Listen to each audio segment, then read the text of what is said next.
Chapter 260. The man in white was clearly about to collapse, but his gaze was as firm as a boulder. The strength emanating from his frail body was enough to intimidate people. Seeing the determination in the man in white's eyes, he couldn't help but suspect. Could it be that Lady Tianqin is a member of the Western Qin imperial family? Jun Yixia had naturally investigated Han Yunqi. This woman had no secrets in the Han family. If there was, then it could only come from her mother, Lady Tianqin. Before you help me find the poison beast, she must live, the man in white replied coldly without hesitation. Hee, so you're here for the poison beast as well. Jun Yixia had originally thought so. Hearing the man in white's firm reply, he no longer had any doubts. He would rather believe the man in white's words than believe that there was still a descendant of the Western Qin imperial family. One had to know that his grandfather had personally witnessed the death of the last descendant of the Western Qin imperial family, a baby boy in swaddling clothes under 10,000 arrows.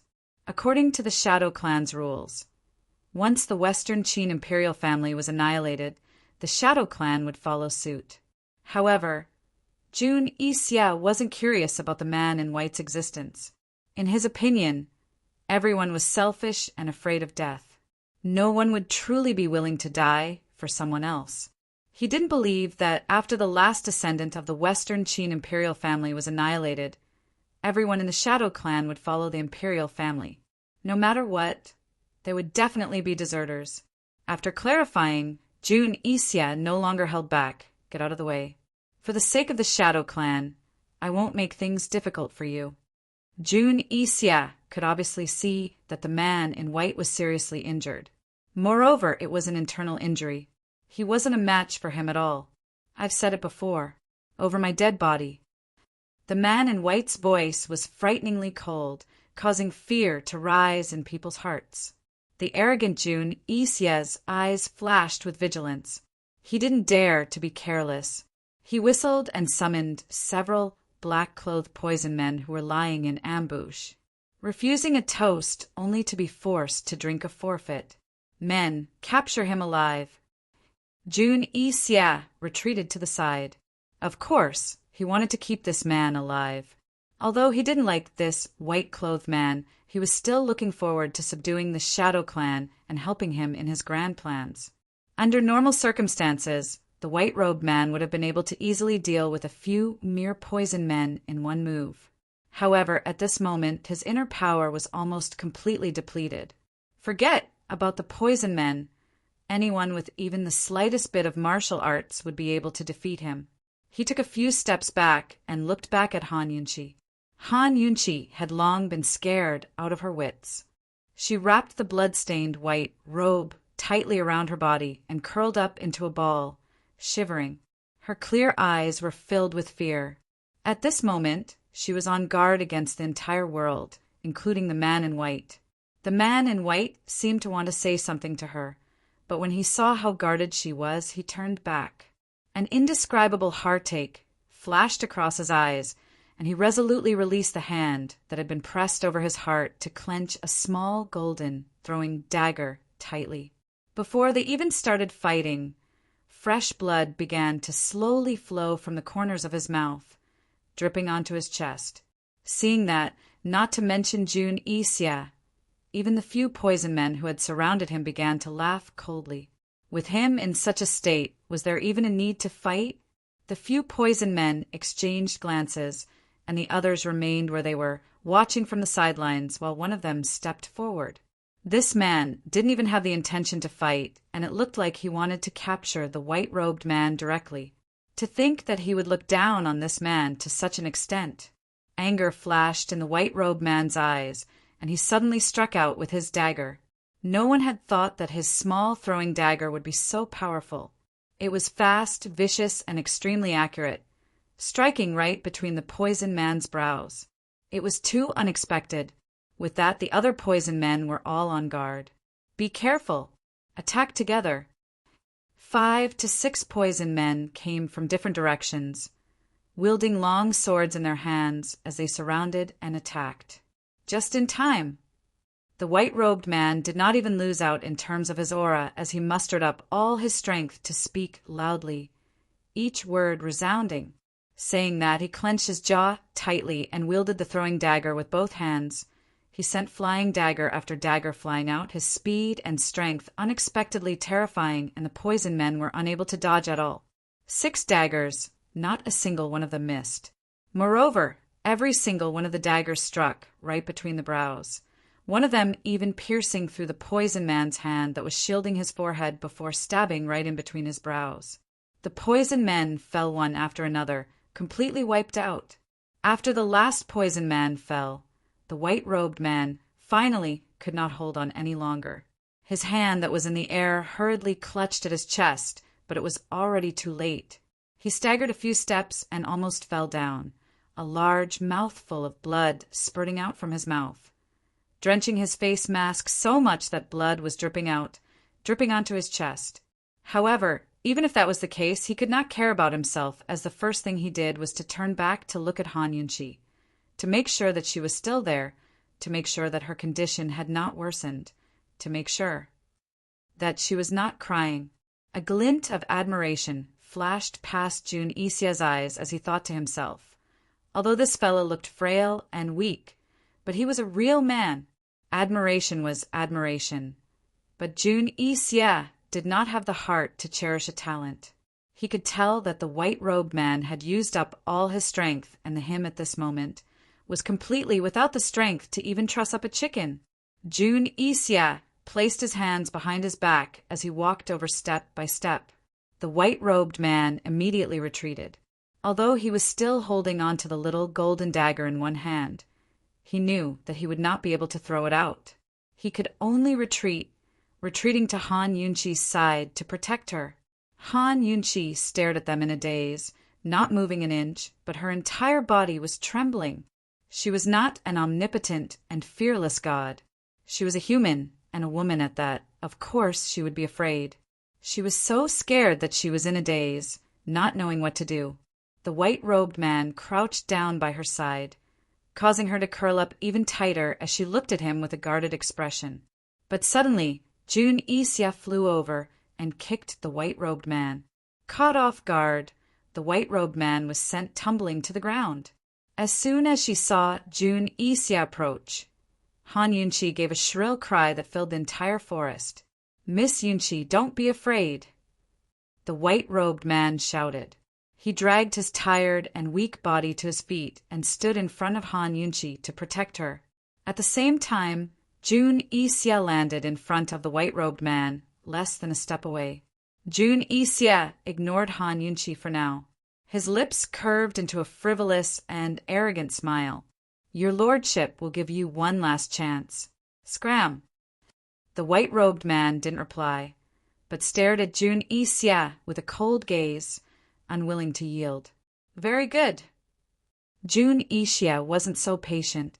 He simply raised his foot and viciously kicked at the white-robed man's heart, the most fatal part of his body. This kick sent the white-robed man toppling backwards towards Han Yunqi. Han Yunqi hastily dodged out of the way as she stared blankly at them, unable to regain her senses. The white-robed man had no strength left to rise as large mouthfuls of blood flowed from his face mask. His eyes were about to lose focus, but even so he made a final effort. He looked towards Han Yunqi, his voice as thin as a mosquito. "Miss Yunqi, go quickly." Han Yunqi didn't move, but stared blankly and stared. Jun Isia had long forgotten about the frightened Han Yunqi.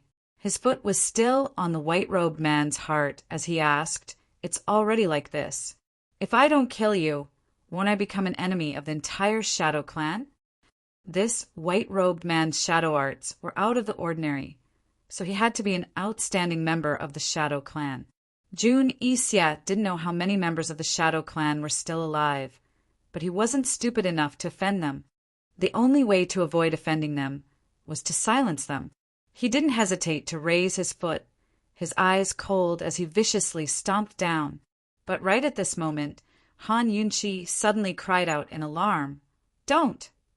Before she finished speaking, multiple poison needles flew over and sank into Jun Isia's leg.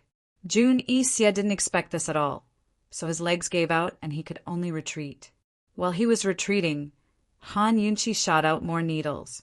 She finally recovered her senses and woke up from her terror. Jun Isia, I, Han Yunchi, will never be able to coexist with you in this lifetime, she angrily shouted. The moment she stood up, she continuously shot pear blossom teardrop rain needles at Jun Isia. Although the unguarded Jun Isia was hit by a few needles at the beginning, they weren't fatal and the poison couldn't stump him. After all, the difference in their strength was too great. Very quickly, Jun Isia detoxified himself while dodging Han Yunchi's poison needles. He had investigated very clearly. This woman's most powerful skill was pear blossom teardrop rain. She didn't know any martial arts, so even if she had poison, it would be difficult for her to use it. After Jun Isia detoxified himself, he immediately counterattacked. Without a doubt, once he counterattacked, Han Yunchi couldn't hold on any longer. She attacked too fiercely, and the poison needles in her pear blossom teardrop rain were almost used up. Finally, the poison needles were used up and Jun Isia walked in front of her. Han Yunchi was actually still in a panic. As soon as she closed the distance between her and Jun Isia, she subconsciously retreated and accidentally fell to the ground. Jun Isia squatted down with interest. The corners of his mouth held an impudent smile. Hand over the antidote. Han Yunchi was very unwilling. Moreover, she knew that once Jun Isia got the antidote, he would be even more unwilling to let her go. However, she had no other choice. There was no way out. She took a deep breath to calm herself down. I didn't bring the antidote with me. It's in the medical school. I'll go back to get it. Jun Isia immediately laughed. Han Yunchi, do you think this prince is a 3-year-old child? If there's no antidote, then there should be a prescription, right? There was really no other way. There is. Han Yunchi was about to speak when Jun Isia suddenly grabbed her hand. It won't be too late to talk about it after we return to Northern Li. He hadn't suspected anything before, but now that the white-robed man was protecting Han Yunchi, he'd be an idiot if he didn't suspect anything. It was very possible that Han Yunchi was related to Western Qin's imperial clan. If she was, then all the more he wanted to take her away. You beast! Han Yunchi struggled with all her might, but Jun Isia's grip tightened. At this moment, the nearly unconscious white-robed man grabbed a throwing knife and stabbed it viciously into Jun Isia's back. Yunchi, go! Go! The white-robed man was already out of strength, so how deep could he stab? Jun Isia suddenly shook as a powerful force erupted from his back and sent the white-robed man flying backwards until he landed heavily on the ground. Jun Isia didn't even look back as he pulled Han Yunchi into his arms. At this moment, Jun Isia suddenly felt a burst of pain in his shoulder. He turned to look and saw a fiery red squirrel about the size of a palm. It had somehow landed on his shoulder, its 2 front teeth nibbling at his shoulder. Note to the reader: today's update is 1, so tomorrow's 3. Chapter 261. Compared to other squirrels, the squirrel on Jun Isia's shoulder was smaller. It was about the size of a palm and chubby like a round ball. Its most unique feature was its soft fur, so white that it was spotless. Most squirrels were timid creatures, but this white squirrel was very brave. When it sensed Jun Isia's gaze, it didn't even look him in the eye, much less dodge his gaze. It only glanced at him out of the corner of its eye before continuing to focus on nibbling away with relish. No matter how unique it was still a small animal, but Jun Isia actually felt like he was being looked down upon. Of course, his attention was on Han Yunchi, so he didn't pay it much mind. After all, this was the poison sex Lotus Mountain, so there were many strange animals and plants. Jun Isia was about to brush the white squirrel away, but that immediately angered it. It swiped its claws at Jun Isia's hand with lightning speed. Jun Isia didn't expect this. Not only did he fail to brush the white squirrel away, 3 long bloody gashes appeared on the back of his hand. It was a ghastly sight. The white squirrel straightened its body. Its 2 stubby paws curled up in front of its chest. All of its fur was standing on end, making it look like a hedgehog. It grinned as it glared at Junicia. It was a little foodie and loved to eat poisonous things. The thing it hated the most was being disturbed when it was enjoying a good meal. Although it was angry, it couldn't resist the temptation of delicious food. The poison on this fellow's shoulder was too delicious. It wanted nothing more than to rip off his shoulder and drag it back to its nest to slowly chew on it. When the white squirrel saw that Junicia didn't move, it assumed that he was intimidated by its powerful aura. Thus, it quickly pounced back to the wound on his shoulder. It wasn't poison, but it actually liked to eat poison. A hint of suspicion flashed across Junicia's eyes. He carefully reached out his hand to grab it, but the white squirrel suddenly jumped up and dodged his hand. It bared its fangs and brandished its claws at his face. Junicia hurriedly struck out. At this moment, Han Yunqi took the opportunity to break free from his restraints and hurriedly ran towards the white-robed man. As for the white squirrel, it landed on Junicia's head and used both its front and back claws to crazily ravage Junicia's hair. "Can't you eat some poison properly? You're so irritable. Scram!" Junicia had never been hit above his head before. He was irritated and swung his fists with all his might in an attempt to knock the white squirrel down. Unfortunately, the white squirrel was still dodging while behaving atrociously. It was so agile that Junicia could not reach it no matter how hard he tried. Han Yunqi was stunned. Where did this monster come from? It was so intelligent. Was it here to save them? Let's go. Hurry. The white-robed man could not hold on any longer. Han Yunqi had no time to worry about that. She quickly helped him to his feet and fled into the forest on the side. Half of Junicia's attention was on them. Seeing them flee, he ignored the white squirrel and prepared to chase after them. However, the white squirrel was even faster than him. It jumped down from his head and chased after Han Yunqi, while squeaking. What was going on? Could it be that it wasn't here to save them? With the white squirrel in front and Junicia behind, there were 2 pursuers. Han Yunqi supported the white-robed man and ran with all her might. Unfortunately, she could not run far without her qinggong. Soon the white squirrel caught up. Han Yunqi stopped abruptly. Just as she was about to use her needle, the white squirrel had already pounced on her aggressively. Han Yunqi subconsciously closed her eyes. To her surprise, the white squirrel did not pounce on her face. Instead, it pounced on her medical bag and squeezed in, leaving its fat butt outside as it squeezed with all its might. This, Han Yunqi could not care less. She grabbed the white squirrel's fat tail and lifted it up. She threw it at the chasing Junicia and hurriedly continued to flee. Regardless of whether it was here to save them or not, it had to help them stall Junicia first. Junicia caught the white squirrel, but the white squirrel jumped up and pounced on his face again. Junicia dodged again. The white squirrel hurriedly turned around to chase after Han Yunqi. This time, it did not dare to pounce directly. Instead, it climbed up Han Yunqi's leg. Unfortunately, it was still discovered by Han Yunqi. Han Yunqi, who was busy running for her life, did not have the spare time to pay attention to what this little thing was.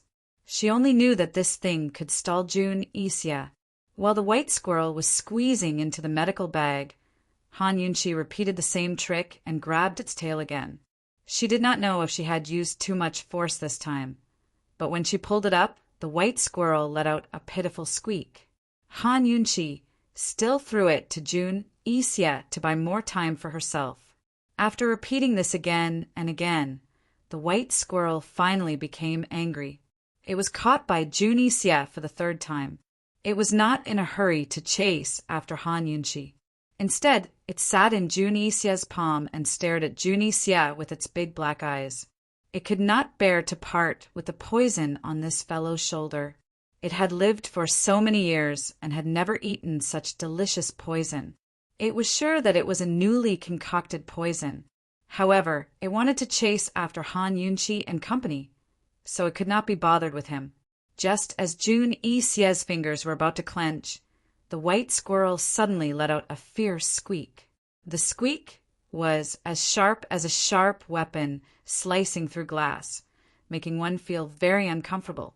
Before the squeak ended, a group of flesh-eating rats surged out from the grass in all directions and surrounded Jun Yixie. However, they prostrated themselves in the surroundings and hesitated, not immediately attacking. Jun Yixie was very surprised. He never expected that the white squirrel would be able to summon flesh-eating rats here. Recalling the calamity in the sinkhole, he became even more suspicious of the white squirrel's origins. His gaze froze as he suddenly clenched his 5 fingers. Unfortunately, the white squirrel instantly dodged his 5-finger mountain and leaped high into the air, landing outside the flesh-eating rats group. The moment the white squirrel left Jun Yixie, the flesh-eating rats prostrating on the ground immediately arched their backs and pounced over. Jun Yixie turned and fled. Damn it! Han Yunqi and the white shirt man were not far away, but he was already powerless. The cooked duck had flown away. This little white squirrel, regardless of whether it was a poisonous beast or not, the next time he saw it, he would definitely suck its blood dry. Jun Yixie fled with all his might as the flesh-eating rats chased after him crazily. At this moment, Han Yunqi heaved a sigh of relief. However, she did not dare stay any longer. She supported the white shirt man and headed deep into the forest. She needed to quickly find a place to hide.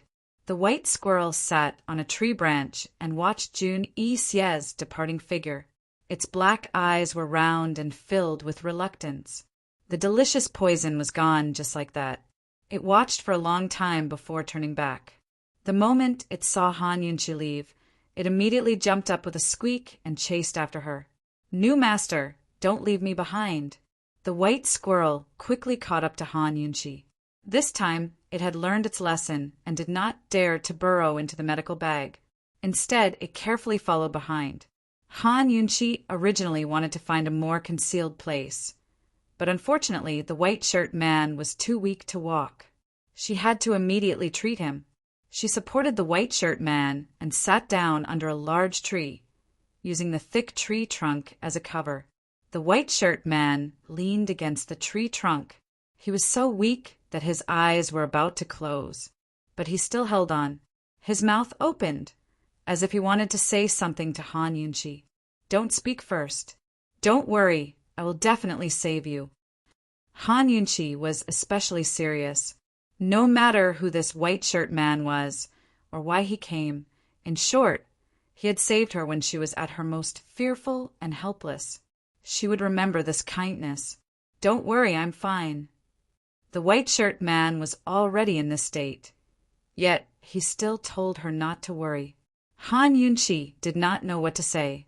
As she took his pulse, she reached out to take off his blood-red mask. However, the white shirt man held her hand. His hand was very similar to Long Fei Ye's. It was cold with distinct knuckles. It was slender and good-looking, but it was not as rough as Long Fei Ye's. It was as gentle as jade. Han Yunqi mused that he probably doesn't use weapons very often. "Don't look.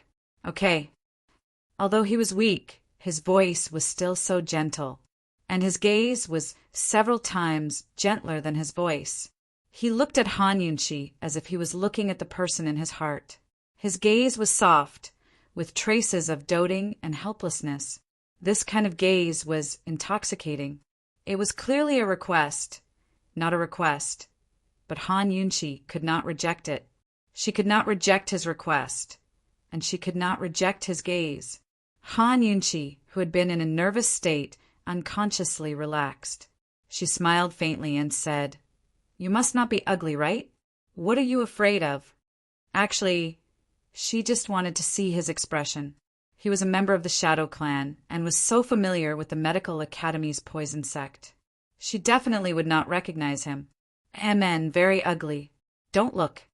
He nodded as he answered. After nodding twice, he did not raise his head again. He had fainted. His head drooped, and his entire body fell to the side. She thought that he would be able to hold on. "Hey, don't sleep. You must not sleep." Han Yunqi was anxious. In this kind of situation, one really needed to rest, but they would not be able to wake up after falling asleep. Han Yunqi did not care about her mask. She quickly laid the white shirt man down and unbuttoned his clothes. Based on his pulse, he had overdrawn his inner strength and damaged his vitality. Then he had been kicked twice by Juni Xie and injured his heart meridian. It had to be said that his injuries were very serious. Fortunately, his body was strong. If it was anyone else, they would have died long ago. Han Yunqi knew nothing about inner strength, but she could still use acupuncture to protect his heart meridian and help him recover his vitality. After unbuttoning the white shirt man's clothes, Han Yunqi hurriedly took out needles from her medical pouch. Unexpectedly, she discovered that the poison in the pouch was all gone, and the sets of golden needles were all messed up. What was going on?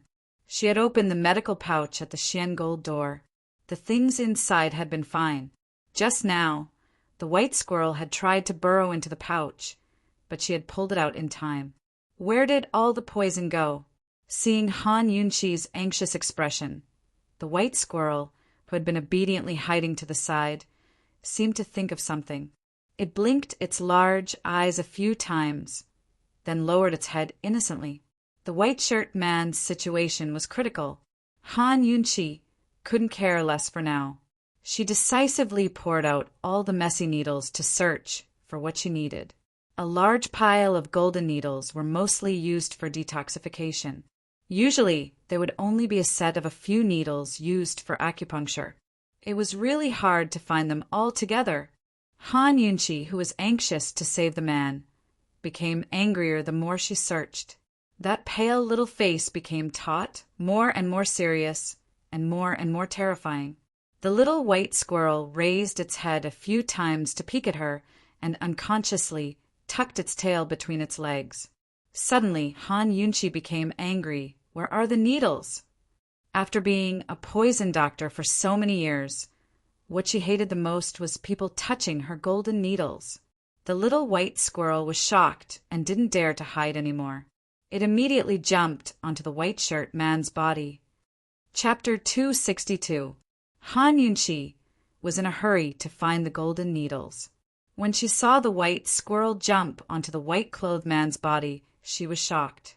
Why did this unknown monster chase after him again? What did it want to do? The white squirrel looked at Han Yunqi with a sincere gaze.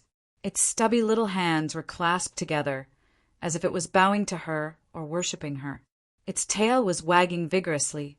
This time, Han Yunqi looked at it seriously. This little guy seemed to be very friendly to her. However, she was busy saving people and did not have time to care about what it wanted to do. After confirming that the white squirrel was only using the white-clothed man's body to stand and had no intention of harming him, Han Yunqi hurriedly looked for the golden needles again. The white squirrel looked at the messy golden needles and then looked at the white-clothed man. It suddenly turned around and ran away, disappearing in a flash. Strange. Han Yunqi looked at it and let it be. Han Yunqi continued to look for the golden needles. Fortunately, she quickly adjusted her state of mind. Otherwise, she did not know how long it would take. She first protected the white-clothed man's heart meridians, then helped him protect his vital energy. She spent a whole 2 hours before she was done. As a doctor, she always had emergency medicine in her pocket. There were medicines for temporary treatment of external injuries and medicinal pills that could save lives in time. She had a heart protection pill that she had kept for a long time. She was reluctant to use it, but now she took it out without hesitation. However, when she took it out, Han Yunqi hesitated. Should she feed it to him? If she fed him, she would have to remove his mask. Looking at the white-clothed man's calm eyebrows and blood-red mask, Han Yunqi's heart sank into a war between heaven and man. Don't look, okay? Yes, it's very ugly. Don't look. These were the last words he said before he fainted.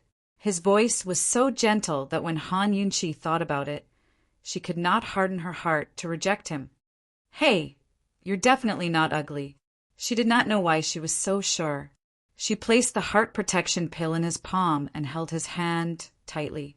Since there was no way to feed him medicine, he could only perform acupuncture a few more times. Han Yunqi tied the man's belt, took off her coat, and put on him. Anyway, she didn't care so much anymore. From now on, she refused to abide by the so-called women's virtues of this era. As soon as the clothes were taken off, Han Yunqi realized that the clothes wrapped around her body were not hers, but were given to her by the man in white. She gently opened it and found that the clothes were as white as snow. There were no patterns on it, only a few bloodstains. It was like a plum blossom in the snow, cold and lonely. His words were like a person's. His clothes were like a person's. Other than being gentle, what kind of man was he? Han Yunqi had flipped through Cloud Realm Continent's history books when she was bored, so she naturally knew about the Great Qin Empire. The Great Qin Empire had 2 imperial clans and 7 noble clans. Of the 7 noble clans, the Shadow Clan was the most powerful, most loyal to the imperial clan, and also the most low-key.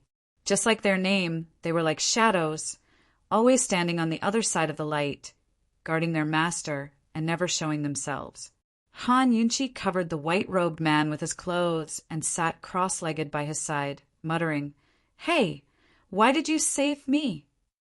Back in the sky pit, Long Fei Yi and the rest had recognized him as a member of the Shadow Clan. She didn't think too much about it, but now that this man had risked his life to save her, she couldn't help but think about it. Western Qin's imperial family? Did it have anything to do with her? No. How could it have anything to do with her? She came from the future and simply had the body of the Han family's first wife. More accurately speaking, it should have something to do with Lady Tianqin or her mysterious father. Thinking up to here, Han Yunqi's lips curved into a happy smile. She'd stirred up a lot of trouble in the medical academy, but at least she'd gained something by meeting this man. When he woke up, she had to ask him clearly. Despite her happiness, Han Yunqi still couldn't recover her mood. She glanced at the sky, her eyes filled with helplessness. The sky would be dark in another 2 hours, and it was getting closer to midnight. It seemed like she wouldn't be able to rush back to the medical academy. Actually, even if she did, she wouldn't be able to save Long Tianma. There wasn't even a shadow of the poisonous beast. Who knew if it was hidden or just a rumor? What was the point of going back? Facing doubts, ridicule, and expulsion? This was the first time Han Yunqi felt so powerless. She rubbed her forehead, too lazy to think too much about it. She wasn't someone who was afraid of trouble. Once she was sure that the white-robed man was fine, she would go back and settle this. Suddenly, there was a rustling sound from the side. Han Yunqi immediately turned around, her body on guard. Unexpectedly, it was the little squirrel that had returned, dragging a huge pile of things back. Han Yunqi focused and gaped. Wasn't this white squirrel a little too smart? How long had it lived for? Could it be that it had gained sentience? She saw the little squirrel using a huge banana leaf as a base and putting all kinds of poisonous herbs on top. Then it bit the banana leaf's head and dragged it over with all its might. Han Yunqi glanced at it and basically analyzed all the poisons on it. She had half of them in her medical bag, and the other half were very rare types. Under Han Yunqi's gaze, the little squirrel dragged all the poisonous herbs to Han Yunqi's side and wagged its tail at Han Yunqi to express its goodwill. Han Yunqi, who had calmed down for a long time, finally began to seriously examine the little squirrel. If she didn't see wrongly, it seemed to be gnawing on Jun Yixie's shoulder. That shoulder was poisonous. However, it wasn't poisoned. The huge pile of poisonous herbs in front of her was all found by it. Could it be that it could identify poisons? Shoo! Han Yunqi suddenly thought of something and was so frightened that she immediately protected the white-robed man and retreated. This little thing couldn't be the poisonous beast Gushu, right? although it was very, very small, so small that it could be squashed to death with a palm. Han Yunchi couldn't help but be suspicious when she saw the various poisonous herbs it had dragged over.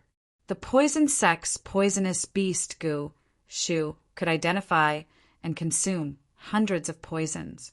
Moreover, its blood could cure hundreds of poisons.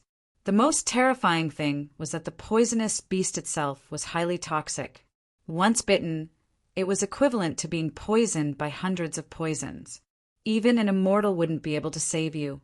Based on the current situation, this little thing had at least 2 of them. If she was bitten, she would be consigned to eternal damnation. Seeing Han Yunchi's fear, the little squirrel became anxious and wagged its tail even more vigorously. It kept cupping its hands and looking as cute as it could get. However, Han Yunchi looked on warily, not quite believing it. How could a poisonous beast be so cute? Wouldn't it be an insult to the word beast? No matter how the little squirrel expressed its goodwill, it was useless. It was even more nervous than Han Yunchi and jumped around on the spot. After a while, it plunged its head into the poisonous herbs and kept picking with its claws. Its new master was angry. It had to return all the poisons it had accidentally eaten. It couldn't make its master angry. It had slept in the secret room for a long time. When it woke up, it discovered that someone had intruded and immediately summoned the flesh-eating rats. Although it was chained up with many black iron shackles, it could shrink and enter the secret room as it pleased. No one but its old master knew the secret. Actually, it wasn't locked up. It was just too lazy to come out and let the medical academy's people drug it. Moreover, the poison sect was its home. Why would it leave? It hadn't expected this woman's blood to open the Xian gold door. She must be its new master. It had been hiding in the shadows, spying on Junie, Xie, and the others. As soon as it smelled a familiar scent, it immediately found her and burrowed into her medical pouch to hide. This was also why the Gu Shu didn't dare approach her. As soon as it burrowed into the pouch, it discovered a lot of delicious food. It had only planned to eat a few mouthfuls to allay its hunger since there were plenty of poisons outside. But who knew that it couldn't stop eating? Fine. It admitted that it would often eat until it forgot itself when it came across delicious food. It had no idea what was going on around it. When it finally finished eating, it crawled up and saw its new master being pulled into the bad man's arms. It had planned to bite him to death, but as soon as it jumped onto his shoulder, it discovered a whole new world. It was a new kind of poison that it hadn't smelled before. It was a completely new kind of poison. And so, it almost forgot about itself again. The little squirrel fervently picked through the poisons. Han Yunchi was afraid, but also curious. She looked carefully and discovered that the little squirrel was picking up poisons that had been missing from her medical pouch. Could it be? Han Yunchi still hadn't figured it out when the little squirrel picked out a large pile of medicinal herbs and placed them in front of Han Yunchi. Afraid that Han Yunchi wouldn't understand, the little squirrel picked up a poisonous herb and burrowed into her medical pouch. Han Yunchi instantly understood and slapped the medical pouch with her palm. "So, it was you who messed up my acupuncture needles," she cried angrily. It didn't matter if the poison was eaten, but she hated having her gold needles messed up and dirty. Squeak, squeak! The little squirrel actually didn't resist. It curled up into a ball and let out an aggrieved sound. Han Yunchi hurriedly removed her hand, and the little squirrel immediately jumped out and landed on her arm. It hugged its arms in front of its chest and looked like it was begging for forgiveness. Han Yunchi forgot to be afraid. She was angry and amused at the same time. She was defeated by this cute little thing. She carefully reached out and scratched its little face. Not only did the little squirrel not reject it, it even raised its head and continued to act cute. Han Yunchi was amused. "You are the Gushu?" She didn't know if the little squirrel could understand Han Yunchi's words. It was still pitiful a second ago, but the next second, it immediately grinned at Han Yunchi. Han Yunchi didn't know if it understood, nor did she know what it meant by smiling like that. She could only stare at it suspiciously. When the little squirrel saw her expression, it squeaked a few times and jumped back to the ground. It held its breath and puffed up its cheeks. In an instant, its small body disappeared and was replaced by a huge creature. It was a white squirrel the size of a lion or tiger. Its 4 claws were especially short and fat. It was so clumsy that it couldn't even stand up after sitting on the ground. No matter from which direction, it looked like a huge white fur ball. Han Yunqi was stunned. How could this be? The little squirrel's appearance was an insult to the word beast, but its clumsy appearance was even more insulting to the word beast. God knows how long it had been since it moved. The goose shoe didn't like its clumsy appearance at all. It quickly returned to its original form and jumped back onto Han Yunqi's arm, continuing to grin at her. This time, its new owner should know its identity, right? Of course she knew. There was no doubt that it was the goose shoe. Han Yunqi didn't know why this little thing stuck to her and treated her well. Anyway, she didn't reject it. She squinted her eyes and smiled. She leaned closer. Little thing, do you mind letting me use some of your blood? The goose shoe's blood could cure hundreds of poisons. It didn't take much effort to obtain it. Long Tianma could be saved. Note to the reader, I'm not in good condition today. I'll have to push back the 3rd update to you tomorrow. Chapter 263. Seeing Han Yunqi smile with her eyes squinted, the little squirrel finally heaved a sigh of relief. It thought that since its new owner was smiling, it must mean that she had forgiven it. Hence, it also went over and smiled even more brilliantly. Its 2 front teeth were faintly discernible. Han Yunqi stared at its front teeth and thought that the blood of a poisonous beast could cure hundreds of poisons, but if one was bitten by it, one would be poisoned to death. What was the reason for this contradiction? If its blood could cure hundreds of poisons, then its blood must not be poisonous. Could it be that this little thing was like a poisonous snake, hiding a venom gland under its teeth, and when it bites, venom would shoot out from the tip of its teeth? What kind of poison was its venom? Anyway, it must be something that her detoxification system had not recorded, so she was unable to detect its existence. In modern history, this little monster had never appeared before, and she had to think of a way to obtain its venom to study.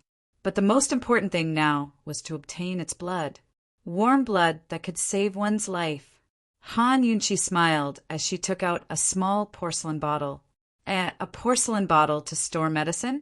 Could it be that its new owner wanted to give it something delicious to eat? The little squirrel's inverted triangular nose opened and closed as it sniffed and crawled closer. It was a pity that it could not smell the scent of poison. It stopped in front of Han Yunqi and stared at her curiously. What was in the bottle? Who knew that Han Yunqi's other hand flashed out a small knife? The knife's edge was so bright that it was blinding. The little squirrel was first stunned before it jumped up in fear and hid far away. New owner, what do you want to do? Han Yunqi grinned and chuckled. Little thing, come over here. You have to pay for what you did. The little squirrel was so frightened that it was about to cry. Could it be that its new owner wanted to roast it and eat it? Don't. Seeing that the little squirrel did not move and did not escape, Han Yunqi secretly rejoiced. She used the small knife to cut her hand and collected some blood into the small porcelain bottle to demonstrate to the little squirrel. The little squirrel looked at it seriously and immediately shook its head violently. Well, it was very smart and intelligent. It understood, but it refused. Han Yunqi hesitated for a moment before taking out a poison from her medical bag. Upon seeing this, the squirrel was puzzled. It had long eaten all the poison in the cloth bag, so why was there more now? Where did it come from? Of course, it was taken out from the detoxification system. The medical kit was just a cover. Han Yunqi spread out her fingers, scattering the poison in her palm. The little squirrel sniffed it and suddenly jolted. It stood up in excitement. It was still the same taste and the same formula. This poison was none other than the delicacy on Jun Yixie's shoulder. The little squirrel didn't hesitate to pounce at her, but Han Yunqi evaded it with a mischievous grin. She took out her dagger again. It's just a small bottle of blood. It won't kill you. Do you want to trade? Han Yunchi knew that the little squirrel would understand, but she didn't know that this little thing would be so unambitious. Not only did it nod without hesitation, it even went into her medical bag and took out a small porcelain bottle. This meant 2 sets of poison in exchange for 2 bottles of blood? Would it be anemic? Han Yunchi couldn't help but laugh. She generously took out 3 sets of poison and threw them to the little squirrel. It looked at the medical bag and then looked at the thing in Han Yunchi's hand. It was too confused. It didn't see anything when it went in. All right, it couldn't care less. It wanted to eat, and eat. The little squirrel swept up all the poison in an instant, afraid that Han Yunchi would go back on her word. Of course, after eating it all, it still took out a 3rd porcelain bottle. After eating 3 sets of poison, it had to return 3 bottles of blood. Han Yunchi laughed as she shook her head. She grabbed the little squirrel and held it in her hand. She lectured, "Little thing, 1 bottle is enough. You have to know how to cherish yourself and feel sorry for yourself. Do you remember that?" The little squirrel seemed to understand. Its black eyes were sneaky as it timidly glanced at Han Yunchi's knife before immediately retracting its gaze. It only knew fear after eating it. It didn't know where its new owner would cut it. Would it be painful? This was the first time someone had used a knife on it. Seeing the little squirrel like this, Han Yunchi couldn't help but secretly laugh. Of course, she wouldn't let it suffer too much. After all, she had used a knife and a needle. However, she would make sure it couldn't run away for now. Han Yunchi chose the little squirrel's leg and stabbed it in the calf. She nimbly poured out a small bottle of blood and immediately treated the wound. Actually, the wound was very small, but she had deliberately bandaged it very exaggeratedly. She wrapped it several times with gauze and sternly told the little squirrel, "Don't move around or you'll be crippled." The little squirrel didn't understand what she was saying. Seeing her so serious, it turned back to look at its leg. Its eyes immediately rolled back and it fainted. Looking at the little squirrel that had fainted in her hand, Han Yunchi didn't know whether to laugh or cry.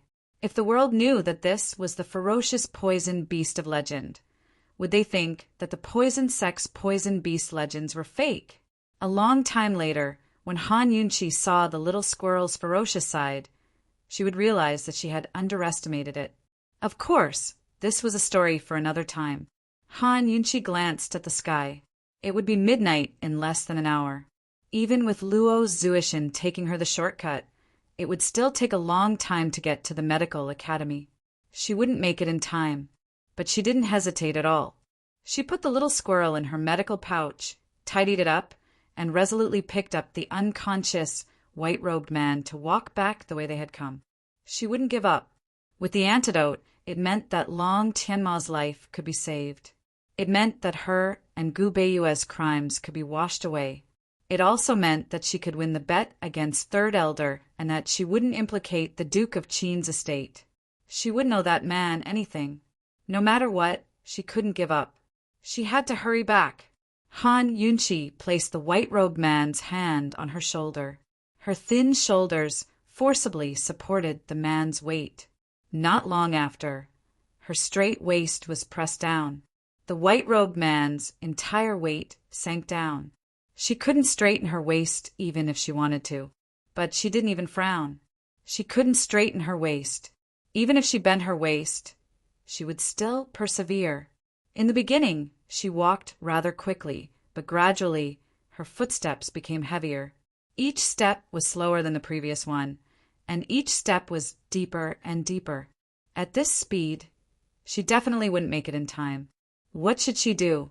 Give up? If she was late, she could still save Long Tianma. Third Elder's diagnosis was wrong, so there was no way he could save Long Tianma. But if she was late, it wouldn't count as her victory. So what if she won? She had never been a person who liked to win. Give up.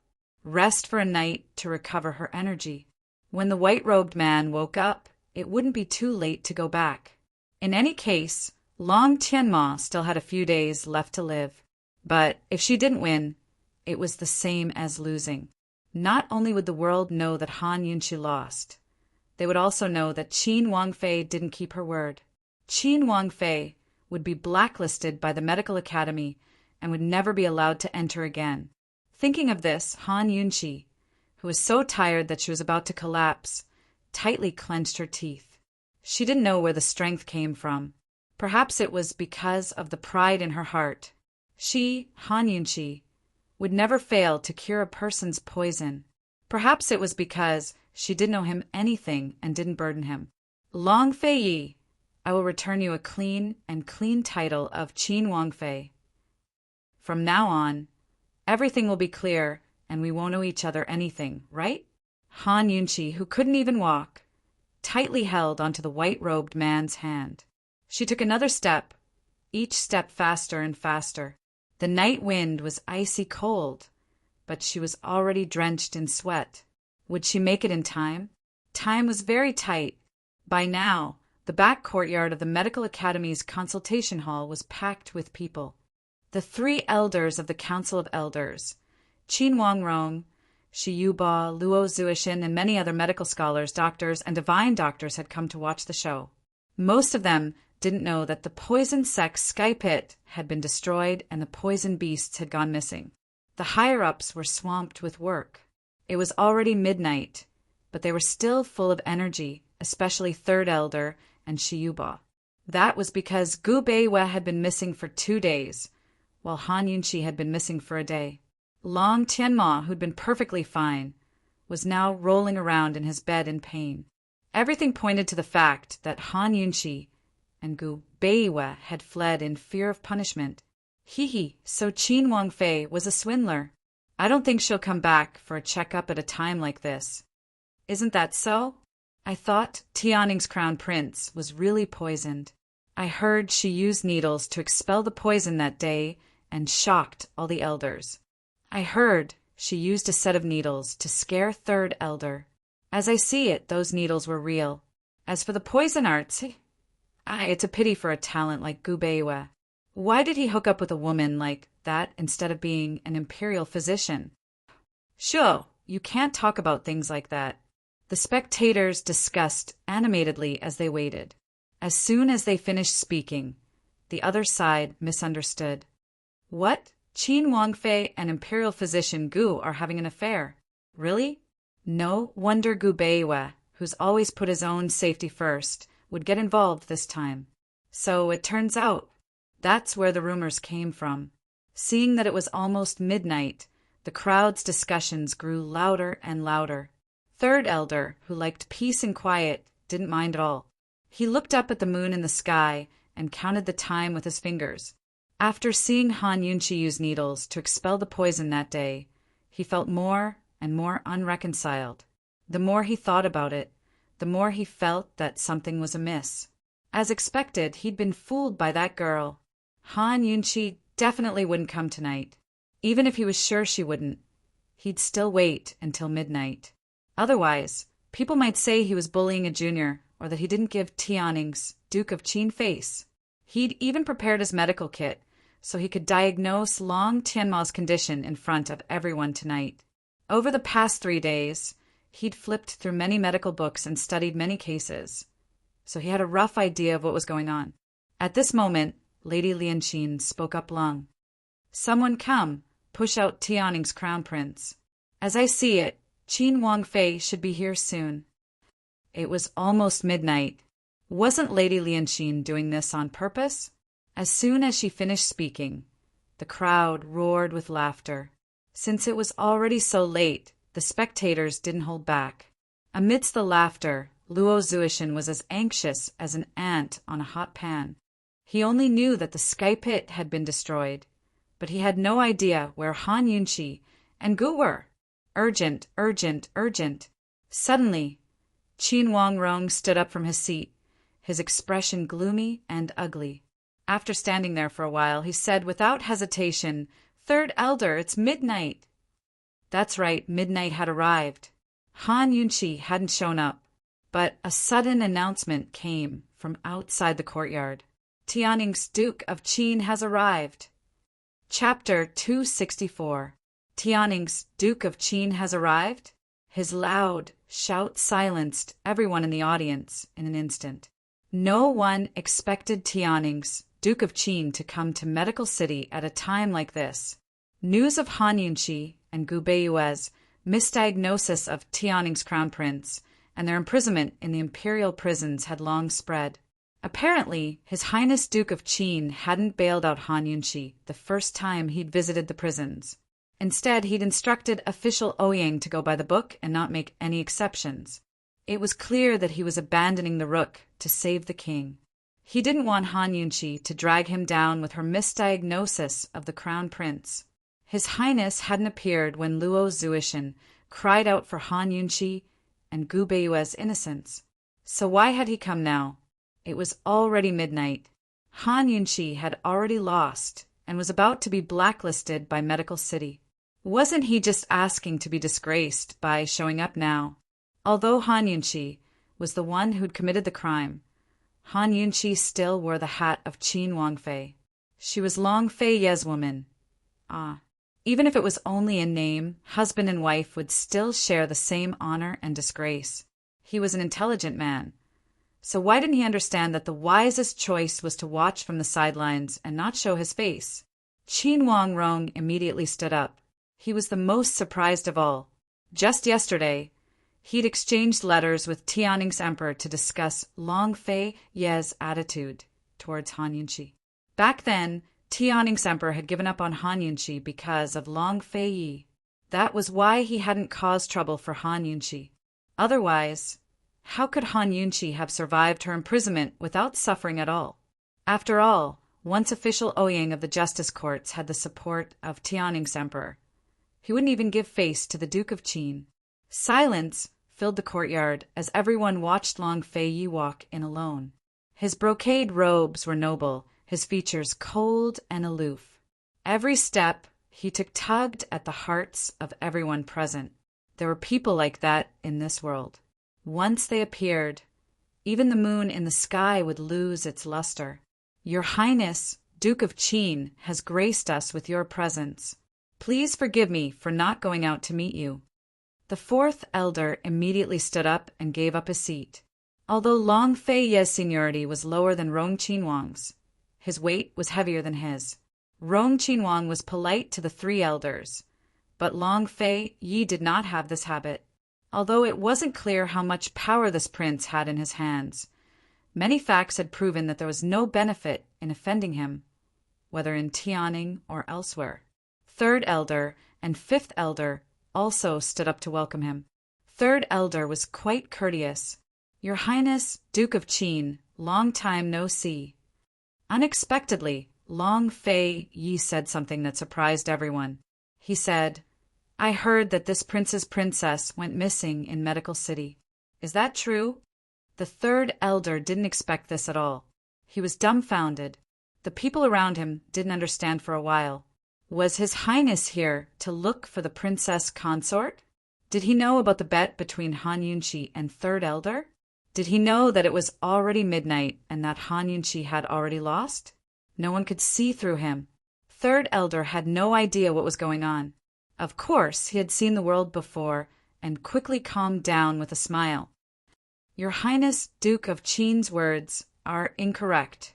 Qin Wangfei didn't go missing, but fled to avoid punishment. Long Fei Yi wasn't in a rush to answer. He calmly sat down on his high seat as if this wasn't the medical academy but Tianning. He wasn't the guest but the host.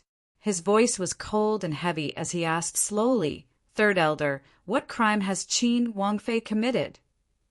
Third elder's heart gave a start at these words. He was certain that Long Fei Yi had come with ill intentions. No matter why this fellow had stepped forward to protect Han Yunqi, third elder only knew that midnight had already passed. Han Yunqi had lost. If she lost, she had to pay the price. There were so many pairs of eyes here. No one in the medical academy was an exception. Tianning's Duke of Qin had a lot of face, but he wasn't planning to give it to him this time. Third elder didn't explain, but looked towards Qin Wangrong. The crime was set by Tianning's emperor, so it had nothing to do with the medical academy. Qin Wang Rong didn't expect Long Fei to really come to protect Han Yunqi. Now that things had gotten out of hand, if Long Fei got his way, it'd be hard for him to explain things to Emperor Tianhui. Duke of Qin, the crown prince's life almost fell into Han Yunqi's hands. It's one thing for her and Gu Beiwei to misdiagnose, but she even dared to bet with third elder here. She's lost face for our Tianing. It's already past midnight, so if she didn't flee to avoid punishment, what else could it be? Qin Wang Rong spoke with righteous indignation, but Long Fei Ye's voice turned cold.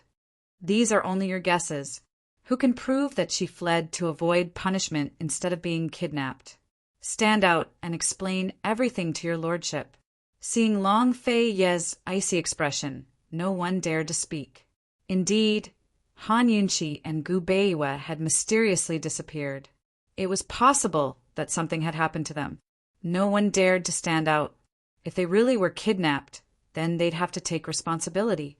In the end, it was Qin Wang Rong who answered. Duke of Qin, the crown prince's illness is the best proof. She's clearly lying. What acupuncture to expel the poison? It's all an act. What? Han Yunqi told you that Long Tianma's recovered. Long Fei Yi arched a brow. Qin Wang Rong was left speechless. When he thought carefully, Han Yunqi hadn't said that Long Tianma's poison had been cured, much less that he'd recovered from Long Tianma's illness. The matter of the detoxification was just a subjective assumption. She'd said she'd check up in 3 days, which meant he hadn't fully recovered yet. Everyone present that day had a guilty conscience, so no one dared to give Long Fei Yi a definite answer. At this moment, Lady Lianxin stepped forward and changed the topic.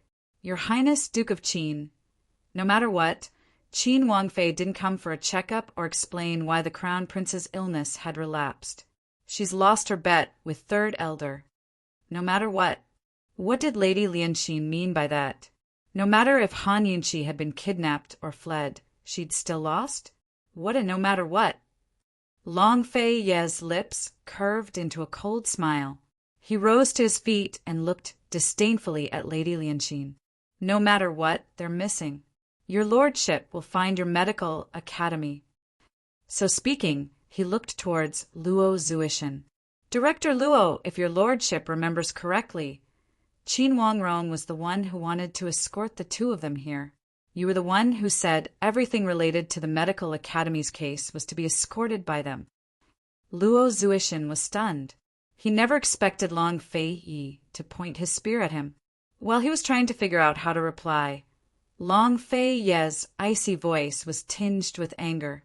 If Director Luo can't answer your lordship's question, please ask the academy head to come out. The academy head. All of the elders who just sat down sprang to their feet.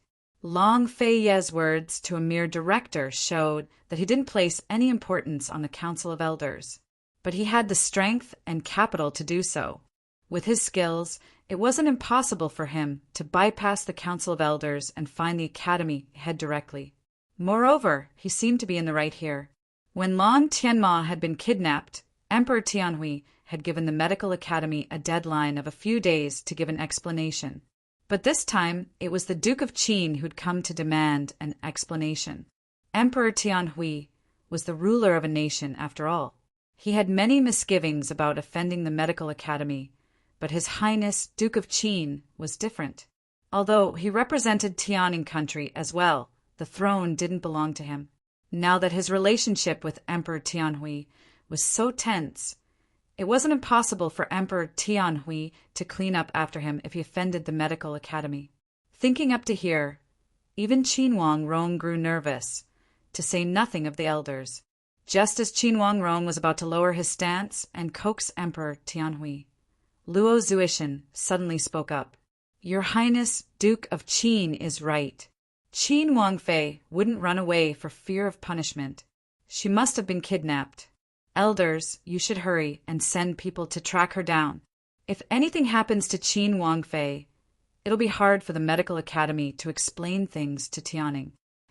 Luo Zuishan braced himself to finish his words before everyone's eyes. How could he have the right to say such things with the elders present?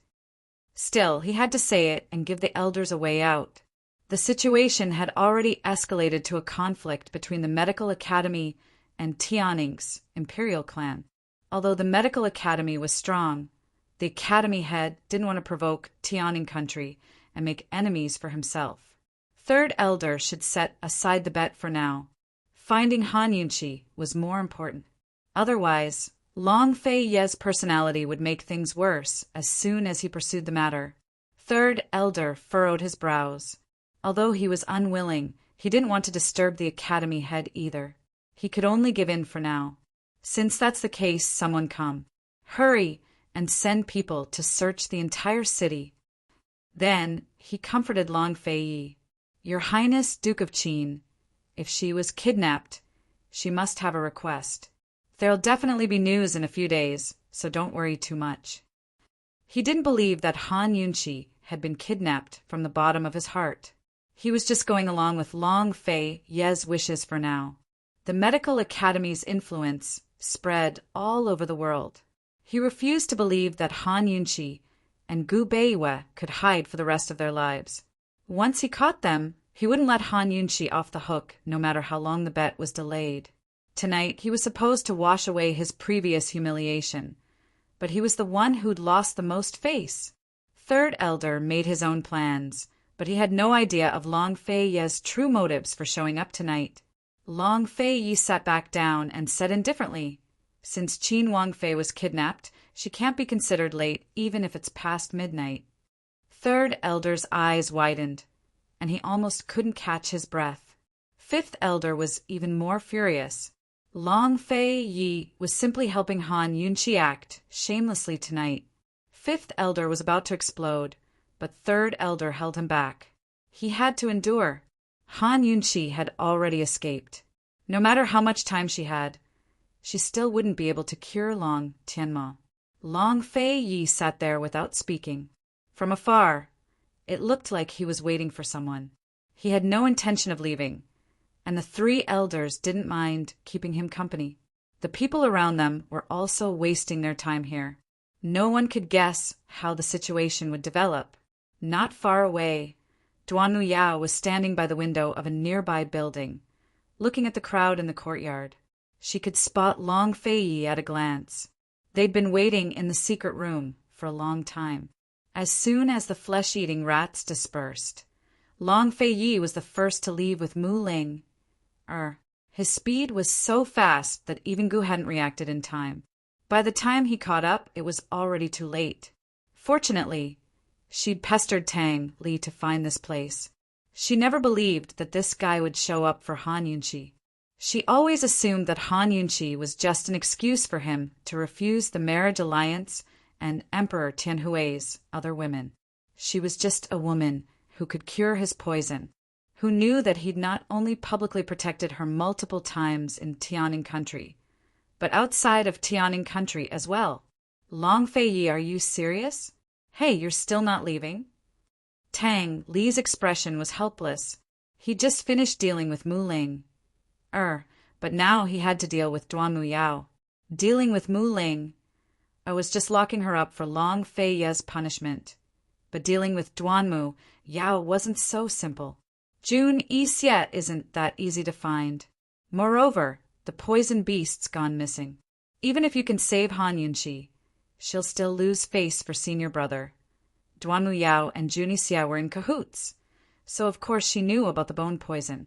As soon as Long Fei Yi left the sky pit, he'd sent all of his subordinates to track down Jun Yixie. With the addition of the Medical Academy's men, it wouldn't be easy for Jun Yixie to take Han Yunqi out of Medical City in less than a day. Tang Li wasn't stupid enough to reveal so much. He smiled and said, "Perhaps the Duke of Qin came here to lose face. He's happy to do so." Chapter 265. Afraid that Duanmu Yao didn't understand, Tang Li walked to the window and spoke even more bluntly. "His Highness Duke of Qin is here to lose face for Qin Wangfei. Who can do anything about him?" Duanmu Yao whipped her head around, her face turning green with anger. She glared fiercely at Tang Li. "Enough!" Tang Li shrugged and gestured for her to leave. Long Fei Yi had left Mu Linger under his watch, but not Duanmu Yao. This woman had come uninvited. Duanmu Yao ignored Tang Li's gesture and continued to look at the consultation hall. It was already an hour past midnight. Was Long Fei Yi going to sit there and wait until Han Yunqi appeared? When did he learn to wait for people? Han Yunqi had been kidnapped, so he should know that it wouldn't be easy to find her. How long was he going to wait? Was he stupid? Tang Li, if he wants to use Han Yunqi to deal with Jun Yixia, I can help him. He doesn't need Han Yunqi. Duanmu Yao said seriously. She and Jun Yixia hooked up because they both had their own desires. How could they be sincere? As long as Long Fei Yi asked, she would do her best to help. Tang Li tilted his head. Haha, how many times do I have to say it before you understand? Han Yunqi is Qin Wangfei. Do you understand? Han Yunqi was Qin Wangfei, Long Fei Ye's official wife. In fact, this could explain all of Long Fei Ye's actions. If they hadn't gone through so much together, Tang Li wouldn't have realized it when he saw that kiss and Long Fei Yi risking his life to enter the sinkhole. Things couldn't be simpler. With Long Fei Ye's personality, if there wasn't a place for Han Yunqi in his heart, how could there be a place for Han Yunqi in the Duke of Qin's mansion? In the name of praying for her husband's blessings, she could just casually send Han Yunqi to the temple to accompany the ancient Buddhas with the green lanterns. Duanmu Yao hated those words the most. She gave Tang Li a shove. Be serious. I'm not joking. Who's joking with you? Tang Li suddenly became angry. He was not familiar with her, okay? Don't make it seem like we are very close. Why are you being so serious? Senior brother has me in his heart. Otherwise, he wouldn't have saved me. You saw it yourself. He abandoned Han Yunqi in order to save me. Duanmu Yao said anxiously. Tang Li looked at the sky helplessly. Why were women so troublesome and so good at twisting the truth? Mu Ling had suddenly pushed Han Yunqi into the picture. Things had happened too quickly, and no one was prepared for it, okay? Tang Li couldn't be bothered to pay attention to Duanmu Yao. He was most worried about Long Fei Yi. That guy had been acting strange ever since he came out of the secret chamber. Actually, he was also surprised that he would expose his whereabouts and his protection of Han Yunqi. This wasn't good for him or Han Yunqi. Many times, it was precisely because he was protecting her that she would attract more danger. If he abandoned her, she would have fewer enemies. Tang Li, answer my question. Duanmu Yao grabbed onto Tang Li's clothes like a madwoman. Tang Li was really annoyed. This girl looked like a fairy, but her personality was like a witch's. And that Mu Ling, she looked so cute. How could she bite the hand that fed her? No wonder Long Fei Yi wanted to imprison her. Women were really too scary. Duanmu Yao, your senior brother saved you because you're not 18 yet. If you were and you were in cahoots with Jun Yixia, your senior brother might kill you. Tang Li felt that he was being cruel, but he had to be cruel to a woman like Duanmu Yao. Only by being cruel could she come to her senses. Long Fei Yi had saved her life several times only because his sect had ordered him to protect this little junior sister until she turned 18. Long Fei Yi had agreed, but his so-called protection was only to ensure that Duanmu Yao didn't die. He never cared about anything else. Duanmu Yao was shocked. You, who told you? Very few people knew about this. She thought that her senior brother wouldn't tell anyone. But don't lie to yourself. Haha. Tang Li laughed coldly, seeing the contempt in his eyes. Duanmu Yao's embarrassment turned to anger. She stomped her foot and said no more. Actually, she knew better than anyone else about this matter. She just kept avoiding it. She turned and stared unblinkingly at the courtyard in front of her. After a while, she muttered to herself, "She likes to embarrass herself, right? I'll wait for her to embarrass herself." I'll wait for her to be banished. Han Yunqi, Long Fei Yi is so protective of you. I want you to offend the whole world. The medical school will be the first. Many people had come for the poison beast. Who knew how many more were lurking around to watch the show at the medical school, waiting for Han Yunqi to appear. After midnight, 2 hours passed very quickly, and the sky gradually brightened. Many people left, but most of them didn't. They stayed not to see Han Yunqi, but to see Long Fei Yi. This man had waited all night and had no intention of leaving. Did he really plan to sit here until Han Yunqi arrived? Long Fei Yi was waiting. He was waiting for news from his subordinates. He was also waiting for his heart to calm down. He knew very well that his actions were unwise. He also knew that there could be countless pairs of eyes watching him. However, he couldn't care less. That woman's despairing gaze made him understand for the first time in his life what fear was. He subconsciously wanted to do something for her to calm himself down. His subordinates and members of the medical academy had already scoured the city for him. Nobody knew that he deployed a secret army nearby to keep a tight watch on the outskirts of the medical academy. As long as Jun Yixia dared to show up, he'd make sure he died without a grave. The sky gradually brightened. At this time, Han Yunqi had already collapsed in the grass, unconscious. She had held on for an entire night. Every step she took was done with willpower. She was such a stubborn woman, so stubborn that she wouldn't let herself go. Last night, it was already past midnight. It was clearly too late and she had lost, but she still did not give up. She continued to walk step by step until her entire body was crushed and she squatted down. She still wanted to prop herself up and continue. She persisted until she forgot what she was persisting for. She just wanted to keep walking like this without thinking too much. She wanted to empty her head and walk forever. When she reached Lotus Mountain and was about to enter the medical school, she couldn't take it anymore and collapsed. Actually, she was very ordinary. She would be tired, sad, hurt, and unable to hold on. By now, the white-robed man had already woken up. Although his inner energy and internal energy hadn't recovered much after a night's rest, his physical strength had recovered. He sat by Han Yunqi's side, his gentle, jade-like fingers gently caressing her cheeks as if she was a precious treasure. He was very careful, his eyes filled with tender affection.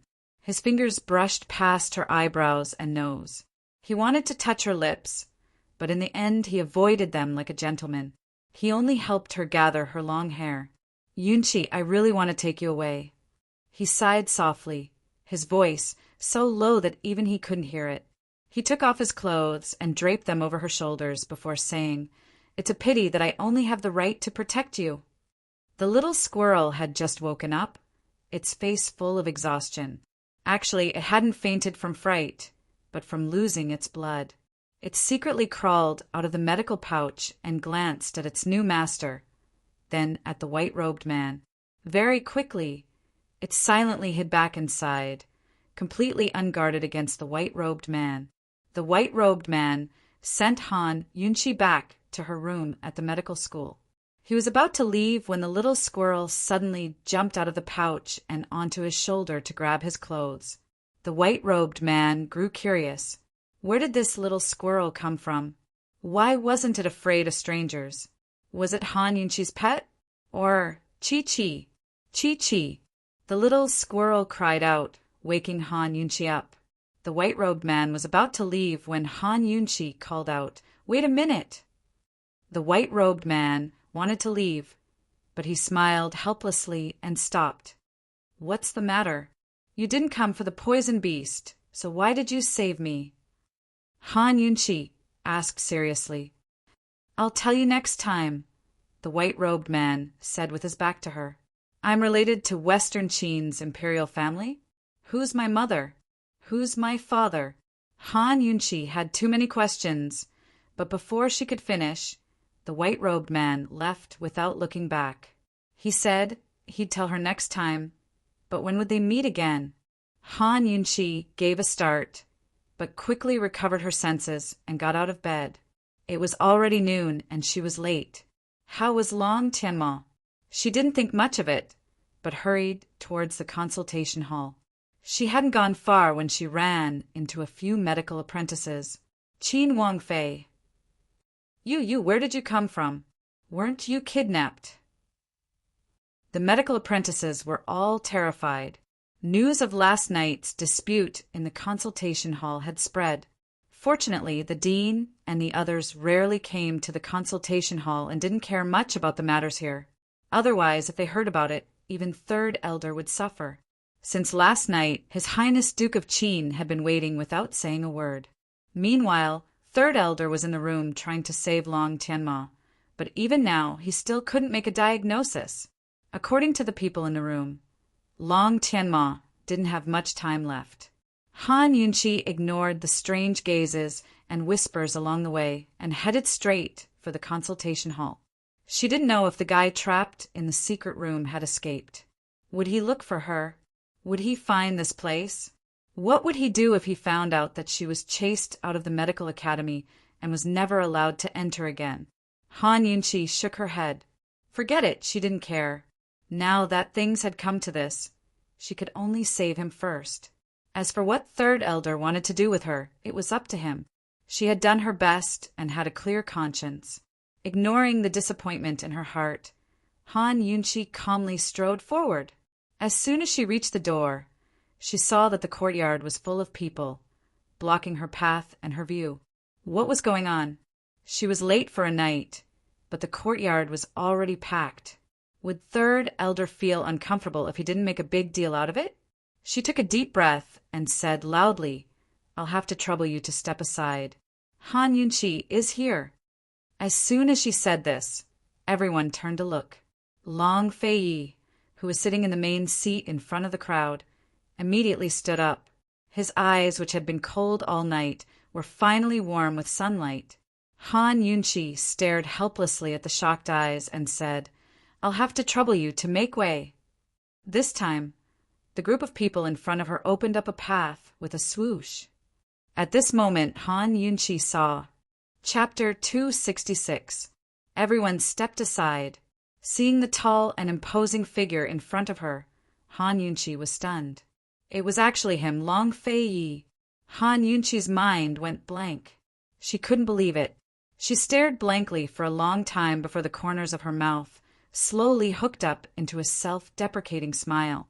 She thought that she must still be on the road to unconsciousness. She must still be dreaming. Otherwise, why would this familiar figure appear in this public place? He couldn't wait to avoid her. Could it be that deep in her heart, she hadn't really given up, so she would dream of him like this? Han Yunqi didn't dare to think about it. She looked from afar, motionless. She hoped that she would wake up from her dream and continue on her way. But she was also afraid that if she woke up, everything would disappear. Long Fei, don't move, okay? Just stand like this until the end of time, okay? As soon as he saw Han Yunqi, Long Fei strode over. He, who usually didn't show his emotions, actually had joy written all over his face. But soon he abruptly stopped. He was so close to rushing over and pulling this woman into his embrace, but in the end he still noticed the white robe draped over her body. He recognized at a glance that it was the white robe of the man in white. Although Jun Yixia was injured, Han Yunqi definitely couldn't fight against Jun Yixia with her own strength. If she was saved by his people or the medical school's people, someone would have reported it. How did this woman come back? Did the white-robed man save her? Why did the white-robed man lead them to the Xian Gold door? When the Gu Shu attacked them, how did the white-robed man find the mechanism to open the door? Facing the Gu Shu, he had the ability to escape by himself. Why did he overdraft his internal energy to save Han Yunqi? If he came for the poisonous beast, why did he disappear when he entered the door? Long Fei had too many questions.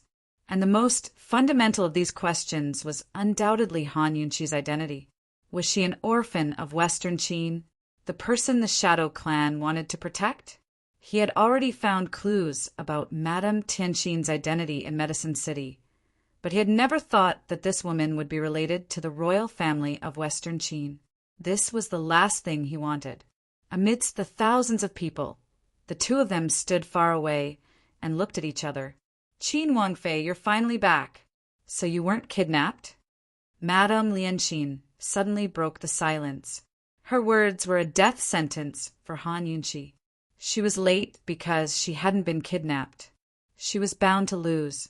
Only then did Long Fei Yi recover from his messy thoughts. All the feelings were restrained in his heart. His handsome face was once again filled with the coldness that kept people 1,000 miles away. "Han Yunqi, what are you waiting for? Why aren't you coming over?"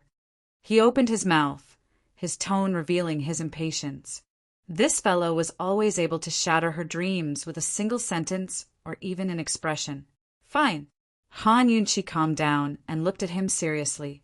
After making sure that he was not injured when he came back from the crater, she strode over. She didn't know what was going on here, nor did she know what he was here for. "Your Highness, why are you here?" She bowed in greeting. She knew that she had to play along with him in public. However, she didn't look directly into his eyes like before. Seeing her avoid him, a complicated look flashed through Long Fei Ye's eyes, but he didn't reveal anything. He looked down at Han Yunqi from above. His cold gaze scanned her from head to toe. Aside from the bloodstains on her white clothes, he didn't see any signs of injury. "Rise. What happened to you? Why are there bloodstains on this prince's clothes?" In the silence, his low voice didn't contain any emotion, but it was especially clear. Everyone could hear it. Perhaps it was because Han Yunqi's appearance was too unexpected. But when Long Fei Yi said this, the surrounding people finally noticed that Han Yunqi was wearing a man's clothes. Han Yunqi also only realized it now. She had come in such a hurry that she didn't even notice that the clothes had returned to her body. These clothes gave her a sense of security when she was most afraid in her life. If it wasn't for the man in white, she thought that her life would be over. A woman wearing a man's clothes and appearing here in such a sorry state. Anyone would think the wrong thing. Everyone only realized it in hindsight, but the attentive Long Fei Yi had already blocked all the rumors for her with a single sentence. However, how could Han Yunqi explain that his clothes were on her body? Han Yunqi lowered her eyes and hesitated. "It seems that your Highness Duke of Qin has already seen Qin Wangfei?" Lady Lianqin immediately grasped their weakness. At this time, Tang Li walked out from the crowd with a mocking expression. "Fifth Elder, it was my master who saved Qin Wangfei when she was kidnapped. He was hoping that the medical academy would save her, but they probably haven't found her yet, right?" As he spoke, he gave Han Yunqi a look, then turned to respectfully bow to Long Fei Yi. "Reporting to your Highness, this subordinate found esteemed Wang Fei in the western part of the city. It's a pity that the kidnappers escaped. Your Highness, please mete out punishment." Tang Li, the young master of the Tang clan, was condescending like this. If the people of the Tang clan saw him, would they despise him? Hidden in the crowd, Duan Muyao was so angry that her face turned green. She only knew that Tang Li was Long Fei Ye's good friend, but she didn't know his identity. She had to think of a way to get rid of this annoying guy. Long Fei Yi nodded and waved his hand, indicating for Tang Li to withdraw. The master-servant play between the two didn't feel out of place at all. When Tang Li looked at Long Fei Yi, he actually felt inferior. He silently retreated to the side. There was no helping it, this guy's aura was too strong. "So your Highness, Duke of Qin, was personally protecting her the entire way. It's good that Qin Wangfei has returned safely, that's good," Fourth Elder said with a smile. These seemingly casual words set off a huge wave in many people's hearts. There were so many rumors, both true and false. Today, they saw with their own eyes and heard with their own ears that His Highness Duke of Qin still cared about this woman. Long Fei Yi didn't refute Fourth Elder's words, but he also didn't admit it. He remained silent. Han Yunqi had long been used to it. When it came to her, he was always silent. It seemed like he was admitting it, but that wasn't the case. She knew better than anyone else the true reason Long Fei Yi came to Medical City. Too lazy to think about it, Han Yunqi didn't want to discuss this topic any longer. She was a smart person, so she immediately understood Tang Li's words. She looked towards Third Elder and regained her confident and calm appearance. She smiled and said, "Third Elder didn't misunderstand that I ran away to avoid punishment, right?" Long Fei Yi said last night that Qin Wangfei was kidnapped because the medical academy didn't protect her well enough. Even if she was late, it didn't count as a loss. She had to wait.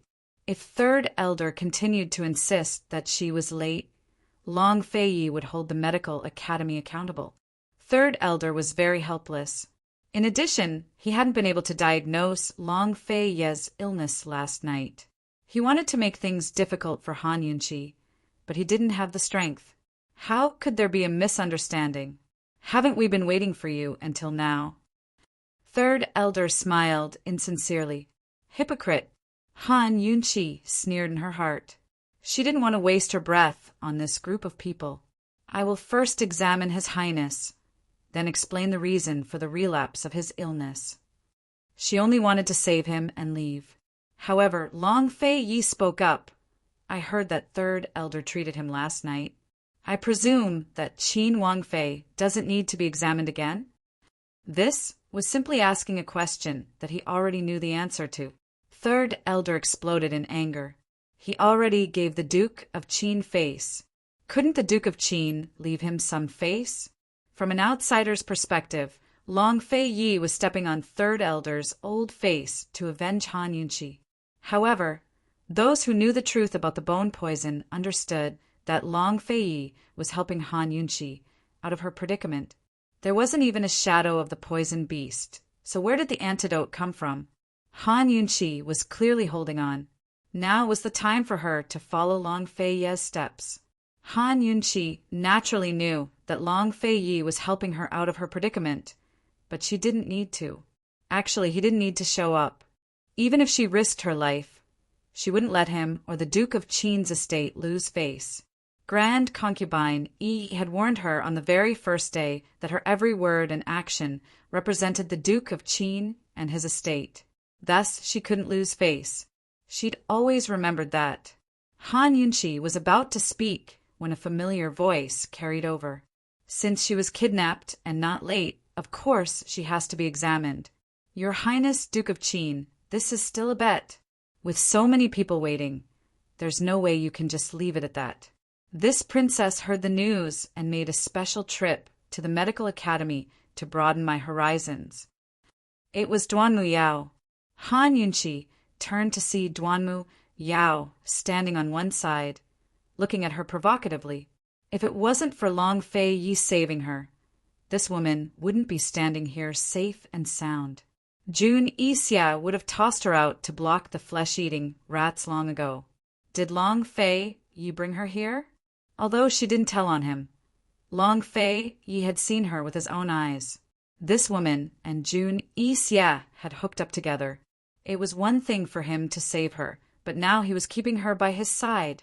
Han Yunqi looked at Duanmu Yao with cold eyes. Her heart had been tossing and turning all night, but now it was filled with disdain. She was really angry. Duanmu Yao didn't back down in the face of Han Yunqi's icy glare. Jun Yixia had said that there was no antidote for Long Tianma's poison, and that Han Yunqi hadn't found the poison beast yet. Long Fei Yi had helped her put on an act, but they couldn't fool her. Even if her senior brother was angry today, she was going to tear down the stage. She wanted her senior brother to see how his Qin Wangfei made a fool of herself. Third Elder, are you planning to let things go as well? Won't Third Elder take advantage of you like this? Duanmu Yao looked like she was joking, but she was actually trying to provoke Third Elder. With Third Elder status, he'd lose a lot of face if he lost. But if he backed down, he'd be the subject of ridicule. From his own standpoint, Third Elder only wanted to keep the peace. But from the standpoint of the Council of Elders and the Medical Academy, he'd lose with dignity, and dignity even if he lost. Ignoring Duanmu Yao, he looked towards Han Yunqi and gestured for her to enter. Qin Wangfei, Tianning's crown prince, is in the rooms. Please come on in. Duanmu Yao looked at Han Yunqi with amusement and anticipation. She smiled meaningfully and said, Qin Wangfei, your poison skills are so formidable. You won't lose face for His Highness Duke of Qin, right?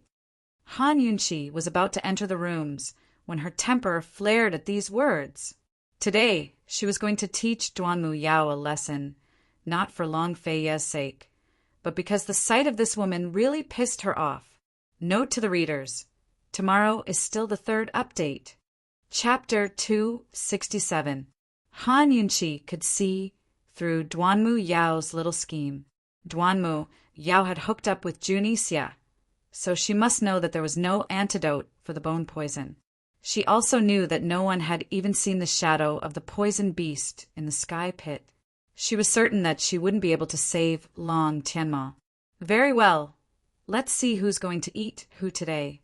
Han Yunqi's icy gaze bore down on Duanmu Yao as she retorted rudely. Princess Duan's marriage has been rejected by His Highness. Whether or not His Highness loses face has nothing to do with Princess Duan, right?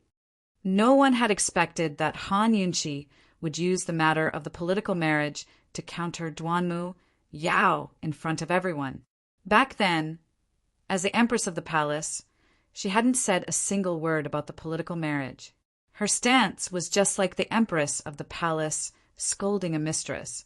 In an instant, everyone turned to look at Duanmu Yao, their gazes filled with mockery, contempt, and sympathy. Duanmu Yao hadn't expected this at all. She'd originally been calm and composed as a spectator, but who knew that she'd become the butt of everyone's jokes? She'd been able to hold it in at first, but after hearing the waves of mocking laughter, her eyes filled with tears. For a woman, what could be more humiliating than being rejected in marriage? Duanmu Yao flew into a rage out of humiliation. Han Yunqi, don't go overboard. Unexpectedly, Han Yunqi had an innocent expression. The one who rejected you was the Duke of Qin, not me. If you want to blame someone, blame him. She was very angry today. She didn't care what kind of relationship Long Fei Yi and Duanmu Yao had. If anyone made her unhappy, forget about Duanmu Yao. Even if it was Long Fei Yi, this tyrant, she'd still dare to provoke him. When these words came out, the entire crowd fell silent. Long Fei Ye's cold and resolute mouth twitched. He probably hadn't expected this either, but he didn't say anything and just watched in silence. You. Duanmu Yao was so angry that she was about to cry, unable to speak. There were many rumors about her rejection of the marriage alliance. Some of them were even released by her on purpose. She wanted the world to think that the Duke of Qin had his reasons for rejecting her. This way, she could at least save her face. However, Han Yunqi's words clearly told everyone that it was the Duke of Qin's own idea to reject the marriage alliance. It had nothing to do with anyone else, and there was no inside story. It was purely because the Duke of Qin didn't want her. If this news spread out, how would she have the face to see others in the future? What about me? Han Yunqi had an innocent look on her face as she continued to tease. Princess Yao, if I were you, I would definitely stay far away from the Duke of Qin. Wouldn't that be too embarrassing? Han Yunqi, you've gone too far. Duanmu Yao was truly angered to the point of tears. She wanted nothing more than to draw her sword and hack this woman to death. But she had no choice but to endure. She couldn't make a move here. If she did, she'd lose. She turned to Long Fei Yi, her voice choked with sobs. Senior brother, look at her. She's such a bully. Long Fei Yi ignored Duanmu Yao. He kept looking at Han Yunqi, but Han Yunqi wasn't looking at him. This woman hadn't looked him in the eye since she'd appeared. In fact, he hated women arguing the most. But looking at Han Yunqi's profile, he suddenly wished that she would turn around and tell him what she wanted him to do. Unfortunately, Han Yunqi didn't turn around. She stood in the middle of the crowd like a proud and lonely warrior. Senior brother, Duanmu Yao stomped her feet and whined. She stubbornly believed that her senior brother hadn't saved her in the sky pit only because of his promise to her master. They'd entered Tianshan Kenzo as children and were Tianshan Kenzo's only two closed-door disciples. After so many years of being fellow disciples, it was impossible for them to not have any feelings for each other. It was just that he was naturally cold and indifferent, not good at expressing himself. Everyone was waiting for Long Fei to make a statement, but Han Yunqi didn't turn around. Long Fei waited for Long Fei. In the end, he didn't say anything, nor did he look at Duanmu Yao. Duanmu Yao had said many things wrong, but she was right about one thing. This man was naturally cold and indifferent. Ignoring her was his response to her. She'd never get a response from him. Long Fei remained silent. A trace of disappointment flitted across Han Yunqi's eyes, but it quickly disappeared. She finally turned around, still avoiding Long Fei's gaze. She smiled. His Highness Duke of Qin has tacitly agreed. Princess Duan, I think you should leave. You. Duanmu Yao was so angry she wanted to vomit blood. Helpless, she could only change the topic. Qin Wangfei, you don't need to waste time with words. A life is at stake. For a doctor like you, isn't time of the essence? You should hurry up and save him. Princess Duan. This Wangfei made a bet with third elder. The one waiting for this Wangfei to save is my Tianning's crown prince.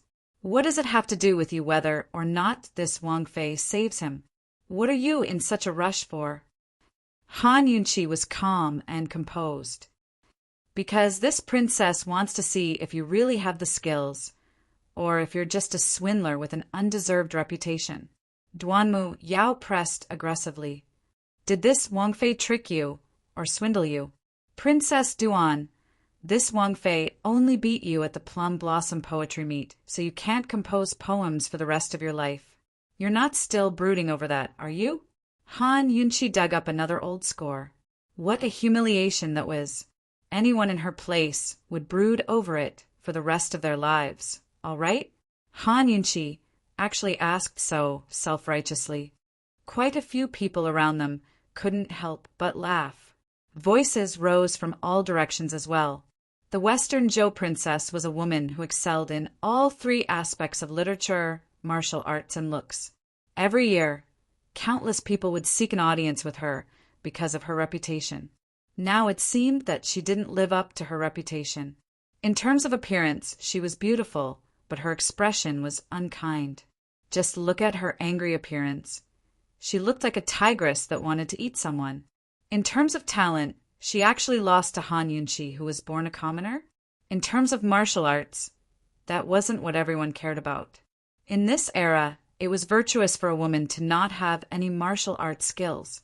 Hearing the whispers around her and the occasional mocking laughter, Duanmu Yao's fairy-like face turned sinister.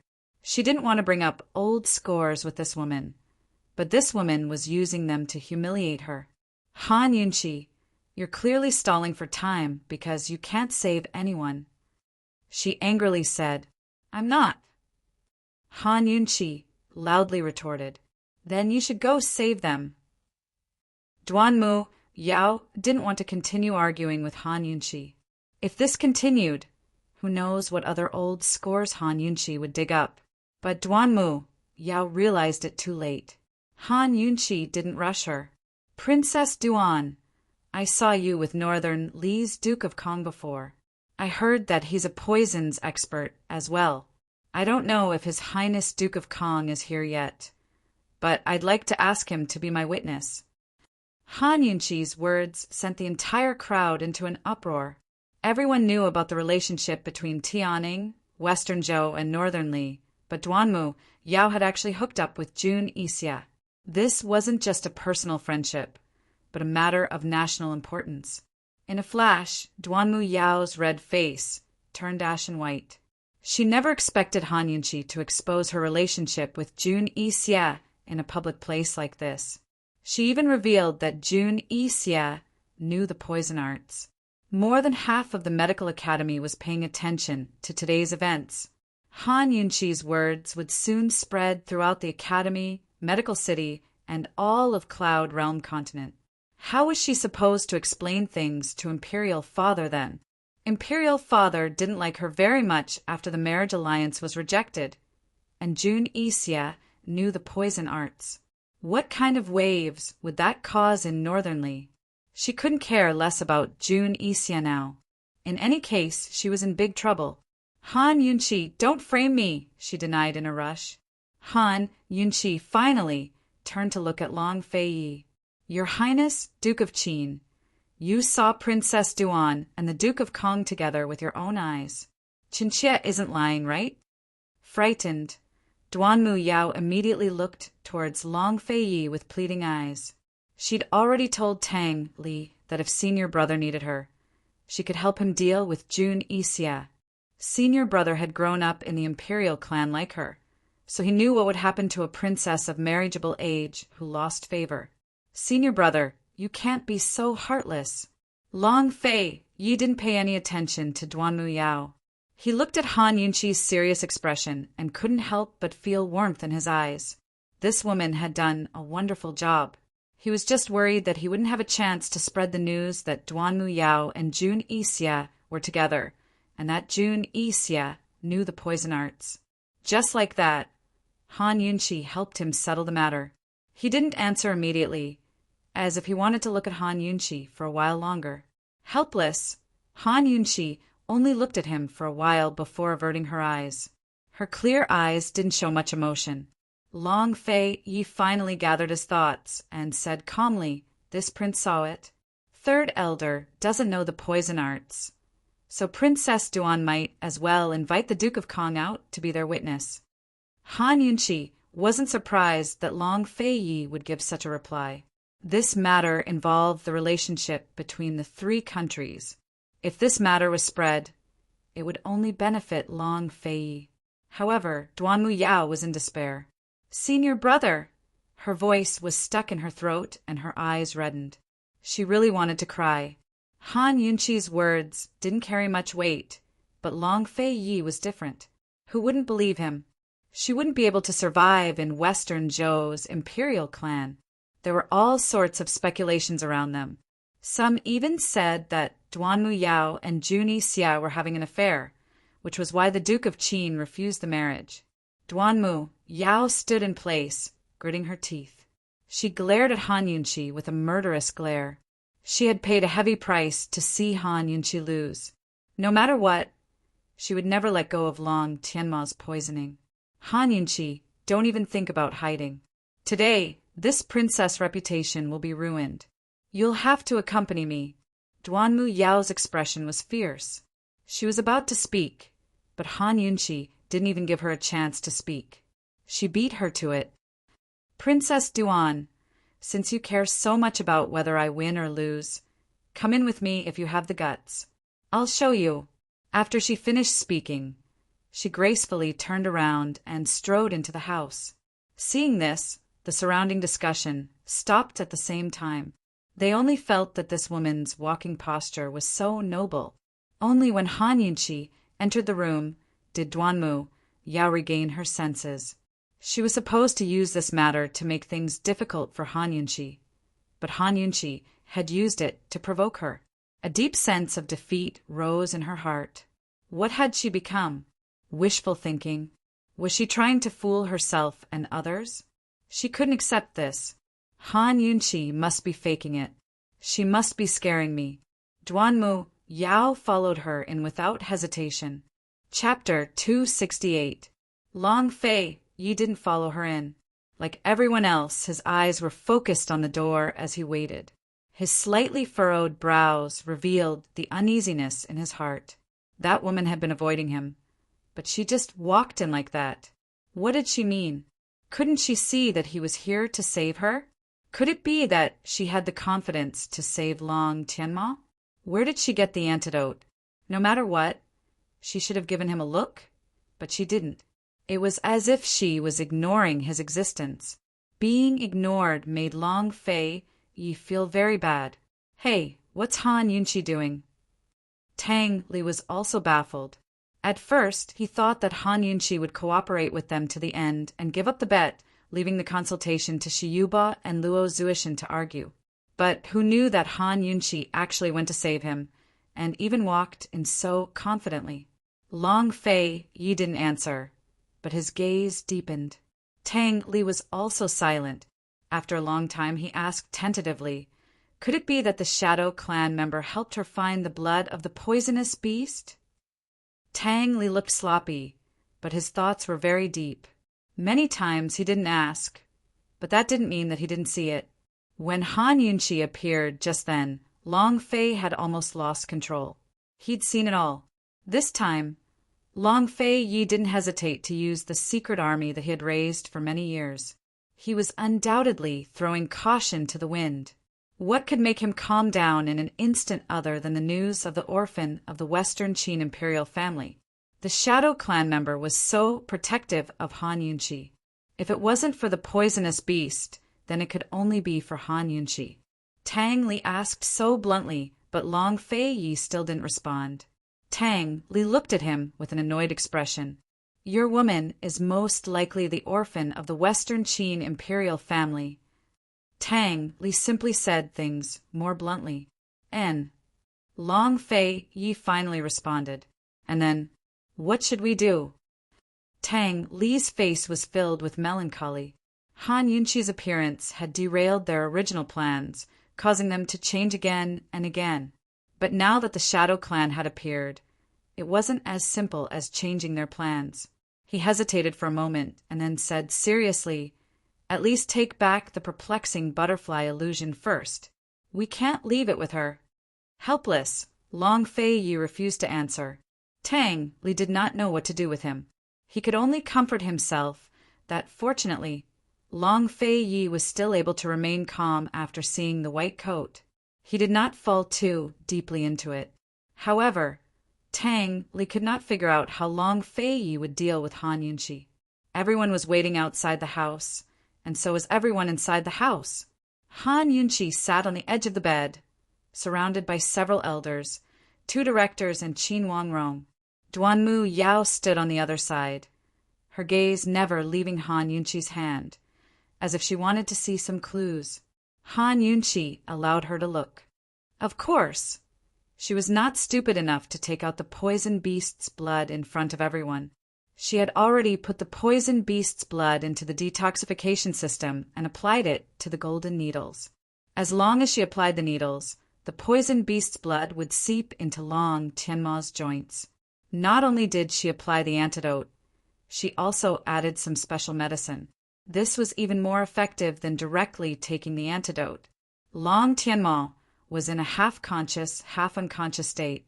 He was already tormented by pain to the point that he only had half his life left.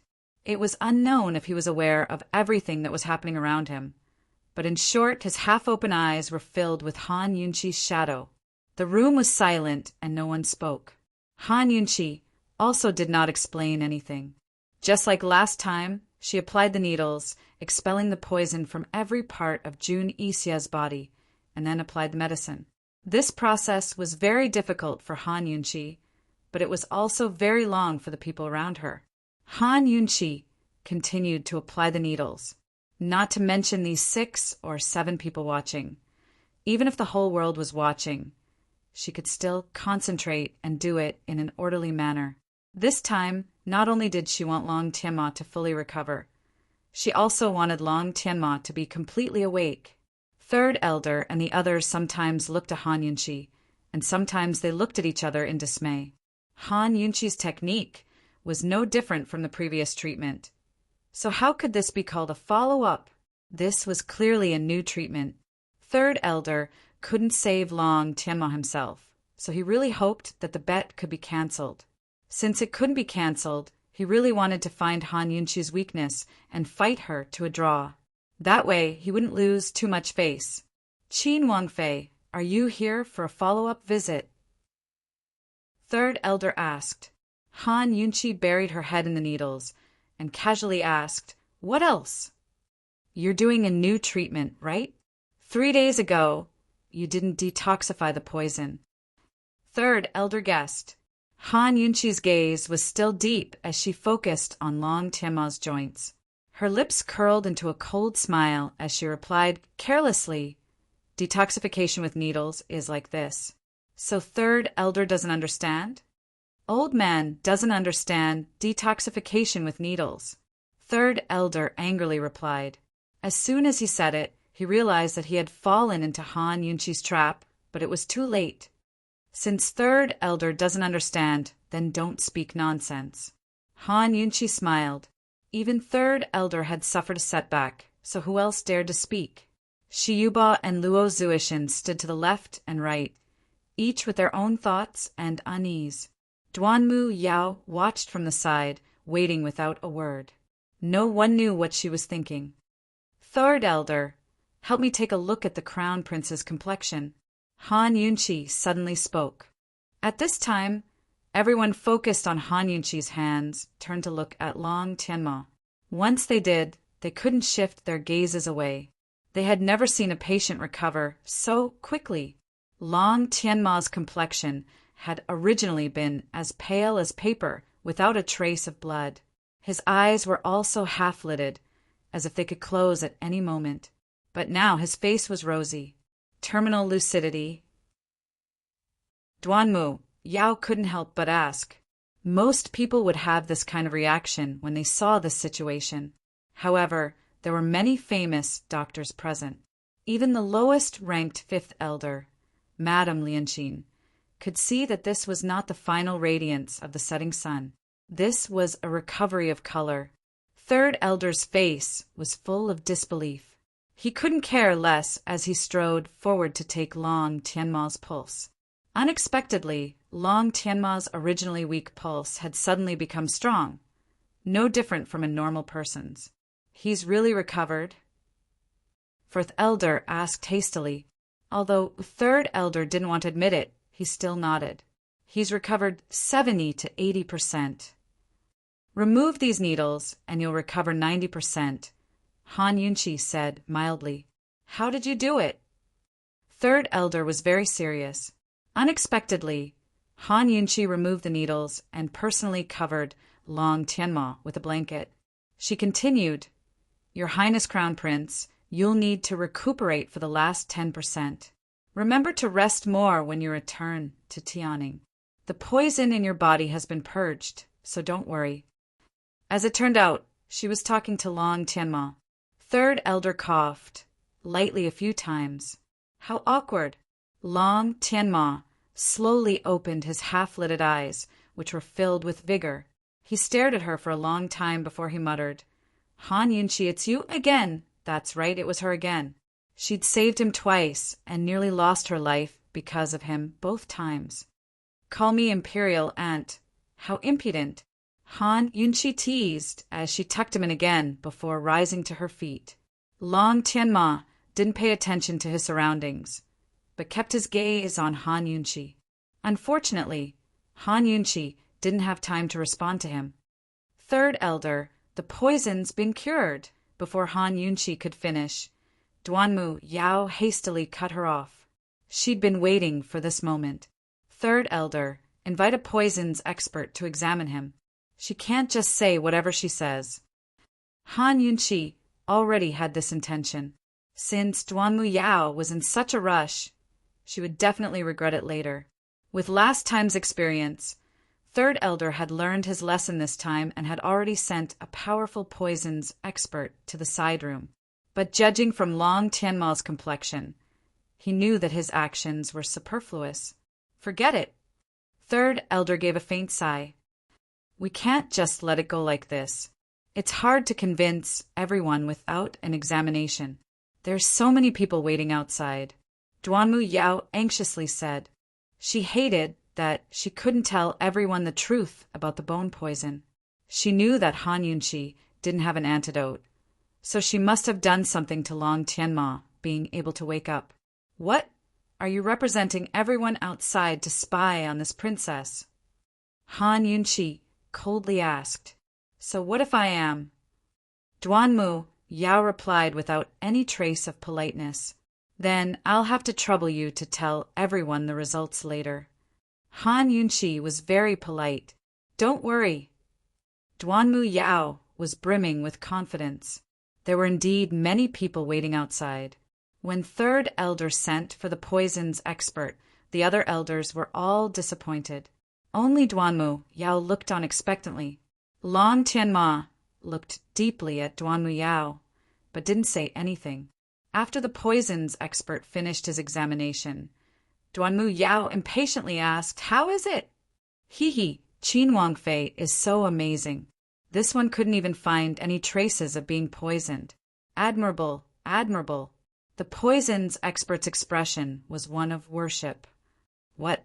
Duanmu Yao shook her head in disbelief. "Impossible. You clearly didn't have an antidote. Princess Duan is so sure. Could it be that you were the one who poisoned him?" Han Yunqi asked back. Only then did Duanmu Yao realize that she had lost her composure. She immediately denied it. "I didn't, I was just guessing." Han Yunqi was too lazy to argue with her. She tidied up her things and carried her medical bag on one shoulder.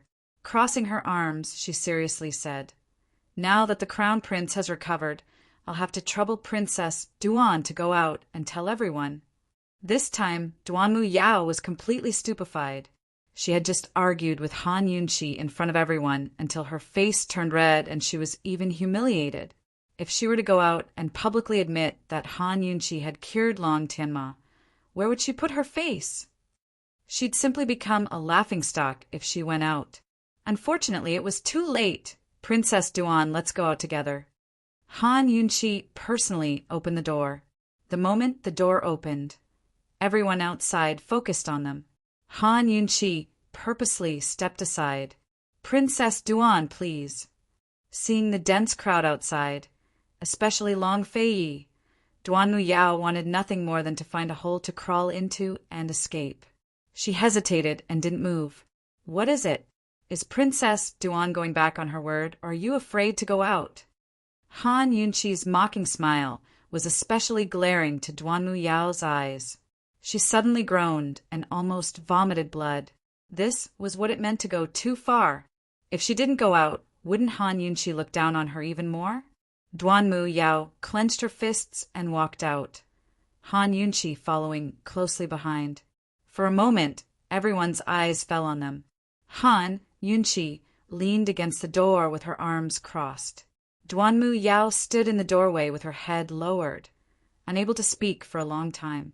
"Princess Duan, how's the situation?" someone suddenly asked loudly. Duanmu Yao had never been so embarrassed in her life. She almost wailed out loud, but she suppressed the humiliation and fear and said in a choked voice, "Han Yunqi cured him." Her voice was so soft that only Han Yunqi could hear her. Han Yunqi kicked her with the tip of her foot and laughed. "It doesn't count if you can't hear me." The usually proud Duanmu Yao was like a drowning dog at this moment. She sniffled, closed her eyes, and shouted, "Han Yunqi cured him!" Chapter 269. Han Yunqi cured her.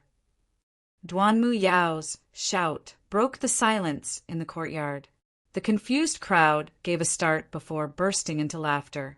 All sorts of taunts were hurled at Duanmu Yao. Who would like a meddlesome woman like Duanmu Yao? Her argument with Han Yunqi had already caused discontent among the crowd. Now there were plenty of people who wanted to hit her while she was down. "Qin Wangfei, beautifully done." "Hee, that's what happens when you meddle in other people's business." Didn't Princess Duan just say she couldn't cure the poison?" "Haha, Princess Duan, what did you say?" "Say it again, we didn't hear you." Duanmu Yao wanted to cry herself to death.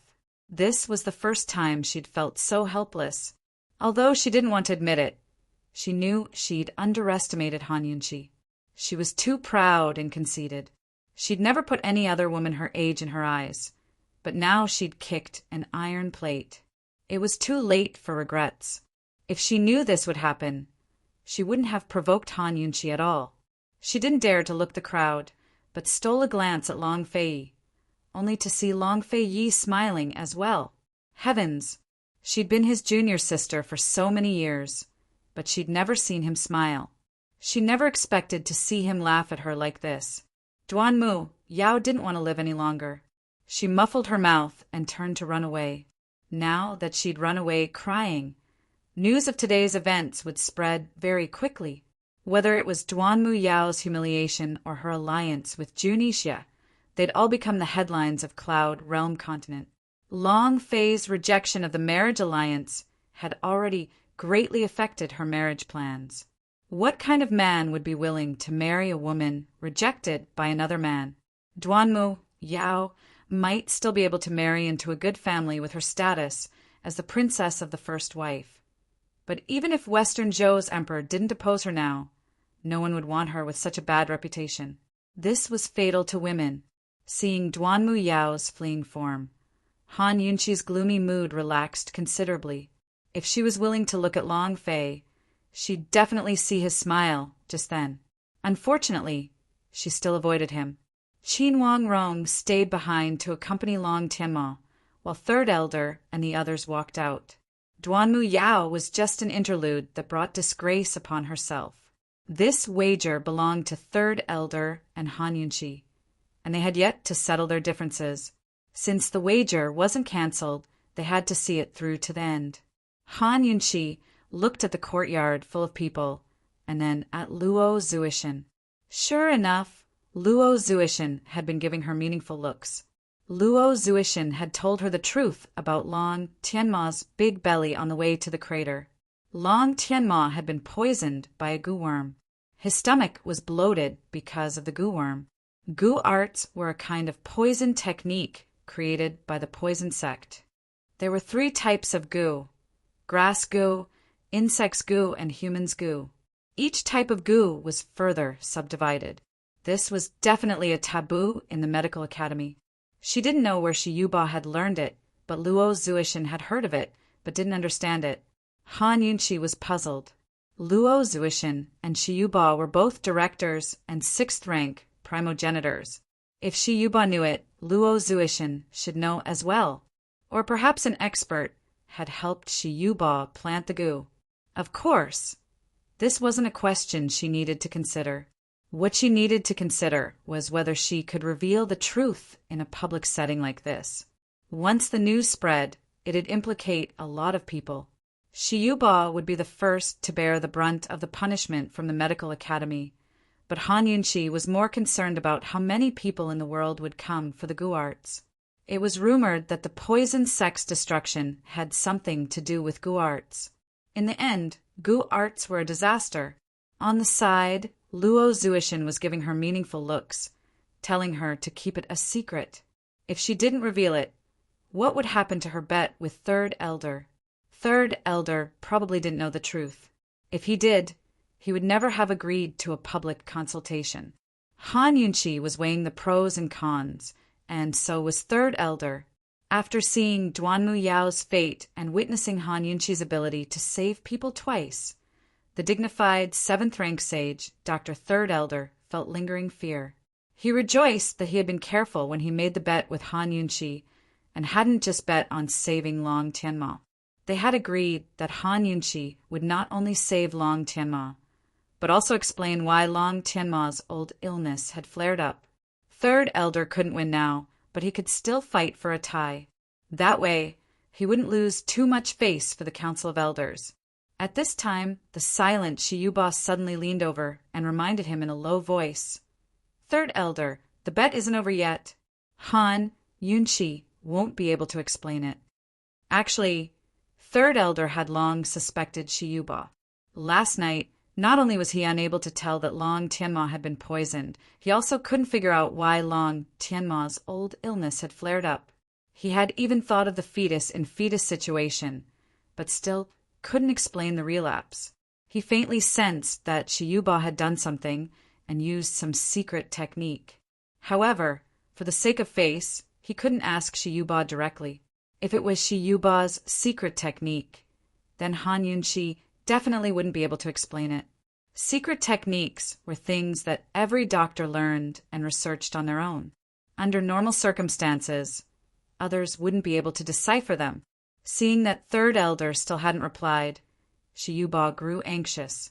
He knew that if Third Elder lost this time, the Council of Elders would lose. Long Tianma was the trouble he had caused. How could the Council of Elders treat him well in the future? Third Elder, I promise you with my title as a director that Han Yunqi definitely won't be able to explain it. If Han Yunqi couldn't explain it, then it wouldn't be considered her win. And if Third Elder couldn't cure Long Tianma, then it wouldn't be considered his win either. It would only be a draw. Third Elder glanced at Shiyuba, indicating that he could shut up. Shiyuba thought to himself that no one understood the art of Gu. If Third Elder asked later, he could just fabricate a secret technique. With Shiyuba's guarantee, Third Elder no longer hesitated. He asked, Qin Wangfei, shall we continue? Han Yunqi hesitated for a moment, then said, Third Elder, didn't we say before that we wouldn't have a public consultation?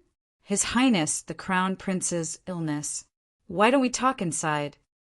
Talk inside? This woman was someone who didn't spare people when she was in the right. She actually took the initiative to talk inside. Qin Wangfei, could it be that you're afraid of losing and being laughed at by everyone? Lady Lianqin sneered. She really didn't know how Han Yunqi had offended her. Even Third Elder didn't seize the opportunity to find fault with her. Han Yunqi knitted her brows in annoyance. Still, she patiently explained, the Crown Prince's illness involves his privacy. It's not very appropriate to talk about it here. This was only an excuse. She'd paid so much to get to this point, so of course she wanted to win. But she couldn't talk about the Guards either, so she could only compromise. Unexpectedly, Lady Lianqin became aggressive. There's no such thing as privacy in a patient sent to the medical academy for consultation. Han Yunqi was using privacy as a reason, not an excuse. She really had considered Long Tianma's privacy before. The patient is my Tianning's crown prince, not an ordinary person. Han Yunqi looked unhappily at Third Elder. Compared to Lady Lianqin, Third Elder was easier to talk to. But Shiyuba spoke up at this moment.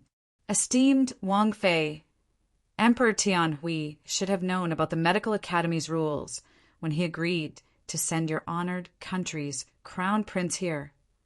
What a Shiyuba! He actually brought up Emperor Tianhui like this. Would Emperor Tianhui regret it if he found out? Third Elder, this matter concerns the Council of Elders' reputation. It's not good to hide it. As I see it, we shouldn't enter the rooms, Lady Lianqin added. You've already saved him. So how hard can it be for esteemed Wang Fei to explain the illness? Shiyuba said meaningfully. Finally, Third Elder made a decision. Esteemed Wang Fei, please. Han Yunqi glared at Shiyuba, her cold eyes seemingly able to see through him. Shiyuba subconsciously averted his gaze. No matter what, this woman can explain Long Tianma's illness, even if she can see through my tricks. Luo Zuishan was anxious as well. He kept looking around the rooftops, but couldn't see Gu anywhere. Where had Gu gone at this crucial moment? Long Fei Yi looked at Han Yunqi with a complicated look in his eyes. He couldn't guess whether Han Yunqi could explain herself under these circumstances. Esteemed Wang Fei, please. Third Elder urged again, but Han Yunqi didn't hesitate. I don't know. The entire courtyard fell silent at her words, so quiet that even a pin drop could be heard. Han Yunqi actually said she didn't know? Even Shiyuba and Third Elder were surprised that Han Yunqi would come clean despite knowing full well that she couldn't explain herself. She was about to win, but this woman had given up so easily. Luo Zuishan was the only one present who knew the truth. He now had a whole new level of respect for Han Yunqi. This woman didn't lose out to a man and could take the big picture into consideration. I don't know. Third Elder, we're even. Han Yunqi was very calm. She ignored the strange looks around her and strode away. The bet was over. She hadn't won or lost, so she could leave. She really didn't like this trip back to Medical City. Even Long Fei Yi was stunned as he watched Han Yunqi leave. He couldn't come back to his senses for a long time. Inside the room, Long Tianma and Qin Wangrong were both paying attention to the movements outside. Long Tianma's eyes flashed with gratitude. He thought that this woman must have given up the chance to win against Third Elder in order to protect his privacy. Even Imperial Father was gambling with his life. In this world, aside from Imperial Grandmother, only Han Yunqi treated him well. The more Third Elder looked at her, the more he felt that something was wrong. This girl's contrast was too big. There must be something hidden here. Third Elder was afraid of losing, but he also didn't want to end up with an unclear draw. It had to be known that it was a shameful thing to let a girl who was several decades younger than him give up. Third Elder thought that no matter what the reason was, he had to get to the bottom of it. The bet ended like this. No one gained anything. The main character left, so the spectators naturally dispersed. Long Fei Yi was the first to leave. He chased after Han Yunqi. Han Yunqi didn't go anywhere. She went straight back to her room to pack her things. She took off her blood-stained white robe and placed it on the couch. Long Fei Yi saw it as soon as he entered the room. "Are you all right?" Long Fei Yi asked seriously. Tang Li stood at the door and helplessly shook his head. He thought that Long Fei Ye's first question would be whether the white-robed man had saved her. "Very good, I'm fine." Han Yunqi was very calm as she packed her things. At this time, Third Elder came over. Chapter 270. Long Fei Yi was about to ask Han Yunqi why she was in such a hurry to pack, but he paused when he saw Third Elder. Third Elder ignored Long Fei Ye's presence and asked as soon as he entered, "Qin Wangfei, what's the matter with the Crown Prince's chronic illness?" Han Yunqi finally stopped and sneered. "Third Elder, why don't you ask Director, she instead of me?" Han Yunqi had given up so easily, and now she was speaking in such a tone. Third Elder was even more suspicious. "Qin Wangfei, you're purposely letting the old man win." Third Elder didn't want to lose, but he didn't want to draw either. Even more so, he didn't want a young girl to yield like this. To a 7th-rank medical sage like him, this was an enormous humiliation. He couldn't get past himself. "No, Third Elder is overthinking things. Why should I yield to you?" Han Yunqi had worked so hard to cure Long Tianma's poison, so how could she purposely let Third Elder win?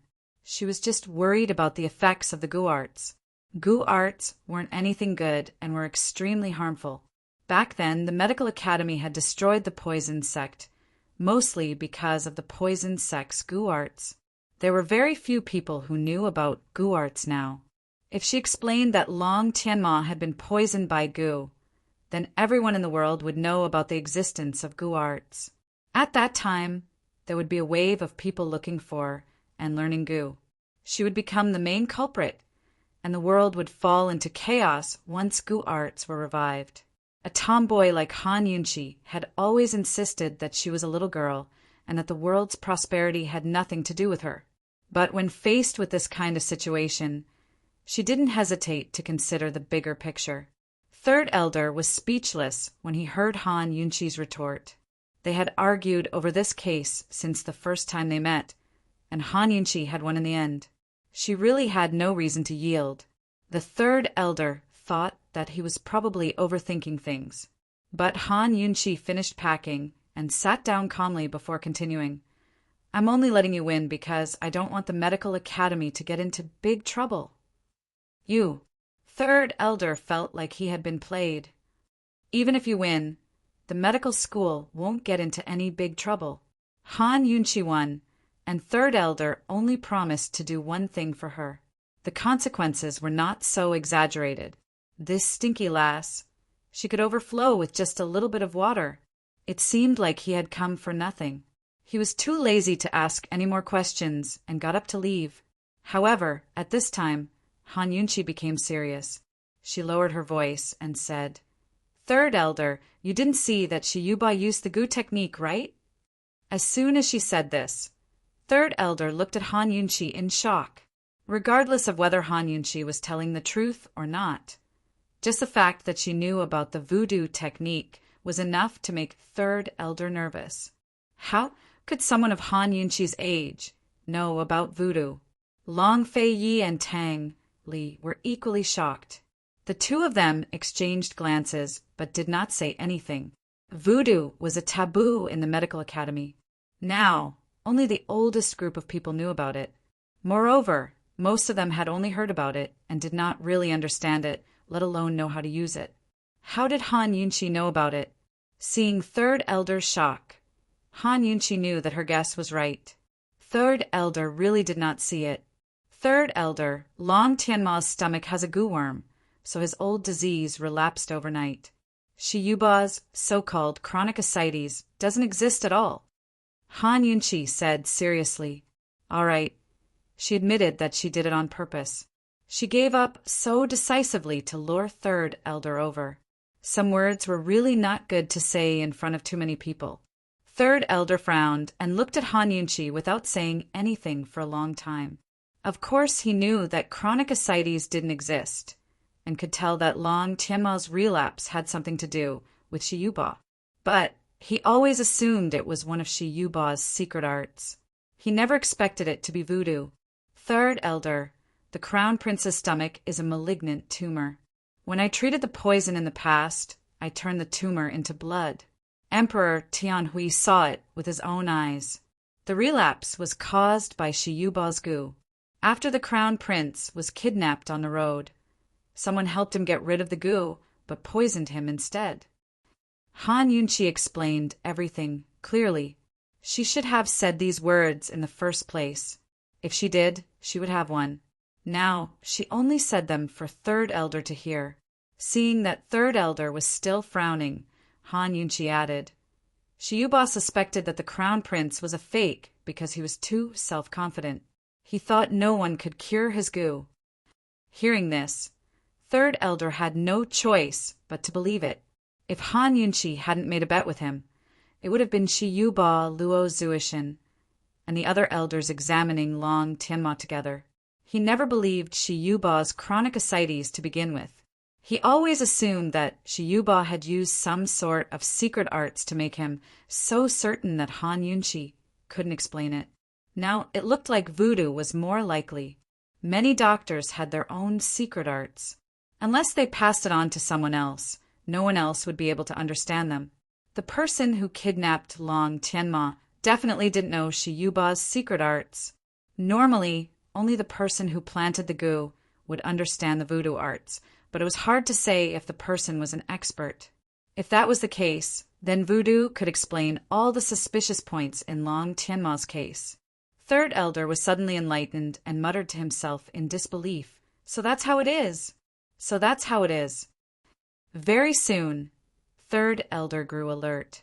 Esteemed Wang Fei, who was the person who kidnapped Tianning's crown prince. For now, Third Elder didn't care where Shi Yuba had learned the voodoo arts.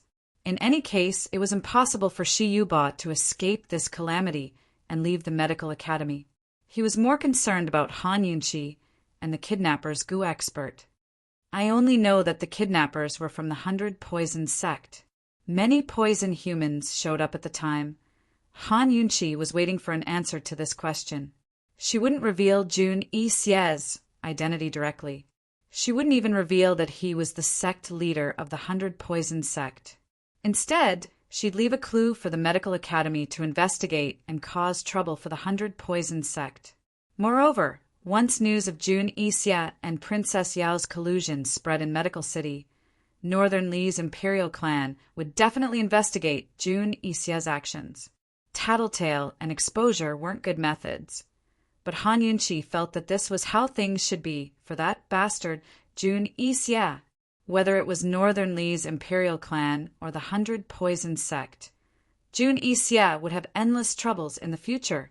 Third Elder didn't know the art of poison, but he was very clear on what a poison human was. If the 100 Poison sect could raise poison humans, it wouldn't be strange for them to know the art of poison. Third Elder stroked his beard and nodded repeatedly. Soon, his guarded gaze turned towards Han Yunqi. Esteemed Wang Fei, you also know the art of poison. If she could see it, she must know it as well. Luo Zuishan was one of Gu's people, so Han Yunqi naturally wouldn't betray him. She stood up and shouldered her bag, smiling broadly. Third elder, I don't know the art of poison, so we'll call it a draw today. With Shi Yuba here, you'll be able to answer to the higher-ups. Third elder was a smart person, so he immediately understood what she meant. Han Yunqi didn't publicize the matter of the art of poison in the consultation hall, which was enough to show that she understood the dangers of poison. She clearly could have won and used the opportunity to spread her name throughout the world, but she gave up everything for the sake of the greater good. Not to mention a woman. Even a man might not have such breadth of mind. And this was precisely the breadth of mind a doctor should have. A true doctor saved people, saved the country, and saved the world. She clearly could have avoided him and found the dean of the medical academy to reveal the truth. If she did this, not only would Shi Yuba suffer, even he, the representative of the Council of Elders, would be implicated. However, she didn't. She still left him a way out. A doctor's heart was ultimately kind. She said, I don't know the art of poison, so we'll call it a draw, so carefree. Third elder looked at Han Yunqi, not knowing what to do. He always thought this girl was conceited, arrogant, competitive, disrespectful, and unforgiving. Even if her poison arts were exceptional, he didn't think she was a good girl. But now, he had no choice but to reevaluate her. It was the first time Third Elder was so impressed by a junior. With a serious expression, he said, Qin Wang Fei, old man lost. Not to mention one thing, as long as you have any request from Medical City, old man will definitely do his best to help. Unexpectedly, Han Yunqi was too surprised. She'd only done what she thought was right. Just then, she'd even tricked Third Elder with her words. She didn't expect Third Elder to admit defeat and give her such a heavy promise. It really was a blessing in disguise.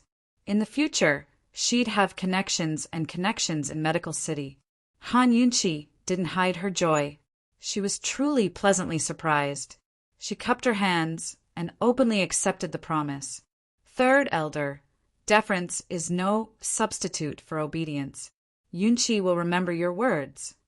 Third Elder nodded. Old man still has matters to attend to, so he won't accompany you any longer. Naturally, Third Elder was hurrying off to deal with Shi Yuba. Just where did this guy get his goose skills from? This wasn't a question Han Yunqi was concerned about. She only knew that the trouble had been dealt with and that she and Gu Beiwa were innocent. She didn't know where Gu Beiwa had gone, but the medical academy was already searching for him. Hopefully, they'd have news as soon as possible. At this moment, the silent Long Fei, he finally spoke up. Han Yunqi, you're formidable.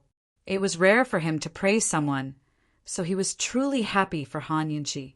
He didn't expect this woman to rely on her own abilities to gain Third Elder's approval. With Third Elder's protection, she might not be able to walk sideways, but at least her path would be smooth. Unexpectedly, Han Yunqi actually said politely, Your Highness praises me too much. Qinxia is already extremely fortunate that I didn't lose Your Highness's face.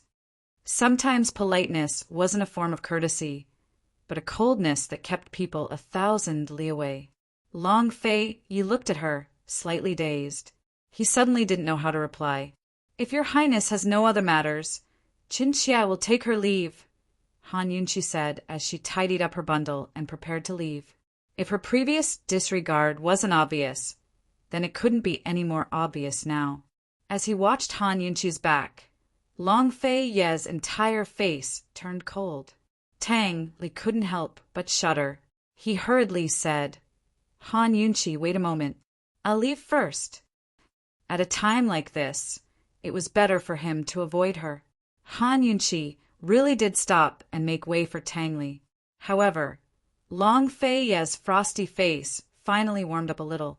Just as he was about to speak, Han Yunqi actually took out a small blue and white porcelain vase.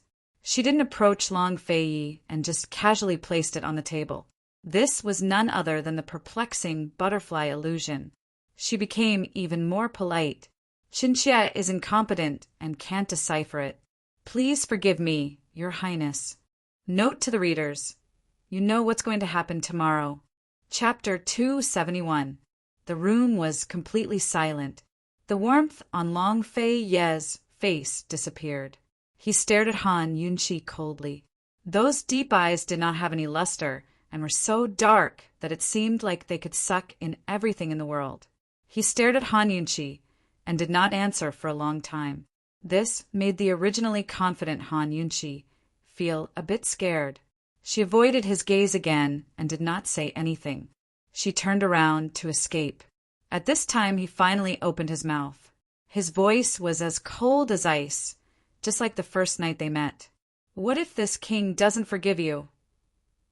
No one had ever dared to challenge his bottom line like this and ignore his existence like this.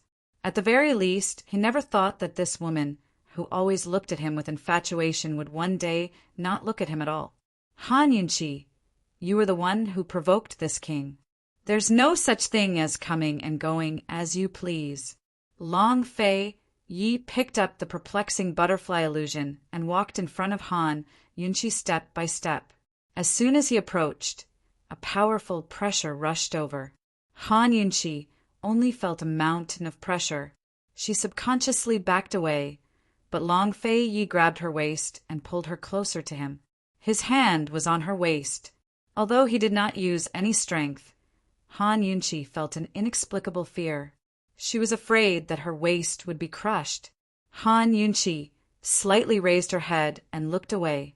She did not want to look at him.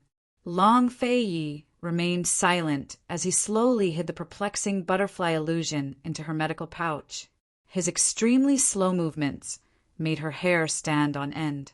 As soon as he finished hiding it, he suddenly grabbed her chin and used a lot of strength to force her to look at him. The two of them were silent, but the struggle was fierce. Han Yunqi used all her strength on her chin and refused to obey. Long Fei Ye's strength increased bit by bit until her bones hurt. In the end, it was Han Yunqi who was defeated. Her head was forced to face him.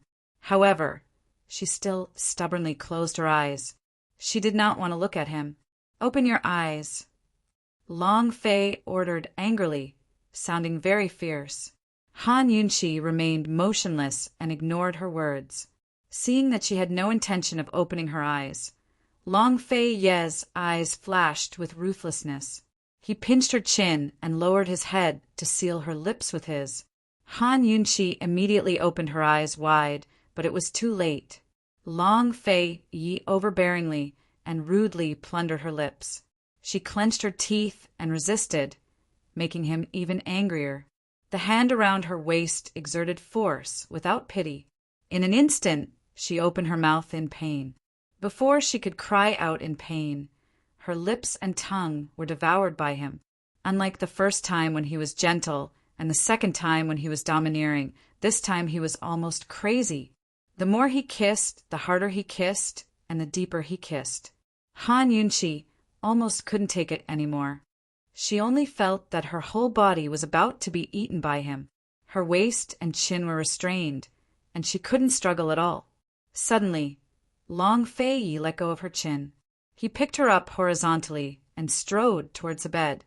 Han Yunqi used all her strength to beat him. Finally, she gave up her silence and angrily said, "Long Fei Yi, that's enough! That's enough!" He placed her on the bed and finally opened his mouth to roar at her, "That's not enough! I hate you! Scram!" Han Yunqi was angry. She stretched out her hand and several poisonous needles flew out. Long Fei Yi dodged and pressed down on the arm that she used to hide the needles. All the hidden weapons on her body were taught to her by him. Once he was on guard, she wouldn't be able to hurt him with a single needle. "What right do you have to bully people? Who do you think you are?" Han Yunqi swung her other hand, but unfortunately, Long Fei Yi pressed it down again. "This prince is your husband, your sky, your earth, and your whole life." "Bullshit!" Han Yunqi smashed his face full of spittle. Long Fei Yi, who had severe mysophobia, completely ignored her. He coldly said, "That white-robed man saved you." Han Yunqi sneered. "Don't tell me it was you?" If he hadn't wanted to save Duan Muyao, she wouldn't have been waiting at the door of the secret room. She also wouldn't have been late. She wouldn't have been pushed out by Mu Linger and fallen into Jun Yixia's hands. They could have retreated unscathed, closed the door, and let Duan Muyao and Jun Yixia die in the stomachs of the flesh-eating rats. Everything she'd suffered when Jun Yixia kidnapped her was because he'd gone to save another woman. "Do you mind?" Long Fei Yi asked without hesitation. There was no need to say what he minded. They both had a tacit understanding. "So what if I do?" Han Yunqi openly admitted it. "Long Fei Yi, if you want to treat me well, then you're not allowed to treat other women well. Otherwise, I'd rather not accept your kindness." When it came to matters of the heart, she was even more domineering than him. Long Fei Yi was about to explain, but the words suddenly stopped at the tip of his tongue. His eyes were filled with indescribable complexity. The wild storm suddenly stopped. This impulsive man who had turned into a demon suddenly hesitated. Han Yunqi watched and watched. Her heart, which was already half dead, slowly sank. What did he mean by this? Did he not intend to answer her? Did he have nothing to say about that matter? After waiting for a while, seeing that Long Fei Yi still didn't speak, Han Yunqi suddenly pushed the distracted Long Fei Yi away. She coldly said, "This lady doesn't mind now. The bridge is the bridge and the road is the road. This concubine won't cause trouble for your highness, so I'll have to trouble your highness to not disturb this concubine." As she spoke, she stood up and got off the couch. However, Long Fei Yi quietly looked at her and didn't stop her. Han Yunqi tidied up her clothes and hair. She was a bit hesitant, but she still forcefully wiped away the remnants of his breath from the corner of her mouth in front of him. "This concubine won't be going to the poison warehouse. Your Highness, please find someone else." After she finished speaking, she turned and left. She was already at the door, but he didn't say anything to stop her. Han Yunqi gritted her teeth and ignored the sourness in her heart as she left with large strides. Inside the room, Long Fei Yi sat on the couch and looked at Han Yunqi's white clothes on the couch. His entire person was terrifyingly quiet. His eyes were filled with complex emotions, and the depths of his eyes were dark and gloomy. No one could guess what he was hesitating about at this moment. Tang Li stood at the door for a long time. He understood. He didn't say a word and waited for a long time. This wait lasted until dawn. He thought that a few hours would be enough for Long Fei Yi to adjust. Wasn't he always decisive? But who knew that Long Fei Yi was still sitting there quietly? He shouldn't have any romantic feelings, especially when it came to a woman whose identity was questionable. If he didn't make a decision, he would suffer instead. Tang Li couldn't stand it anymore. He walked in and said indifferently, "Big brother, are you all right?" If he wasn't jokingly calling him Duke of Qin, then he would call him by his full name. He rarely called Long Fei Yi Big Brother. Since he was young, he had only called him that a few times. His father didn't allow it, and his aunt also didn't allow him to call him Big Brother. They said that only when a person was willing to give up even familial ties could they achieve great things. When he was 4 years old, his aunt gave him the perplexing butterfly illusion and a great responsibility. She then committed suicide in front of him. Blood splattered on his face. He was only 4 years old. He was so scared that he couldn't even cry. After that, he didn't say a word for an entire year. Tang Li collected his thoughts and patted Long Fei Yi's shoulder lightly. However, Long Fei Yi pushed his hand away and resumed his cold expression, as if nothing had happened. He casually tossed the white robe to Tang Li and said indifferently, "Get ready. We'll enter the poisonous herb warehouse in 3 days."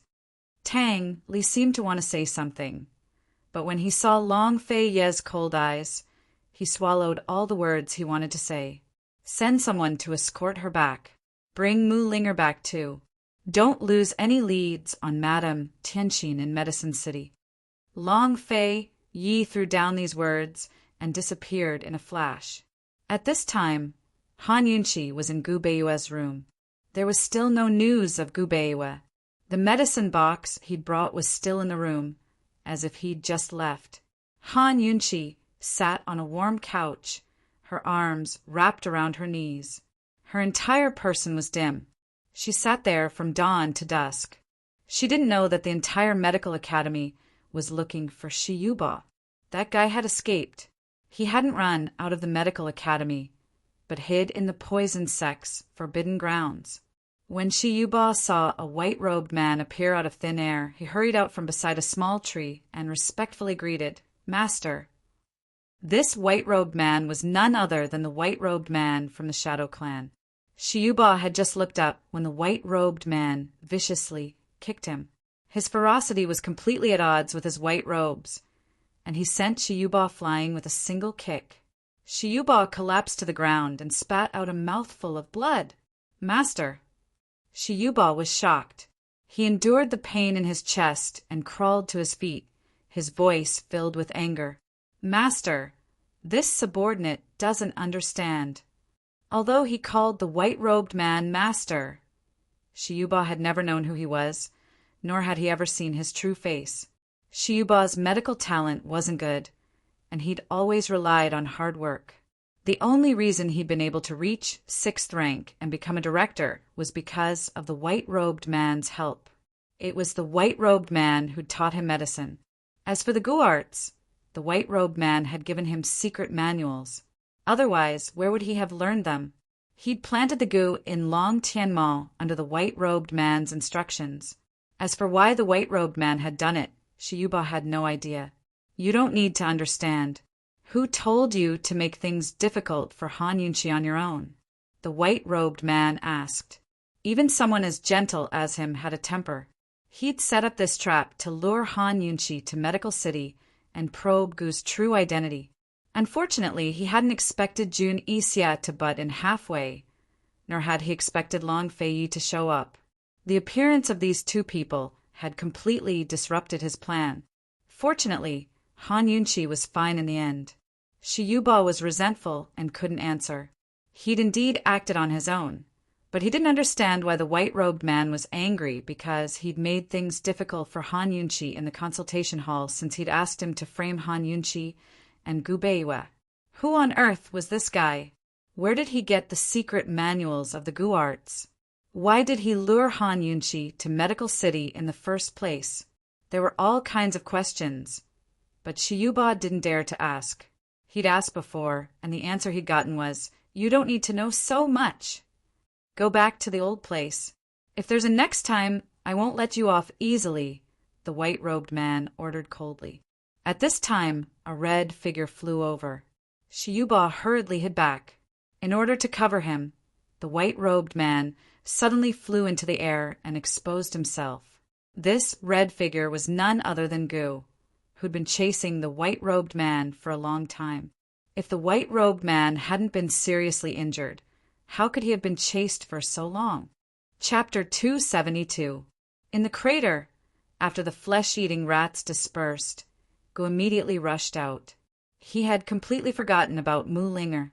He searched high and low for Han Yunqi, but couldn't find her. Helplessly, he returned to the medical clinic and bumped into the white-clothed man who was about to leave. Seeing the white-clothed man, Gu naturally wouldn't let him go. He had been chasing him since last night. In order to cover for Shi Yuba, the injured white-clothed man was caught up again. "Seriously injured? Is the poisonous beast in your hands?" Gu raised his eyebrows and asked. He didn't know about Han Yunqi's situation. Seeing that this guy was covered in blood and his face was as pale as paper, he was obviously seriously injured. After the Xiangol door opened, he disappeared. Could the disappearance of the poisonous beast be related to him? If it was, do you think you could still be alive? The white-clothed man smiled. Due to his gentle temperament, he didn't seem to be anxious even when Gu caught up with him. "Then how did you get injured?" Gu was very curious. It wasn't easy to injure someone from the Shadow Clan. Long Fei Yu was with him. Jun Yixia couldn't have done it, even if he was poisoned. You and I have no enmity. Why are you so entangled? The white-clothed man asked indifferently. As soon as he said this, Gu sneered, He who says we have no enmity. If it weren't for the fake map, he and Mulinger would have arrived at the secret room long ago and wouldn't have fallen into the snake cave. He wasn't afraid of being poisoned or bitten by snakes, but he still had to put on an act in front of Mulinger. Did you steal the map of the crater? Gu asked coldly. The white-clothed man calmly shook his head. I didn't steal it. It was you. Gu was very sure. Without the map, how could he have led the way so smoothly? The white-clothed man still shook his head. I just took a look and burned it. I really didn't steal it. Gu was stunned at first, then exploded. You! He didn't draw his sword because he was used to using it. Instead, he flicked a seed at the white-clothed man. You're courting death. Other than Han Yunqi, he had never been teased like this. This guy was actually making fun of him. How hateful! The white-clothed man did not expect Gu to know this kind of hidden weapon technique. He did not have time to dodge and was shot in the shoulder by the seed. Pain immediately came. It was as if something was drilling into his flesh. Could it be that this seed was poisonous? He had the Gu technique manual, but he did not understand poison or Gu. Very soon, he discovered that he was wrong. This seed was not poisonous because the seed actually used his flesh and blood as the soil and suddenly sprouted from the soil, growing an unknown bud. Controlling flower technique. The white-robed man was shocked. He didn't expect it to be such a strange technique. No wonder he was in so much pain. The roots of the sprout were drilling into the depths of his flesh. This sprout looked small, but it would quickly absorb his blood essence and grow rapidly, occupying his entire body. Once this plant bloomed, it meant that his body had become fertilizer for the flower. The white-robed man did not hesitate. He took out a small knife and stabbed it into his shoulder, forcibly uprooting the sprout. His entire shoulder was bleeding profusely. Although this method was cruel, it was the only way to deal with the controlling flower technique. You're quite knowledgeable. Gu admired him, but immediately flicked a second seed. This time, the white-robed man successfully dodged it. I didn't expect you to be so secretive. The white-robed man was serious. Knowing this won't do any good. Gu stood on the tree. His red robes fluttered. Amidst his flirtatious and arrogant appearance, there was a hint of hostility. He was indeed secretive. If it wasn't for his anger, if it wasn't for his last resort, he rarely revealed his true abilities. The white-robed man did not understand. With Gu's unscrupulous and lawless character, how could he be so patient and not reveal his true abilities? He did not continue to tangle with Gu. He turned and fled. He was injured and could not defeat Gu. However, he had a good foundation in Qinggong. He could still escape. Stop right there if you have the guts. Gu immediately chased after him, but the white-robed man's words stopped Gu in his tracks. Rather than chasing after me, why not go to the consultation hall to check on Miss Yunqi's situation? The furious Gu gave a start. Even his tone of voice changed, revealing an unconcealable surprise. Han Yunqi, she went back. The white-robed man smiled wordlessly and took advantage of the chance to flee. If you liked someone, a cloudy day could turn into a sunny one in an instant. Gu did not chase after him, but turned to fly towards the medical academy. Han Yunqi was at the consultation hall. Had she escaped from Jun Yixia's clutches? Or had someone saved her? She hadn't found the poison beast's blood, so she'd be bullied at the consultation hall. He wouldn't allow that to happen. The white-robed man didn't run far. It wasn't until Gu's figure vanished from sight that he appeared beneath the tree and muttered to himself, Gu? So it really was you. By the time Gu returned to the medical academy's consultation hall, it was already empty. Gu immediately ran to Han Yunqi's room, but didn't see Han Yunqi. Instead, he saw Luo Zuishan sitting inside, waiting for him. "Where is she?" Gu asked anxiously. Luo Zuishan had come here because he was certain Gu would show up. He told Gu everything that happened at the consultation hall. But before he could finish, Gu grew curious. How did she cure the poison? What? Luo Zuishan didn't understand. As he saw it, Han Yunqi had only gone for a follow-up examination. Hadn't the poison been cured long ago? Gu avoided the topic. Although he hadn't caught the poison beast on this trip to the Sky Pit, he knew that Han Yunqi had nothing to do with the Tang clan. The ties between Long Fei Yi and the Tang clan had nothing to do with him. He only cared about Han Yunqi's origins. He had to admit that this result was very disappointing. If Han Yunqi was a member of the Tang clan, then she definitely wasn't the poison girl he was looking for. He could rest assured. Unfortunately, after eliminating the Tang clan, the poison girl's origins were a mystery. The only clue left was Madame Tianqin. So she left with Long Fei Yi? Gu changed the topic. Probably. Luo Zuishan didn't know that much. When he came over, Han Yunqi and Long Fei Yi weren't there. Now that the matter was over, the couple naturally had to leave. "Are you sure she's fine?" Gu asked again. Luo Zuishan was very sure. Based on the way Han Yunqi had taught Duan Muyao a lesson, that girl was in good shape, both physically and mentally. Gu was relieved, and his smile was brighter than the sun. That's good. Only the heavens knew how worried he was. Although he was never serious with Han Yunqi, he really couldn't bring himself to laugh when something really happened. Gu was about to leave, but Luo Zuishan pulled him back. Where did that bastard Shiyuba learn the Gu arts? Luo Zuishan had wanted to ask for a long time, but Gu always appeared and disappeared like a ghost. He never had a chance to speak properly. Shiyuba was indeed suspicious, and Jun Isia's Gu arts were also very curious. However, Gu didn't care at all. He hated the medical school, and he was afraid that the medical school wouldn't fall into chaos. He only regretted that he hadn't revealed the matter of the Gu arts at the public consultation this time. The Gu arts have been lost for so many years. Before Luo Zuishan could finish speaking, Gu waved his hand and strode out the door. Luo Zuishan was angry and anxious as he chased after him. Couldn't this brat have a proper conversation with him? He had specially come here to wait for him for another matter. I just came from the Council of Elders. I heard that the young miss of the Mu family went missing. She was supposed to arrive yesterday at the latest, but there's still no news. If Luo Zuishan hadn't mentioned it, Gu really would have forgotten about that girl. However, as soon as he thought about it, he slowly narrowed his eyes, a dangerous aura on his face. Where is she? That damned girl actually repaid kindness with enmity and pushed poison lass out to feed the rats. TSK, he really underestimated her. How would I know? Luo Zuishan couldn't help rolling his eyes. He should be the one asking this question. Where was she? Hadn't she been following him all this time? Find her. Gu was very decisive.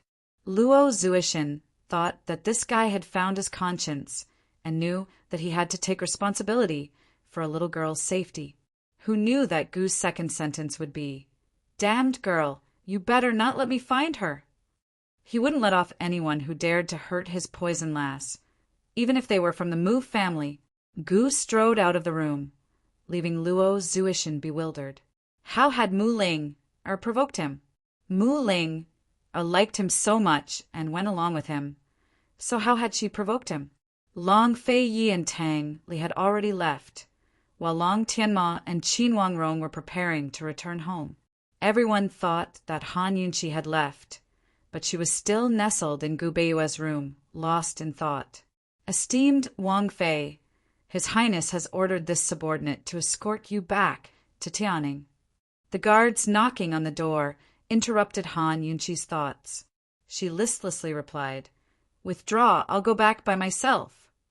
Esteemed Wang Fei, this is His Highness's order. The guard didn't dare leave. Unexpectedly, Han Yunqi suddenly shouted angrily. What? His words are orders, but this Wang Fei's aren't. The guard was scared out of his wits, his face ashen. Although he hesitated, he didn't dare say another word. But Han Yunqi actually opened the door and stared at him coldly. His Highness isn't going back. His Highness and young Master Tang Li left first, the guard replied foolishly. Oh! Han Yunqi replied faintly without asking any more questions. Esteemed Wang Fei, you should come back with this subordinate. Don't let this subordinate. Before the guard could finish, Han Yunqi flipped out. Scram! Yes, this subordinate obeys. The guard scrambled away. Everyone said that his mistress had a good temper. But why didn't he feel the same way? He thought that he should hurry and report this to His Highness. Han Yunqi returned to her room and slammed the door shut. She really hated this kind of surveillance. She didn't want to go back to Tianing, but she didn't know where she wanted to go. She didn't want to stay in the medical academy, but now that third elder was protecting her, she wanted to stay for a few more days. Han Yunqi was still in a daze when a sound came from her medical pouch. She quickly opened it and saw that the little squirrel had already opened the lid of the rosemary and was about to pour it into its mouth. Chapter 273. Don't! Han Yunqi screamed and snatched the porcelain bottle from the little squirrel's hands at lightning speed. She used so much force that the little squirrel fell backwards. Han Yunqi was so scared that her heart almost jumped out of her chest. She had argued so fiercely with Long Fei that she had forgotten to return this thing. No matter where this thing came from, it was very important. If it was eaten by the little squirrel, she thought that she probably wouldn't be able to see Long Fei again in this lifetime. The little squirrel was scared silly by Han Yunqi's aggressive attitude. It curled up its little body, but unfortunately it was full and its round belly couldn't shrink back no matter how hard it tried. Thus, it stuck out its big belly and curled up its limbs and head, looking pitifully at Han Yunqi. Han Yunqi checked that the perplexing butterfly illusion in the porcelain bottle hadn't been lost or contaminated. Only then did she let out a big breath. She had been scared to death. She didn't even know what this thing was. If it was gone, where would she go to find another bottle to return to Long Fei? After calming herself down and covering the rosemary, Han Yunqi glared angrily at the little squirrel. Master is so fierce. The little squirrel shrank its head even further. Its black eyes blinked innocently as it obediently waited for Han Yunqi to deal with it. Han Yunqi was still panicking, but when she saw the little squirrel's cute appearance, she was both angry and amused. She didn't know what to do with it. How was this a foodie she had picked up? This was simply a money-losing good. It had eaten 2 big bags of her poison, and a lot of it had been concocted using the medicinal ingredients she had spent a lot of money to buy from Medicine City's medicinal market. If it continued to eat like this, the stock in her detoxification system would be in imminent danger. Han Yunqi checked the medical pouch again and found that the poison inside was all gone. The poison needles, however, were neat and untouched. Hee, at least this little thing was tactful. Otherwise, she really would have found a bag and tied it up. Han Yunqi looked at the little squirrel and suddenly realized a problem. She exclaimed, "You recognize this poison?" If Long Fei hadn't tested it for her, she wouldn't have been able to tell that it was highly toxic. The little squirrel must have known, which was why it ate it. The little squirrel, guilty of its mistake, was scared again. It continued to hide behind Han Yunqi. It didn't seem to understand what Han Yunqi meant. Han Yunqi didn't know how to communicate with this little thing. She brought the perplexing butterfly illusion in front of it and waved her hand. Remember, no matter how hungry you are, you can't eat this thing. Do you understand? Unexpectedly, the little squirrel understood and immediately stood up, allowing its round belly to hang on the ground. It nodded its head vigorously, afraid that Han Yunqi wouldn't understand. S. Seeing Han Yunqi laugh, the little squirrel slowly relaxed. Not long after, It climbed onto Han Yunqi's arm and grinned at her. Han Yunqi used 2 fingers to pinch the little squirrel's neck and held it in her hand. She lay on a rocking chair at the side and brought the little squirrel in front of her. No one spoke when she was bored, so it was nice to have a squirrel to keep her company. There are so many people. Why are you looking for me? How many meals do you eat in a day? How old are you this year? Do you have a name? Han Yunqi was actually talking to herself. How could she expect the little squirrel to answer? The little squirrel pricked up its ears and listened attentively. The more it listened, the more confused it became. It could judge the meaning of a human's body language, expression, and tone, but it couldn't understand such a long list of words at all. Han Yunqi looked left and right, then suddenly laughed. I'll just call you Little Thing, okay? It had a domineering name, Poisonous Beast Gushu. What little thing? The little squirrel didn't understand, but seeing Han Yunqi laugh, it also laughed happily. Thus, the nickname of Poisonous Beast Gushu was happily decided, just like that. Little Thing. Even if she wasn't happy, smiling more would cheer her up. Little Thing, let's go find Third Elder. Han Yunqi hid her disappointment. She was still the magnanimous, unrestrained, strong, and stubborn Han Yunqi. She still had many things to do. Although she was forced to come to Medical City, she also wanted to investigate Madame Tianxin. How exactly did Madame Tianxin get a director position for Hong Kongan back then? Han Yunqi had asked Luo Zuishan before, but Luo Zuishan had never paid attention to a doctor of Hong Kongan's level. Instead, he had heard of Madame Tianxin's name, but he didn't know her. The director position had always been conferred by the Elders Guild, so it was best to ask Third Elder about this matter. Han Yunqi was about to leave when she remembered something. She sat back down and took Little Thing out of the medical pouch. She closed her eyes and concentrated for a while before putting Little Thing back. What was she doing? Of course, she was refilling the medical pouch with some necessary herbs, some defensive poisons, and some antidotes. In the medical school, there were many eyes staring at her. It was better to be cautious, lest the detoxification system reveal any flaws and attract unnecessary trouble. Little Thing saw the pouch full of poisons and was very confused. How did these things appear? Could it be that its new master was someone who could conjure poisons out of thin air? It seemed like it had followed the right person. Little Thing was very happy. It threw its master's fierce look to the back of its mind and actually started to eat the poisons in big mouthfuls right in front of her. Although it was eating in big mouthfuls, this Little Thing ate silently. Moreover, it closed its eyes and looked like it was enjoying it. Fortunately, Han Yunqi took a second look. Otherwise, when she urgently needed the medical pouch, this Little Thing would really spoil it. In just a short while, Little Thing had already swept through half a pouch of poisons. Han Yunqi's eyes twitched as she watched. From last night until now, it had only been a day and a night, and it still continued to eat after eating 2 big pouches. How big was its appetite? It wouldn't eat too much, right? Han Yunqi suddenly picked up Little Thing. Little Thing immediately opened its eyes. At first, it was confused. Then it was frightened and shrank into a white furball.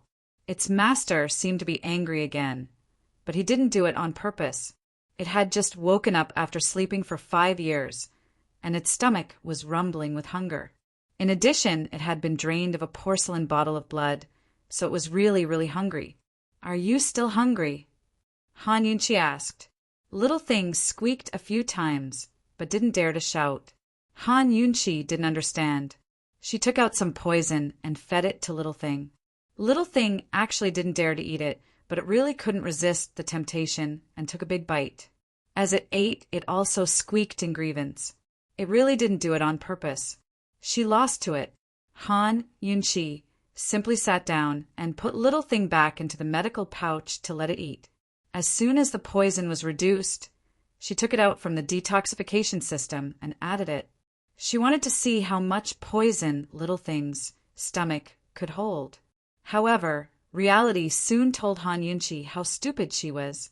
In less than an hour, Half of the stock in her detoxification system was used as a sacrifice to Little Thing's stomach. But even so, Little Thing still didn't seem to be full.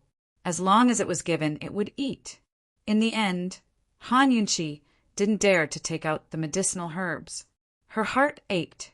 Those finished poisons and the medicinal herbs used to make them were all painstakingly added to the detoxification system. What kind of sin did she commit to take in such a wastrel? Just as she didn't know what to do with Little Thing, there was a sudden knock on the door. Who was it? This was the guest room for Gu Beiwe. There was still no news from him. So who would be knocking on the door? Han Yunqi quickly hid Little Thing away and went to open the door. Unexpectedly, she saw a man dressed in white as soon as she opened the door. His robes were whiter than snow, and his eyes were clear and warm. It reminded her of a line from a poem. A young man on a stranger's side is like jade, whose family's young master is unparalleled in this world. He's back, Gu Beiwe. However, Gu Beiwe's face was currently as white as a sheet of paper. His entire person seemed to be suffering from a serious illness and was extremely weak. What's wrong? Where did you go? Han Yunqi was alarmed. The last time she saw Gu Beiwe like this was a few months ago. Gu Beiwe didn't answer, but asked, "Esteemed Wang Fei, how is the crown prince's illness?"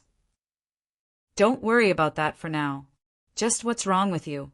Han Yunqi was anxious. No matter what, Gu Beiwe had been implicated because of her.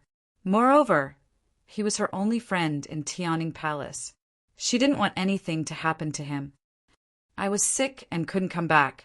I've made esteemed Wang Fei worry. Even though he was ill, his cultivation was still good." Han Yunqi quickly helped him inside and personally poured some hot water. "I went out to visit an old friend, but who knew that I'd catch a cold from the night wind? I was bedridden for several days and forgot to send someone to report. Please forgive me, esteemed Wang Fei," Gu Beiwe explained. "Let me take a look." Han Yunqi pulled his hand over to take his pulse. This fellow was the same as last time. He'd caught a cold and his entire body was in a bad state. This had to do with his weak constitution because he'd been taking medicine since he was a child.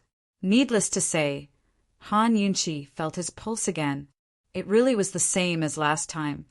Han Yunqi didn't have any suspicions about Gu Beiwe to begin with.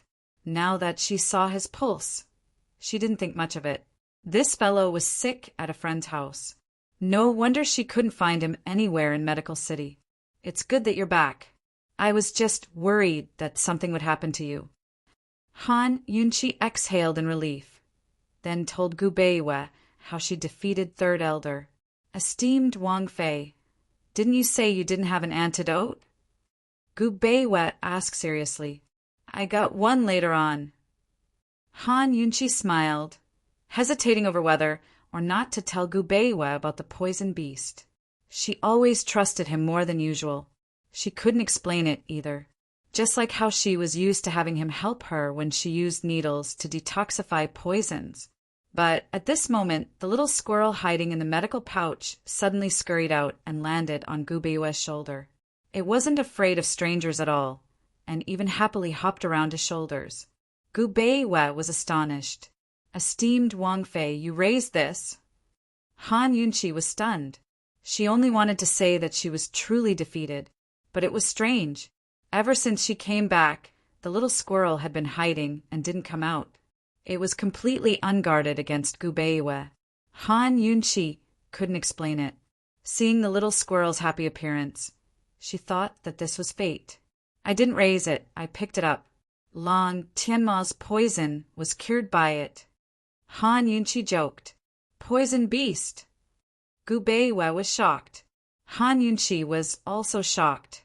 "You also know about the poison beast?" Gu Beiwe seriously nodded. "Esteemed Wang Fei, forgive the subordinate for speaking bluntly, but this thing isn't something you can raise." Chapter 274. Gu Beiwe seemed to understand the little thing quite well. He had a director grandfather so it wasn't strange for him to understand the little thing. What do you mean? Han Yunqi asked with interest. Gu Beiwei smiled helplessly. It eats a lot. The princess consort will be eaten until she collapses.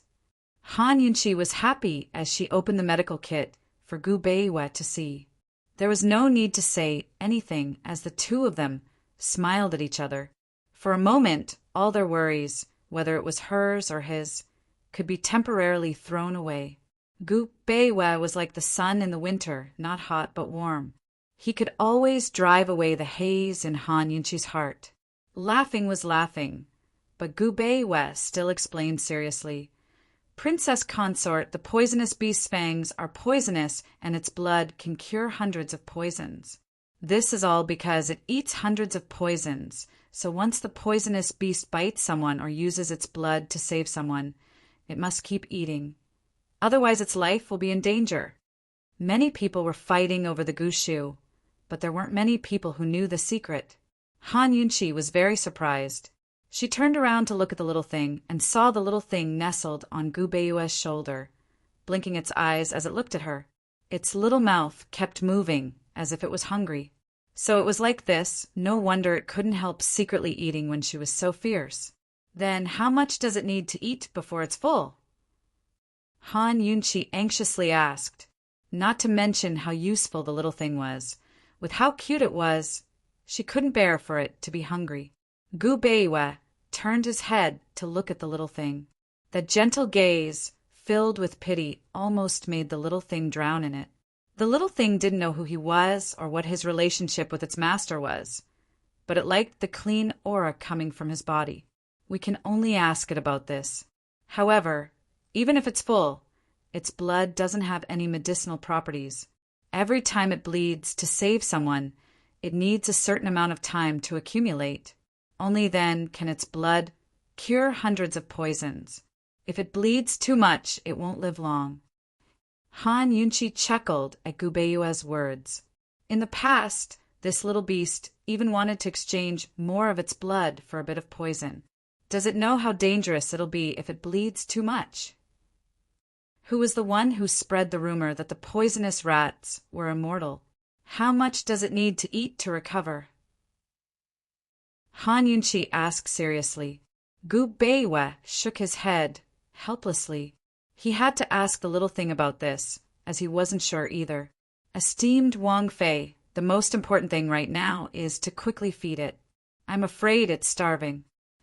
Gu Beiwei's hands were very large, enough to hold the little thing in his palm. He lightly scratched its ears, making the little squirrel feel extremely comfortable. It wanted nothing more than to lie in this man's palm for the rest of its life and never get up. But Han Yunqi quickly pulled it out of its soft nest. Come on, let's go find something to eat. With Gu Beiwei present, Han Yunqi couldn't get poisons from her detox system, so she might as well go out and buy them. In any case, she needed to replenish her detox system with medicinal ingredients.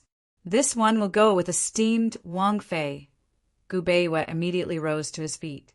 You've just recovered from a serious illness, so you should rest. I'll be back soon. Judging from Gu Beiwei's frail state, Han Yunqi was worried that he'd be blown away by the wind. But Gu Beiwei persisted. Esteemed Wang Fei, this one knows quite a few medicine merchants in Medical City. I can introduce you to them. The most important link between Medicine City and Medical City was the medicine merchants.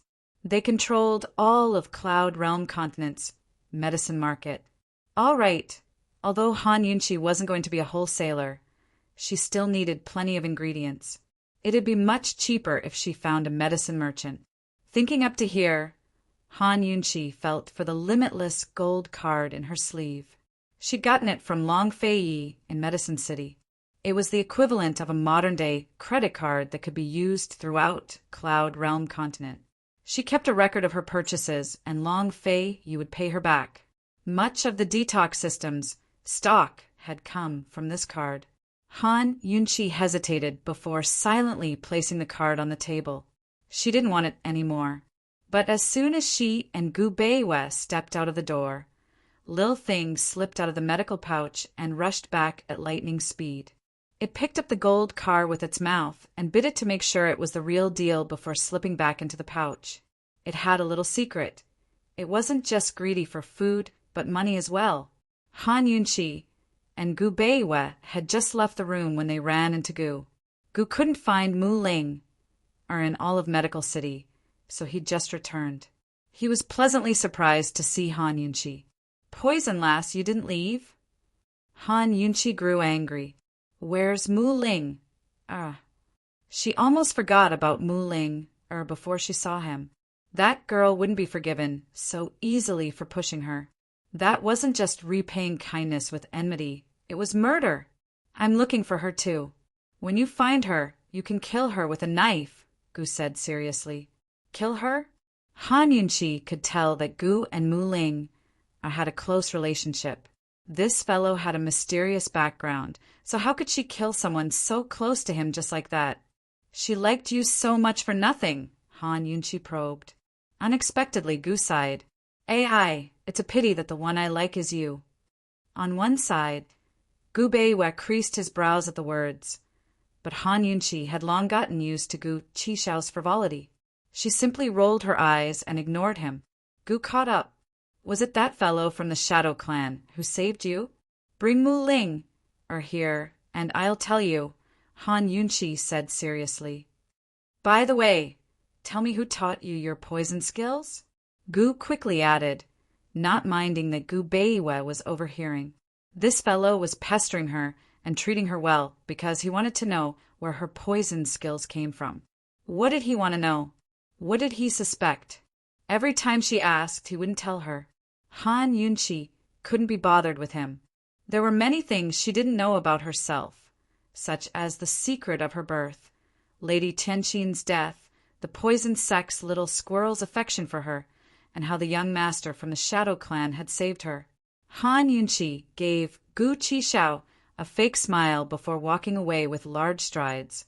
Gu Qixiao immediately chased after her. "Where are you going? You didn't go with Long Fei?" Han Yunqi didn't speak. Gu Beiwe walked on her other side and glanced at Gu. A faint smile flashed in his eyes, but it quickly disappeared. "Poison, lass, you didn't go with Long Fei. Why don't you come with this young master? We'll be a celestial couple and eat well together." Gu teased. "Celestial couple? Eat well together?" Han Yunqi couldn't help but laugh at how this guy could use those two words together. But she ignored him and walked faster and faster. But soon enough, she stopped and whipped her head towards Gu Qixiao. Caught off guard, Gu Qixiao backed up a step. "You, what do you want to do?" Han Yunqi looked at him and fell silent for a long time. Then she suddenly smiled. "Take me somewhere." Gu thought she was going to do something, but his lips curled up at her words. He said openly, "Where are we going?" "Just tell me." Han Yunqi didn't stand on ceremony either, and said, "The Poison Grass Warehouse." The Poison Grass Warehouse was the equivalent of the Poison Sect's storehouse. It was located on the main peak of Lotus Peak and was a natural forest of poisonous plants. All kinds of poisonous plants grew from the middle of the mountain all the way to the peak. It was planted by the Poison Sect at first, but due to their tenacious vitality, the poisonous plants continued to grow wildly even after the Poison Sect was destroyed and no one took care of them. The Medical Academy had once set fire to it, but the wildfire couldn't extinguish it. The spring breeze came and the new poisonous plants grew even thicker. After that, the Medical Academy never touched it again and instead guarded the entire mountain. If she hadn't seen Gu, Han Yunqi wouldn't have thought that she could take Lil Thing to this place. She and Gu Beiwe couldn't enter the Poison Sect's forbidden grounds on their own, but things were different with Gu's help. "What are you going to do there?" Gu grew suspicious. He didn't expect the poison lass to know about the Poison Grass Warehouse. "To broaden my horizons." Han Yunqi spoke very modestly. Even if she moved the entire warehouse into her detox system, no one would know. "Deal." Gu agreed decisively, then added, "Tell me why that Shadow Clan fellow saved you. Do you know each other from before?" Han Yunqi's face darkened. Can't we just be friends? Can't I have a friend who treats me honestly and doesn't have any ulterior motives? How annoying. A complicated look flitted through Gu's eyes, but he quickly recovered his flirtatious smile. I'll take you there right away. Let's go. So speaking, he grabbed Han Yunqi's hand and prepared to leave, but Han Yunqi shook him off. Imperial physician Gu is going too. Gu immediately stopped and avoided Han Yunqi to look straight at Gu Beiwe. What are you going to do? Gu Beiwe didn't expect Han Yunqi to bring him along. He was about to reply when Han Yunqi beat him to it. To broaden my horizons. Gu didn't hold back. A burden! Hey, that's too much. Han Yunqi was angry. Although Gu Beiwe didn't know much about poisons, he still knew some of the ingredients needed to concoct them. The more people there were, the more power there would be. Besides, Gu Beiwe could really broaden his horizons if he went. Such a poisonous herb storehouse, whether it was an ordinary doctor or a poison doctor, they couldn't ask for anything more. Gu Beiwe wasn't angry. Of course, he also cleverly didn't express his opinion. Gu realized that while he was joking around, he didn't know when this girl had him completely under her control. He, who had always been undisciplined and reckless, actually didn't have the courage to reject her. Some people said that a wanton and unrestrained man would become henpecked after marriage. However, he only liked her, but he was actually afraid of her. Gu was seriously planning in his heart. He had to think of a way to make Long Fei Yi divorce her so that he could directly marry her. He let go of Han Yunqi's hand and confidently turned around. Let's go together. Follow me and don't get lost. Han Yunqi was overjoyed. She squeezed her eyebrows at Gu Beiwe, indicating that he didn't have to worry. Gu Beiwe nodded. A trace of warmth flowed through his eyes. He whispered, "The Shadow Clan saved you? And you know about the Shadow Clan?" Facing Gu Beiwe, Han Yunqi was a lot more honest. In fact, if Gu didn't have any ulterior motives, there were some things that she was willing to tell him. I did. Gu Beiwe hesitated for a moment before saying, I heard that among the 7 noble families of the Great Qin Empire, the Shadow Clan was destroyed a long time ago. The 7 noble families still had descendants who hid their names in the world. However, the Shadow Clan must have followed the Western Qin imperial family. I also feel that it's strange. Why do you think this is? Han Yunqi was suspicious. Such a casual question actually caused a trace of sadness to appear in Gu Beiwe's eyes. It was faint, but it couldn't be erased no matter how hard he tried. After leaving the courtyard, Gu led them to a small path. 1 woman and 2 men. Who would they meet? Chapter 275. With Gu leading the way, in less than half a day's time, Han Yunqi and the rest were already standing halfway up the main peak of Lotus Flower Peak. The climate affected the distribution of vegetation. At higher latitudes, the distribution of vegetation would have an obvious difference, but this was the first time Han Yunqi had seen such a peculiar distribution of vegetation. Lotus Flower Peak's main peak didn't have any vegetation at all. It was a barren land which was about 3 steps wide and circled around the mountain. The vegetation below this barren land was normal and rather dense, but above it was a strange forest. The trees were all in the shape of umbrellas, like banyan trees with countless roots hanging down. The ground was filled with vines which grew wildly, covering most of the mountain in a layer of green carpet. There were even colorful flowers blooming on top. From the middle of the mountain to the peak, it looked like a mysterious forest. Han Yunqi was dumbstruck, although she wasn't sure what the maximum capacity of the detoxification system was. But she was sure that the entire mountain was filled with poison. Even 10 detoxification systems wouldn't be enough. Similarly, she didn't know how big Little Thing's appetite was, but she was sure that this time it would be enough for Little Thing to eat until it was full. Luckily, she had thought of this place. Otherwise, it would be a huge loss. Without her around, Long Fei Yi probably wouldn't come. After all, that fellow didn't know anything about poison, and the bodyguards had already left. Han Yunqi knocked on the medical pouch, wanting to call Little Thing out. Now that they were here, it could eat as much as it wanted. Unexpectedly, she felt a tickling sensation at her feet. She lowered her head and saw that Little Thing had unknowingly slipped to her feet and was excitedly greeting her. If it wasn't for Goo, Little Thing would probably cry out in excitement. It didn't expect its new master to be so smart and actually knew to bring it to this place. One must know that it had eaten here every day until it grew up. Han Yunqi secretly waved her hand, and Little Thing seemed to understand as it immediately walked past the barren land. But it didn't walk far, and not long after, it turned back to look at Han Yunqi. Han Yunqi was afraid that it didn't understand, so she continued to wave her hand to indicate that it could play as it pleased. However, the Little Thing kept looking back. Gu Bei West saw this and whispered, "Is it saying goodbye to you?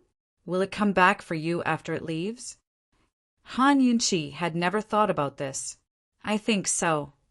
In fact, other than curing Long Tianma's poison, she didn't deliberately want to obtain the poisonous beast. She never thought of using poison to do anything outrageous. She didn't need such a powerful poisonous beast. The Little Thing liked her and stayed by her side. In her opinion, it was fate.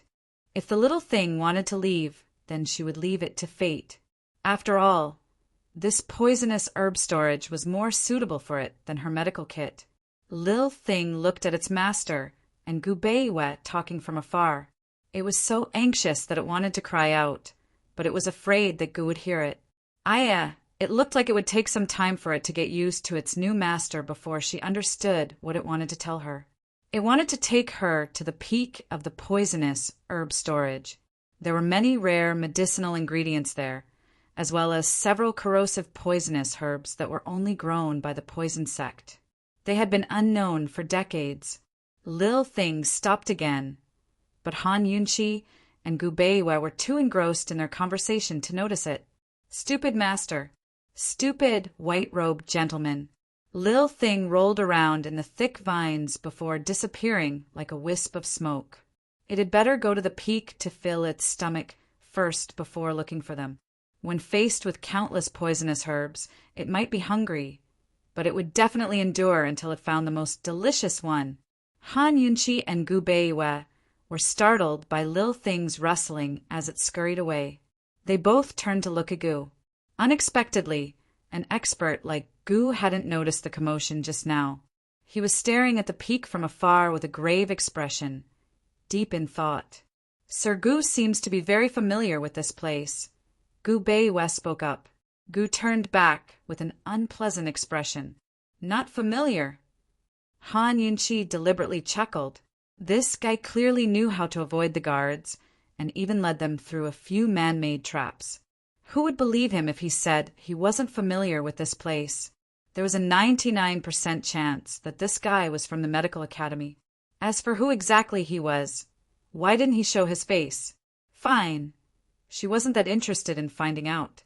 Right now, she was itching to step into the poisonous herb storage and fill up her detoxification system. Let's go in. As Han Yunqi spoke, she took large strides across the barren land. Gu Beiwe immediately followed, with Gu Qishao bringing up the rear. With a grin, he asked, "Poison lass, how are you planning to experience this?" "I'm just looking around." Han Yunqi activated her detoxification system to scan for all kinds of poisons as she walked up. She really was just looking around. Of course. She immediately kept the good ones in her bag. Not to mention Gu. Even Gu Beiwe didn't believe that Han Yunqi was just here to explore. However, Han Yunqi walked all the way up the mountain and really only looked around. She didn't even stop to pick the poisonous herbs. What exactly was this woman here for? Just as Gu Beiwe and Gu were foolishly following her, Han Yunqi had already silently collected a lot of poisonous herbs. The detoxification system detected that the poisonous herbs at the peak were the strongest. She thought that the distribution of the poisonous herbs must be from weak to strong. In other words, the good stuff should be at the peak. Good stuff didn't necessarily mean that it was useful. Han Yunqi needed a lot of poisonous herbs to replenish her stock. She thought that she would be able to collect enough along the way. As they walked, Gubeiwa was quiet. However, Gu couldn't stand it anymore. "Poison girl, are you here to climb the mountain?" He had thought that Han Yunchi would go crazy picking the herbs here. He didn't expect that this girl didn't touch anything. Han Yunchi tilted her head and smiled. "Yeah. This girl." Gu smiled helplessly. "All right, I'll climb with you. But don't blame me for not reminding you. Once the sky turns dark, there will be 100 bugs roaming at night. It's very dangerous. We have to leave." Han Yunchi then became serious. "Really?" 100 bugs roaming at night referred to poisonous insects that came out in groups to look for food. For example, a large group of poisonous ants, poisonous lizards, and the like. This phenomenon would occur in any place with a lot of poisonous herbs. With so many poisonous herbs in the poisonous herb vault, one could only imagine how scary it would be at night. Han Yunchi only remembered this when Gu said this. She hesitated for a moment, but still said seriously, "I'm looking for some poisonous herbs with strong corrosiveness." Since she was already here, she might as well look for poisonous herbs related to perplexing butterfly illusion. Although she didn't understand perplexing butterfly illusion, based on its terrifying corrosiveness, there must be some highly corrosive poisonous herbs in the recipe. Naturally, Long Fei had his own reasons for coming here. All right, she had been using the detoxification system to look for highly corrosive poisonous herbs on the way here. She told herself that she wasn't being soft-hearted. It was just that she had promised him. Since she had to keep her word, she had to help him to the end, replenishing the detoxification system's inventory and feeding the little one were the main things. The perplexing butterfly illusion was just a side benefit. "Do you need it?" Gu asked curiously. When he and Gu Beiwe stood together, the difference between the two was obvious. Gu Beiwe didn't ask about anything, but he asked about everything. Han Yunchi was about to answer when a vine suddenly darted out from behind her. Gu's first reaction was to push her away, and he cried out in alarm, "Be careful, man-eating vines!" Unfortunately, it was too late. Han Yunchi was fine, but Gu himself was entangled. A large, pus-filled mouth grew out from the end of the thick vine, and it pounced on Gu. "No!" Han Yunchi immediately shot out her needles. But who knew that a vine would suddenly appear in front of her, blocking her? Fortunately, Gu Beiwe hugged the vine with both hands. However, hugging could only buy him time. Gu's entire body was bound, and he couldn't use any of his abilities. Gu Beiwe could only hold on tightly. Han Yunchi, on the other hand, was in even more danger. Vines darted out one after another, and it looked like they were about to surround her. God knows if these man-eating vines had mutated. She had used many poisons, but they couldn't wither. Seeing this, Gu Beiwe frowned and was about to make a move. Who knew that at this moment, a black figure suddenly flew over, broke into the vine's encirclement, and hugged Han Yunchi. Long Fei Yi! Gu's mouth was about to be sealed by the vines, but he still managed to say this name. Yes, it was Long Fei Yi. He hugged Han Yunchi tightly, and with a sweep of his sword he immediately cut off the vine's encirclement. However, he didn't save Gu. Instead, he glanced coldly at Gu Beiwe, carried Han Yunchi, and turned to leave. Han Yunchi was stunned at first, but she quickly recovered and exclaimed, "Quick, save Gu! Quick!" Long Fei Ye's face was as cold as ice.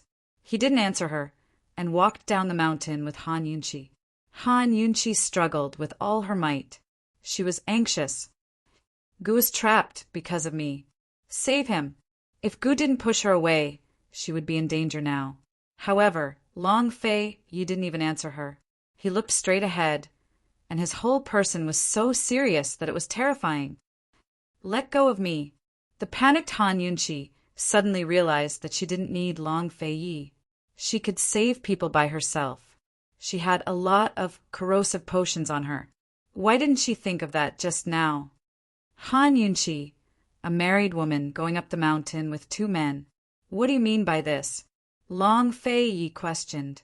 Han Yunqi was stunned, and then anger rose in her heart. What right did he have to question her about this kind of thing? Didn't they say that they would go their separate ways? Let's save people first, okay? She suppressed her anger and asked seriously. God knows how long Gu Beiwei could hold on. Long Fei Yi was also angry. He didn't say anything and didn't look at her anymore.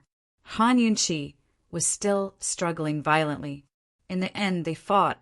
Long Fei Yi landed on a tree trunk, holding her with one hand and dealing with her poison needles with the other. The two of them fought more and more fiercely. However, people with discerning eyes could see that Long Fei Yi had been giving in to Han Yunqi. Otherwise, how could she fight with him for so long? At this time, a cold female voice came from the side.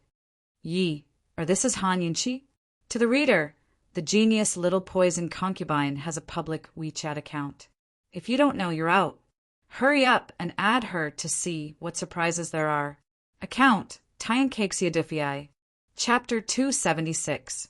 Yeah, even Grand Concubine, he had never called Long Fei Yi by that name. Han Yunqi was stunned by the sudden voice. She unconsciously turned to look and saw a woman dressed in black. She was nearly 40 years old, but had a pretty face and a graceful figure. She didn't lose out to a girl in her early 20s. Add to that the lingering charm of age on her, and she exuded an indescribable charm. At first glance, she looked like a dignified and noble lady, but a closer look revealed her shrewd and ruthless eyes. This woman wasn't easy to deal with. Even though Han Yunqi had already seen her, she still examined Han Yunqi without batting an eyelid. Her gaze was wanton and her aura was fierce. Long Fei Yi saw that Han Yunqi had spaced out and immediately withdrew his palm, afraid that he'd really hurt her. The woman saw all of this and suddenly broke into laughter. She mocked. Yi, when did you learn to have tender, protective feelings for the fairer sex? Long Fei Yi tightened his grip on Han Yunqi, his face expressionless. Instead of answering, he asked, When did Aunt Ru get here? Where's Tangli? Han Yunqi was surprised by the name, but Gu's life was at stake. She couldn't care less who this woman was. She lowered her voice and said, Long Fei Yi, a life is at stake. Let go. Long Fei Yi ignored her, his attention on Aunt Ru as she drew closer and closer. Aunt Ru didn't answer Long Fei Yi's question, but focused on Han Yunqi. She'd long studied her from head to toe. Even though she was staring at Han Yunqi, she asked Long Fei Yi, I heard her poison skills are very formidable? Was there anyone who looked down on someone like that? Han Yunqi could feel Aunt Ru's lofty gaze. She knew this woman had come with ill intentions, and was even more certain that she was the target. However, she didn't have the time to accompany him. She really did not have time to waste here. Not to mention that Gu would be eaten by the man-eating vines. Even Gu Beiwei would not be able to escape. She had to save them. Long Fei Yi, can we talk about it later? Han Yunqi begged him. Her voice was so soft that Aunt Ru couldn't hear her. Unfortunately, Long Fei Yi remained unmoved. His thoughts were all on Aunt Ru. He didn't introduce her or explain anything. He only said indifferently, I'll come after I send her back. After he finished speaking, he hugged Han Yunqi tightly and was about to leave when Aunt Ru stretched out an arm to stop him. Cold, she said. Yi, why are you in such a hurry? Han Yunqi was shocked. She dared to block Long Fei Yi's way. This woman must have a powerful background. It's getting late. Aunt Ru, if you don't reach the peak, you might have come in vain today. Long Fei Yi said as he circled around Aunt Ru's arm and was about to leave. However, Aunt Ru grabbed Han Yunqi's shoulder and asked her directly, Girl, is the perplexing butterfly illusion in your hands? When she said this, Long Fei Yi's ugly expression instantly darkened. Before he could say anything, Han Yunqi replied, It has nothing to do with you. Let go of me. Unexpectedly, Aunt Ru suddenly exerted force on her shoulder and said sternly, Uncultured girl, take it out. Uncultured. Only an elder like you is allowed to look down on me for no reason and touch me? Respect is mutual. It's not like it's yours. Why should I? Han Yunchi retorted unhappily. Aunt Ru was momentarily at a loss for words. She exerted more force on Han Yunchi's shoulder and ordered, "Take it out!" Han Yunchi's shoulder was in so much pain. She took out a blue and white porcelain vase and casually tossed it behind her. "What kind of lousy toy is this? I don't care. Impudent!" Aunt Ru was furious. She immediately let go of Han Yunchi and chased after her. At the same time, Long Fei Yi, who was caught off guard, also let go of her and chased after her. Han Yunchi took advantage of this opportunity to escape, running madly in the direction they came from. It would be a lie to say that she wasn't curious about Aunt Ru's identity, but she couldn't afford to be curious now. Gu Chi Xiao, Gu Beiwa, nothing must happen to you two. She ran and ran and ran with all her might. Behind her, Aunt Ru picked up the blue and white porcelain vase, and her expression changed. She sneered meaningfully. "You actually dared to trick me? Very well." Without a doubt, that was just a similar vase, and not the perplexing butterfly illusion. Han Yunchi didn't even take out the perplexing butterfly illusion at the Xian gold door, let alone now. That thing was given to her by Long Fei Yi. She would only give it to Long Fei Yi alone. Long Fei Yi looked at the shattered vase on the ground. No matter how terrible his mood was, he couldn't help but smile. Even he himself didn't notice the hint of a smile that flitted across his lips. Aunt Ru glared fiercely at Long Fei Yi, then immediately chased after Han Yunchi. This time, it was Long Fei Yi who stopped her. "Aunt Ru, if there's anything, let's talk about it when we get back." Aunt Ru raised an eyebrow and coldly snorted. "What is it?" Tang Li confessed everything.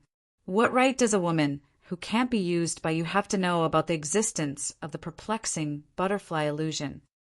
What did that bastard Tang Li confess? About the Shadow Clan? Or something else? Long Fei Yi didn't explain much, since he didn't know the situation. He only said, "She doesn't know what the perplexing butterfly illusion is." Unexpectedly, Aunt Ru suddenly said sternly, "Anyone who knows the words perplexing butterfly illusion deserves to die." Saying this, she slapped Long Fei Ye's hand away. Long Fei Ye tried to stop her again, but he didn't waste any more words. His palm moved like it was doing Tai Chi, gently pushing Aunt Ru away. It looked like a gentle push, but the force behind it caused Aunt Ru to stagger a few steps and almost fall. By the time Aunt Ru steadied herself, Long Fei Yi had already chased after Han Yunchi. You actually dared to push me for a useless woman?" Aunt Ru's face was full of shock. Her sharp eyes darkened as she immediately chased after him. After Han Yunchi ran back to her original spot, she was shocked by the scene in front of her. Gu and Gu Beiwe were nowhere to be seen. She also didn't see the man-eating vines that were madly baring their fangs and brandishing their claws. All she saw were two giant man-eating vines with their mouths wide open, or more accurately, two toothless mouths. They were lying on the ground, opening and closing. No matter how she looked at it, it was a comical sight. Where were they? Where were the vines? Where were the teeth? What exactly happened here? Gu Beiwe! Han Yunchi shouted. Master's voice. Lil Thing, who was hiding at the side and eating, immediately jumped up from the grass and squeaked twice, as if to say, "Master, I'm here!" Lil Thing. Han Yunchi was very surprised. She hurriedly ran over, but was immediately shocked again. She saw Lil Thing sitting on a pile of dead man-eating vines. One of the man-eating vines' fangs was in each hand, and it was eating with crunching sounds. Lil Thing's expression of enjoyment was not only not disgusting, it was extremely cute. It had to be said that Lil Thing was even more knowledgeable than the detoxification system. Man-eating vines were not poisonous, but their fangs were an important ingredient in making poison. Furthermore, the fangs of man-eating vines were not bones. but plants with high hardness. Han Yunchi heaved a sigh of relief. Where are Gu Beiwa and Gu? If Lil Thing could eat so leisurely here, it meant that the two guys were fine. Lil Thing had saved them. Lil Thing was busy eating and ignored Han Yunchi. Han Yunchi picked it up and asked again, "Where are they?" Lil Thing looked up, but unexpectedly it suddenly broke free from Han Yunchi's hand and burrowed into the medical bag as if it was frightened by something. It even threw away the half-eaten fangs of the man-eating vines. "What's wrong?" Han Yunchi was puzzled. Soon, Long Fei Ye's fierce voice came from behind. Han Yunchi. Han Yunchi was shocked and quickly let go of the hand that was pressing on the medical bag. She calmed down and looked back. Where are Gu Beiwa and Gu? Long Fei Yi was such a powerful person. He could tell that something was wrong with this place with a simple sweep of his eyes, especially that toothless man-eating vines. Han Yunchi didn't answer him. She pulled out the real perplexing butterfly illusion from her sleeve and handed it over. Here. Long Fei Yi stared at the perplexing butterfly illusion, his hands gradually clenching into fists. It was obvious that he was furious. This woman didn't know what was good for her. Seeing that Long Fei Yi didn't move, Han Yunchi stepped forward and was about to shove the perplexing butterfly illusion into his hands. Right at this moment, a sharp hidden needle suddenly appeared from the side with irresistible force. Long Fei Yi pulled Han Yunchi into his arms and hugged her tightly before turning around to leave. "Yer, stop right there!" Aunt Ru shouted as she chased after them. Long Fei Yi turned a deaf ear and didn't even look back. Aunt Ru was furious. She sent out several hidden weapons, including hidden needles, hidden darts, small throwing knives, and all sorts of other hidden weapons. Long Fei Yi kept dodging. In a situation where he didn't retaliate, he was actually having trouble holding his own. He could only choose the path up the mountain. There were many trees on the path up the mountain, so hidden weapons wouldn't be as effective. Han Yunchi was tightly protected in his arms. She wanted to turn around several times to take a look, but Long Fei Yi was hugging her too tightly. She couldn't move at all. She always thought that she had enough poisonous needles on her body. She didn't expect that someone would be able to hide so many hidden weapons. Moreover, it wasn't just one type, but all sorts of hidden weapons. She always thought that Tang Li's hidden weapon techniques were powerful enough. She didn't expect this woman to be so powerful. She forced Long Fei Yi to choose the path up the mountain. She must be from the Tang sect. Aunt Ru. Could she be Long Fei Ye's aunt? His birth mother's sister? Thinking up to here, Han Yunchi gave a start and grew inexplicably nervous. At the same time, she wanted to turn around to take a look. One chased, one ran, while the other chased. An endless stream of hidden weapons rained down. Fortunately, this was Long Fei. Anyone else would have been injured by such a high-intensity attack, but Long Fei remained unscathed. Finally, Aunt Ru lost her temper and said sternly, "Fei, stop right there. Do you hear me?" Long Fei Yi ignored her and kept going up the mountain. Before they knew it, they'd already reached the top of the mountain. The top of this mountain was different from other mountain peaks. Most mountain peaks were sharp, and only a small hill was left at the top. However, this mountain peak was flat. It was a dense forest with tall trees densely standing. Only one or two people could pass between the trees. The entire forest was like a maze, and once you entered, you would not be able to find your way. Long Fei Yi stopped outside the woodland, hesitating to enter. Meanwhile, Han Yunchi was immersed in the detox system, which kept reminding her of the presence of highly corrosive poisons nearby. Most likely, Long Fei Yi had asked her to come with him to the poison grounds because he wanted to find poisonous plants at the top of the mountain. Han Yunchi used the detox system to find the source of the poison. Since we're already here, I might as well tell him. But before Han Yunchi could determine the direction, Aunt Ru caught up to them. Chapter 277. When Aunt Ru arrived, so did the hidden weapon.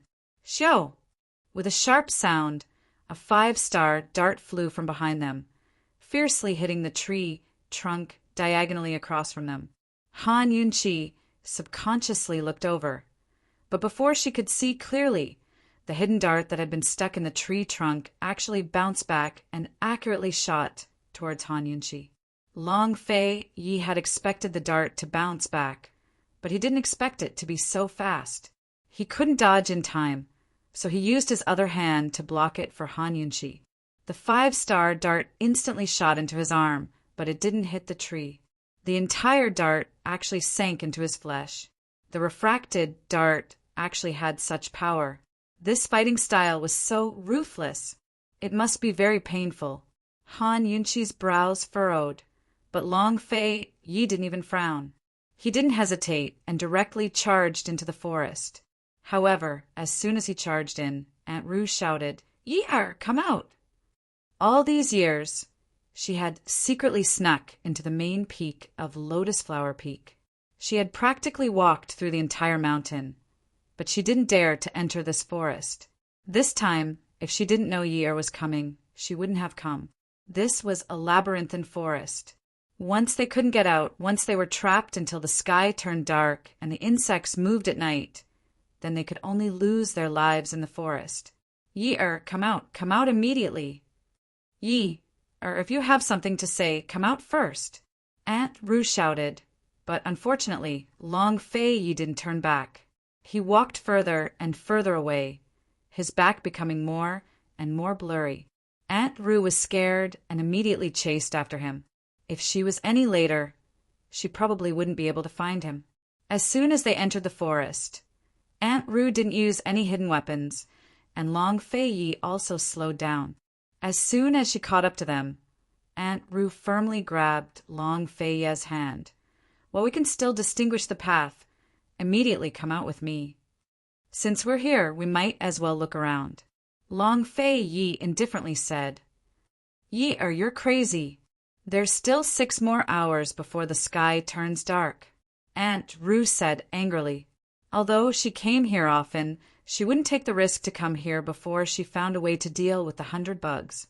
Aunt Ru was no longer as tough and cold as before. Instead, she was more worried and anxious. However, Long Fei Yi said, "If Aunt Ru is afraid, you can leave first." Aunt Ru was dumbfounded. I had been cold to her for more than 10 years, but he had never spoken to her so impudently. She rushed to Long Fei Yi's side and swept her resentful gaze over Han Yunqi, who had been held in his arms this entire time. She warned sternly, "Fei, your life isn't something you can throw away so easily. Come back with me immediately." Han Yunqi didn't understand what Aunt Ru meant, but she clearly felt Long Fei Yi's hand stiffen for a while. After a long time, Long Fei Yi did not say anything. He protected Han Yunqi and turned around. Only then did Aunt Ru exhale in relief. "Let's go." But it was then that the silent Han Yunqi spoke up.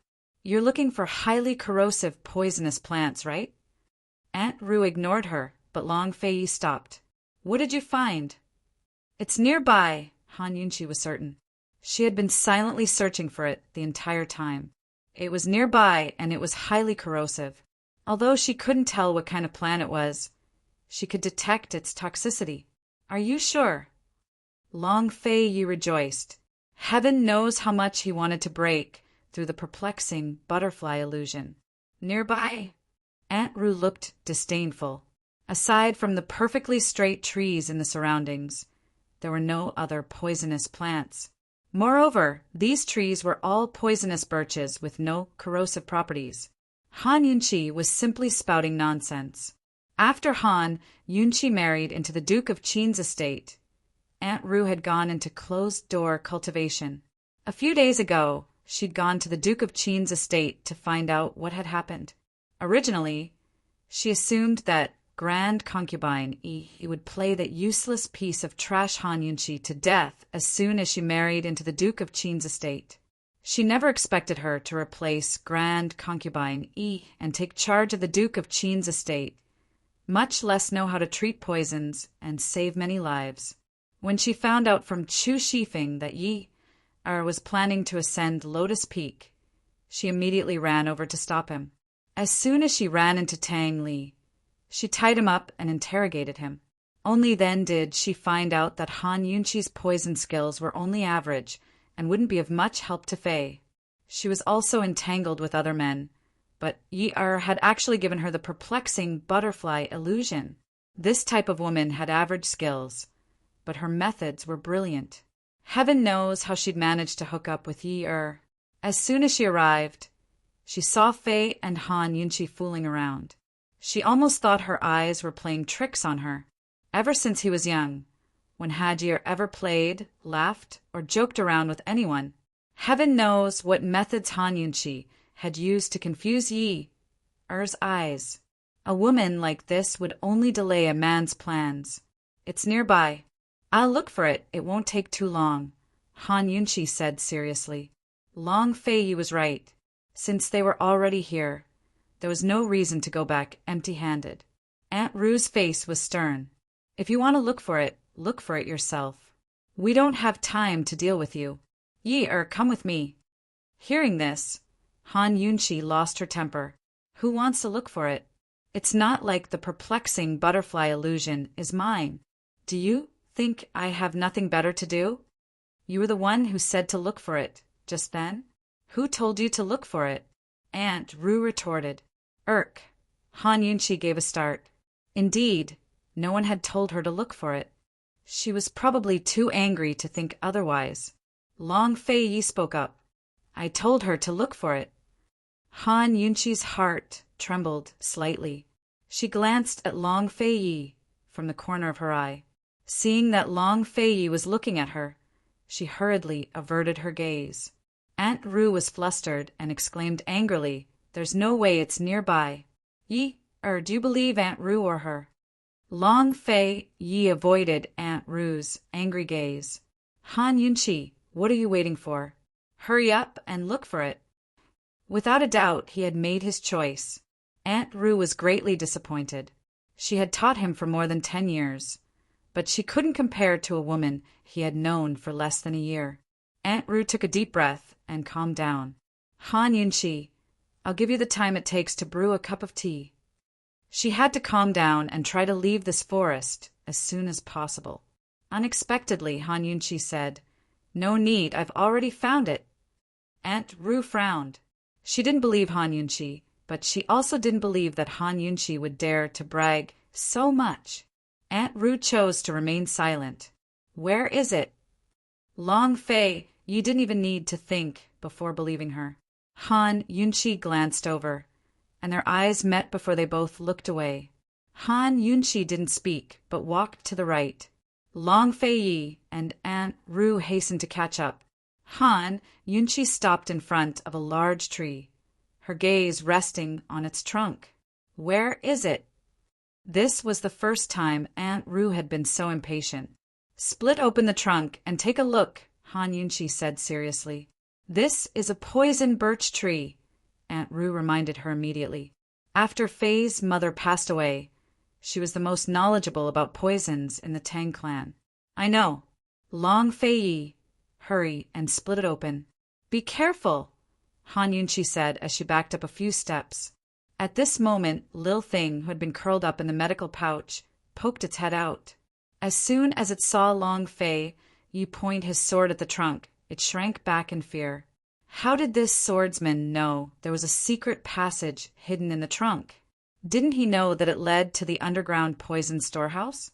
The storehouse was divided into above ground and underground. The above ground contained poisonous plants, while the underground contained poisonous water. Once it was destroyed, the storehouse would be finished. Lil Thing wanted to crawl out and bite that man's hand so he could never hold a sword again, but it was still afraid. It didn't know why, but it was instinctively afraid of him. I'll draw a circle to curse him.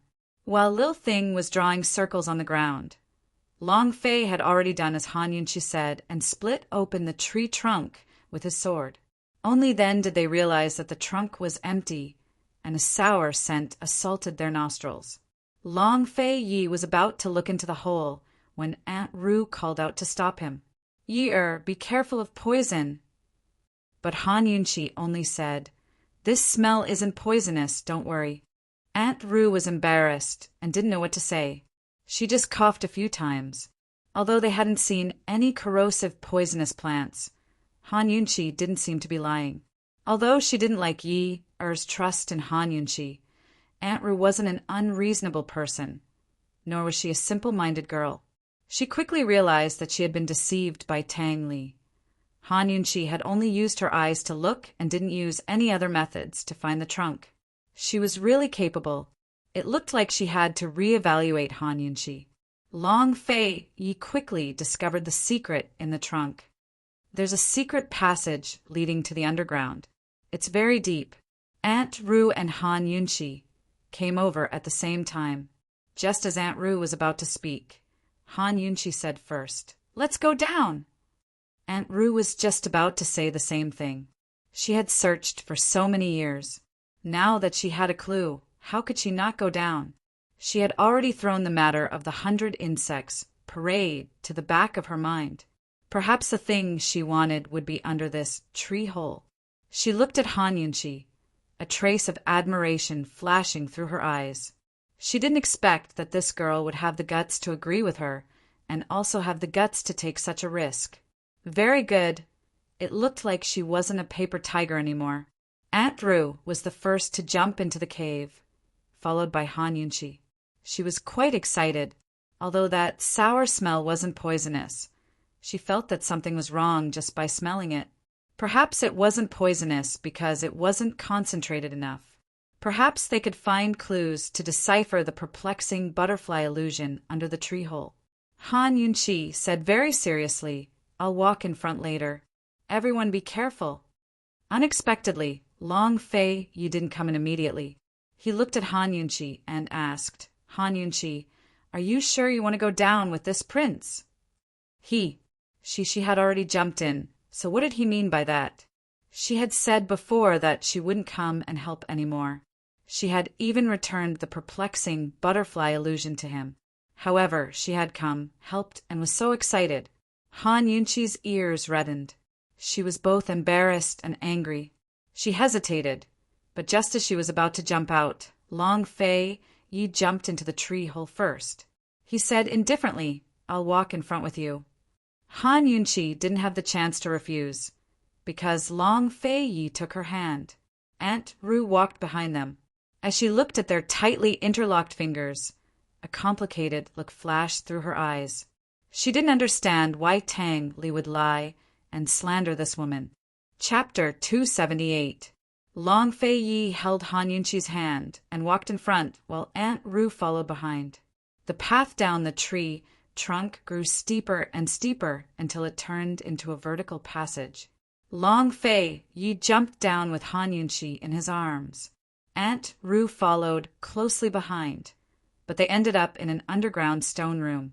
Night pearls illuminated the surroundings, but the stone room was empty. There was only a door leading to an unknown place, and the sour smell in the air was much stronger than it had been above. Long Fei Yi landed with Han Yunchi in his arms, but he didn't let go of her. Instead, he took her hand again. Han Yunchi's gaze drifted to the hand he was holding. She moved slightly, trying to break free, but Long Fei Yi only tightened his grip. Han Yunchi furrowed her brows and looked at him, but he didn't look at her. She could only see the side of his face. The lines on his face seemed to have been carved, handsome and cold, stern and domineering. Han Yunchi stared at him for a while before trying to break free again. She didn't know if Long Fei Yi knew she was watching, but he was cold and domineering. He ignored her and didn't let go of her hand. In the end, Han Yunchi was defeated. Too lazy to argue, she let him be. Aunt Rue saw all of this.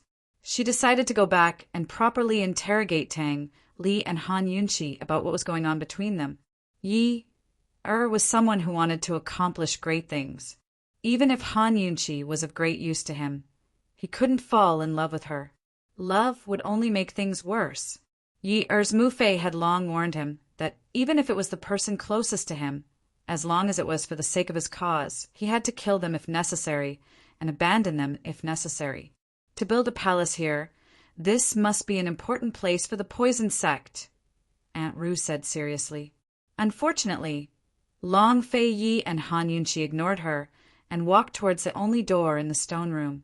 Aunt Rue looked at their backs and opened her mouth, but she didn't know what to say. She could only follow. After exiting the stone room, there was a stone path. The stone path was very long, and at the end of the path there would be a turn. The sour smell in the air gradually became stronger. Rather than calling this place an underground secret palace, it would be better to call it a tomb. An hour later, they found that the end of the road was not a turn, but a stone door. Inside the door, the light of a luminous pearl was even brighter than the outside. At this moment, Han Yunqi stopped in her tracks. There's poisonous gas inside. It's purple miasma. Aunt Rue was curious. The place where they stood was still some distance away from the stone door, so she did not notice. How did Han Yunqi know? If Aunt Rue hadn't seen Han Yunqi's abilities, she definitely wouldn't have believed it. But now she believed it. This is the only way, Long Fei Yi spoke up. His meaning was clear, they had to go. Aunt Rue hastily explained. Purple miasma was one of the weakest types of miasma. Its toxicity was so weak that it was almost negligible. It would only cause the victim to feel dizzy. There was no antidote for this poison, nor did it need one. Once inhaled, the victim would be fine as long as they rested in a place with clean air. Based on our strength, this doesn't count as poison, Aunt Rue said confidently. After understanding the situation, Long Fei Yi prepared to enter without another word. Han Yunqi silently followed, but stopped at the door. Wait.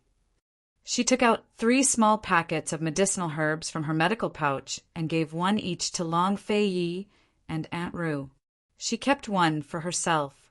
This counts as an antidote. Just put it in your mouth and chew it. Aunt Rue opened it and immediately recognized that it was a fresh mint leaf. She asked suspiciously, "There's an antidote for purple miasma?" Ever since her sister passed away, she devoted herself to the study of poisons. She read through all of her sister's books.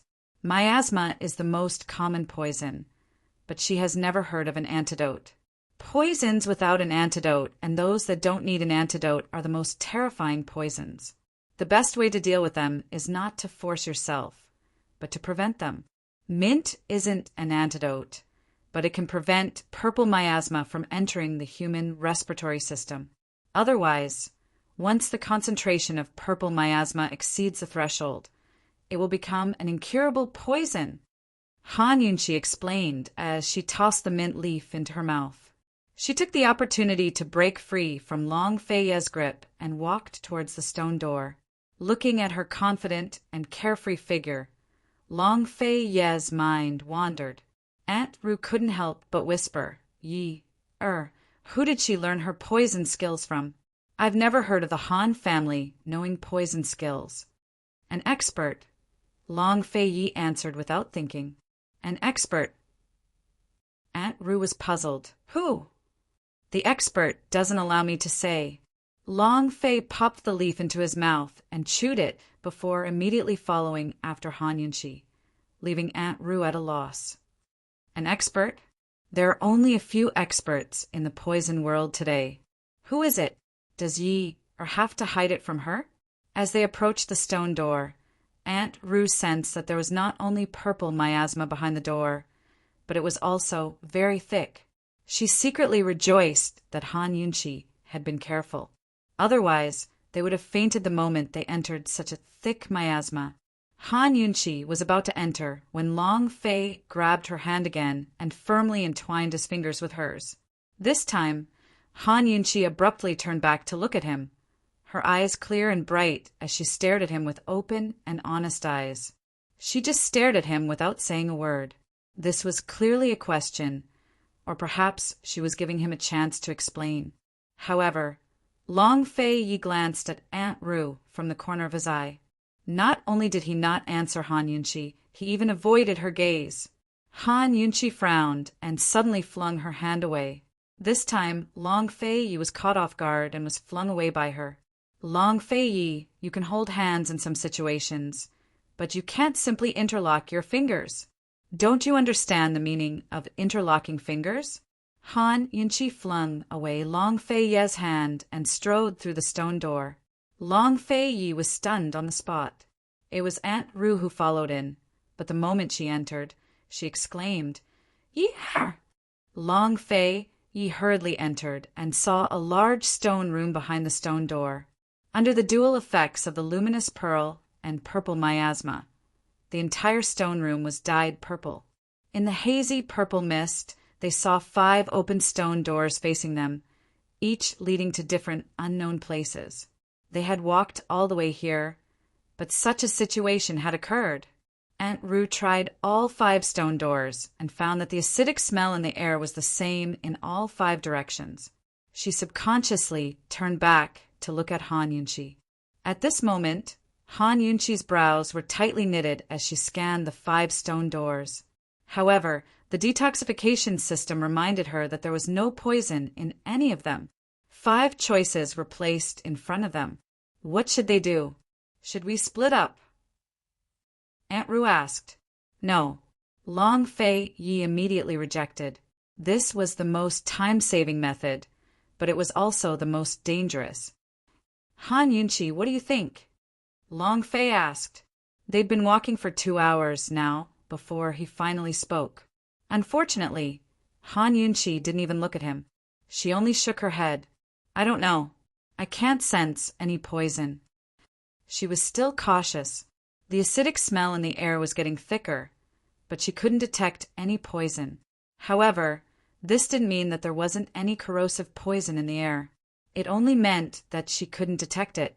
If the acidic smell here was related to the perplexing butterfly illusion, then the detoxification system that couldn't detect the perplexing butterfly illusion might not be able to detect the poison here either. She silently told herself not to be distracted by anything. She had to maintain a high level of vigilance. The moment she showed signs of being poisoned, she had to retreat immediately. 6 paths, 5 in front and 1 behind. The front path led to unknown lands and unknown dangers. The back path led back to where they'd come from. In the end, they had to make a choice. Han Yunqi and Aunt Ru couldn't give them any suggestions, so Long Fei Ye didn't delay. He was about to head for the first door when a woman and 2 men suddenly appeared. The 2 men were in a sorry state, as if they'd been burned by fire. Their clothes were tattered and their hair was disheveled. Although the woman was protected, she was also in a mess. Even so, Han Yunqi recognized the trio at a glance. Their features were deep and imposing, their stature tall and powerful. This was Western Zhou's crown prince, Duanmu Bei. He had slanted eyebrows that reached his temples and a heroic air about him. This was Western Zhou's famous general, Chu Tianyin. Han Yunqi didn't recognize him, but she knew who he was from the expensive ebony bow on his back. As for the woman, she had a pretty face and a cold expression. She too carried a bow on her back, giving off a lofty air. This should be Chu Tianyin's younger sister, the Chu clan's famous icy beauty, Chu Qingge. Duanmu Bei and Chu Tianyin both gave a start at the sight of Han Yunqi's group. For a moment, they exchanged glances, each with their own thoughts. The atmosphere grew tense. It wasn't strange to see Duanmu Yao and Crown Prince Yi in Medical City. This crown prince was famous for doting on his little sister and often accompanied her by her side. But seeing him in a place like this was worth thinking about. How did he know about this place? What was he doing here? It wasn't very likely that they knew about the perplexing butterfly illusion.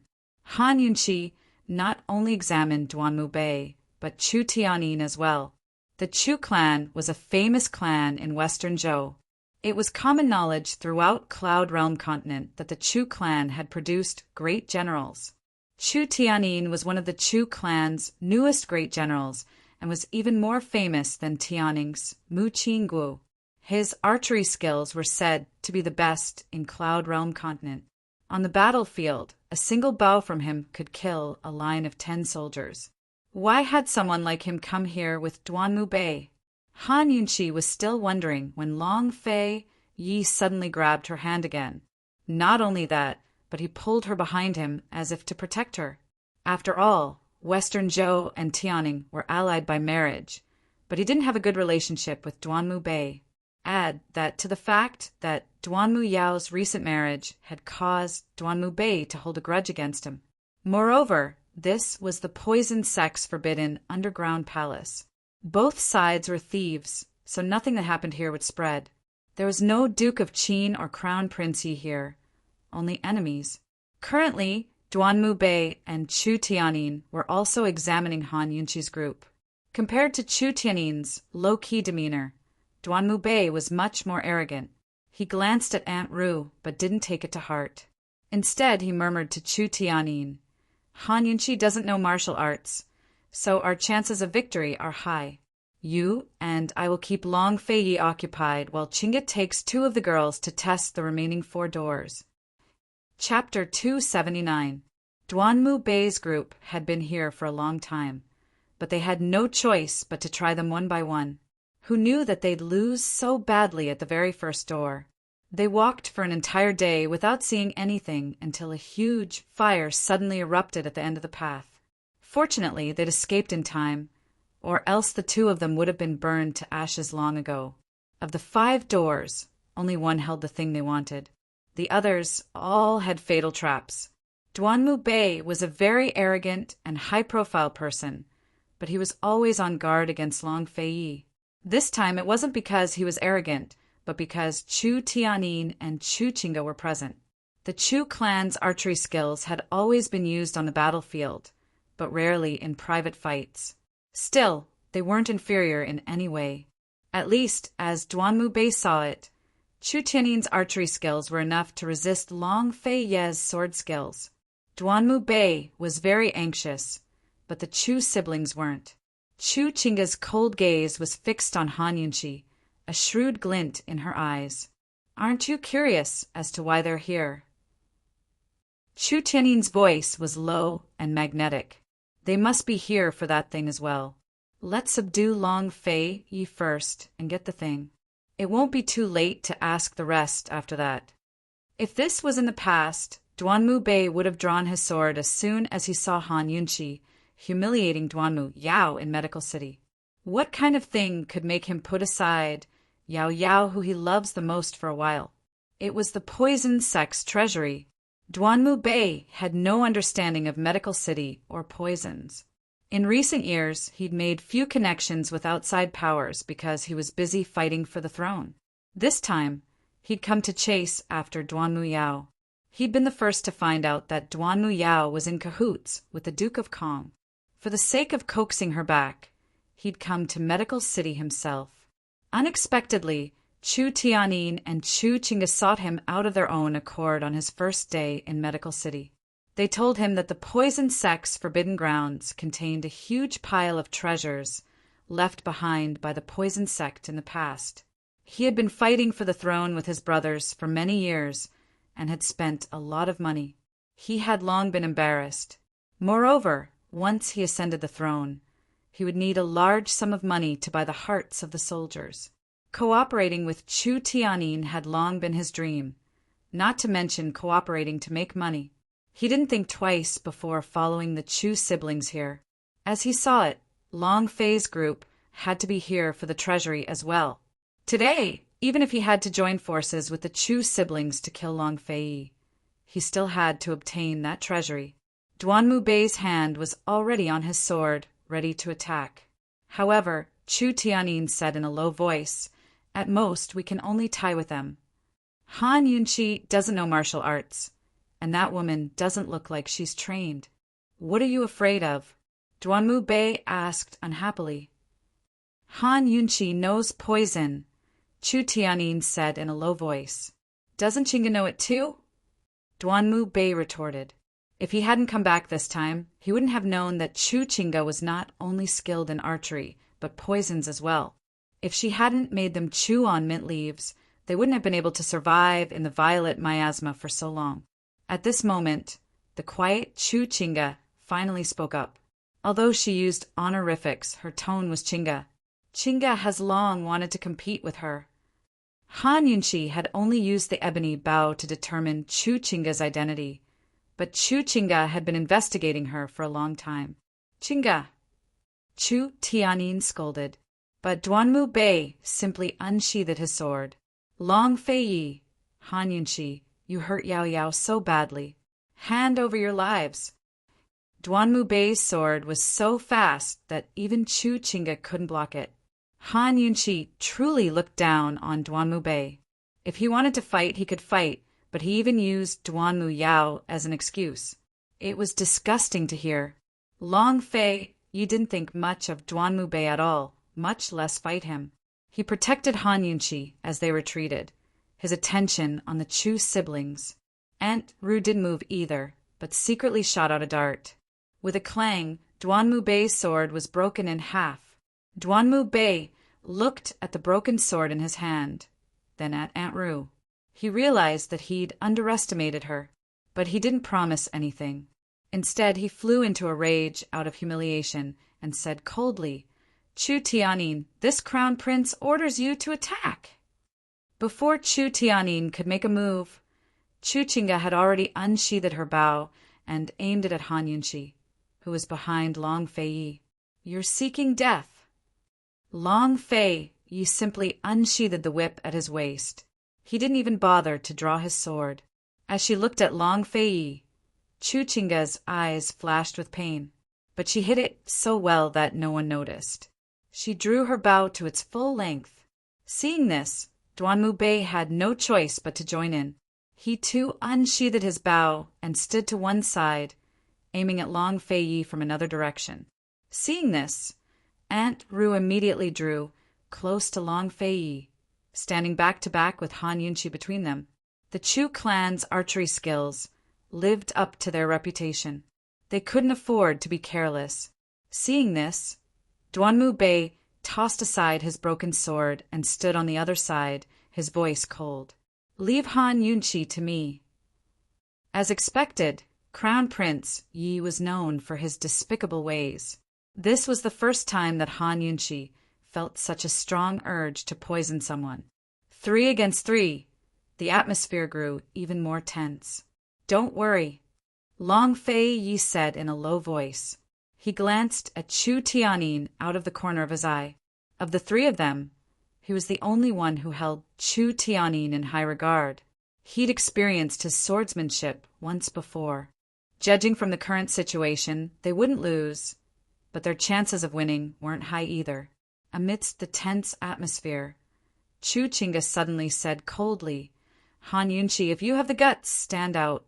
Don't tell me you're used to hiding behind men. This was a provocation. The smart Han Yunqi immediately understood. She knew poisons and assassination weapons, but she was the only one present who didn't know martial arts. Duanmu Bei and the rest were more than happy for her to stand out. This icy beauty wasn't all looks and no brains. She looked impulsive, but was actually quite shrewd. What, are you jealous? Why don't you hide back too? Han Yunqi replied with a grin. Jealous? That's right. She was about to go crazy with jealousy.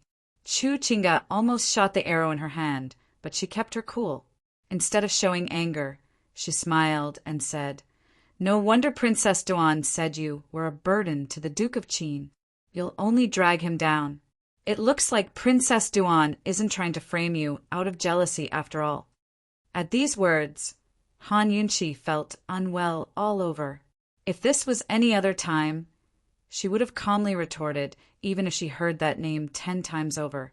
But she and Long Fei Yi were currently in a cold war because of that very name. Very good, Chu Chinga. I've decided that you're Duanmu Yao's best friend. Han Yunqi hadn't planned to fight in the first place. She could tell that their chances of winning weren't high, but this time she really got angry. What? Does Miss Chu want to fight me one-on-one? Han Yunqi asked coldly. Everyone assumed that she'd stand out, but didn't expect her to say one-on-one. Han Yunqi. Han Yunqi. She's an archer with high martial arts skills. Are you looking to die? Long Fei Yi didn't speak. but he tightened his grip on Han Yunqi's hand, afraid that she'd break free. Chu Chinga couldn't wait to see that happen. She didn't even answer, but took 3 steps forward to provoke Han Yunqi. But Han Yunqi surprised everyone once again. I don't know martial arts, much less archery. What are you planning to fight one-on-one? Hearing this, Long Fei Ye's pursed lips twitched into a smile. Aunt Ru, on the other hand, laughed out loud. Of course, it's a competition of martial arts and archery. How else would I win against you? In the face of a powerful enemy, Han Yunqi was more than happy to play along with Aunt Ru, even if she didn't have a good impression of her. She asked Chu Chinga seriously, really? In a one-on-one duel, only the winner and loser mattered. As long as both sides were willing, it was fine. Who cared what the other knew? But Han Yunqi and Aunt Ru were singing the same tune to make it seem like Chu Chinga was bullying her. Chu Chinga's face alternated between red and white. In the end, she unwillingly released the arrow. Chinga! Duanmu Bei immediately tried to stop her, but Chu Chinga's ambitions were too high. She said coldly, "Then what do you want to fight one-on-one?" Han Yunqi was amused.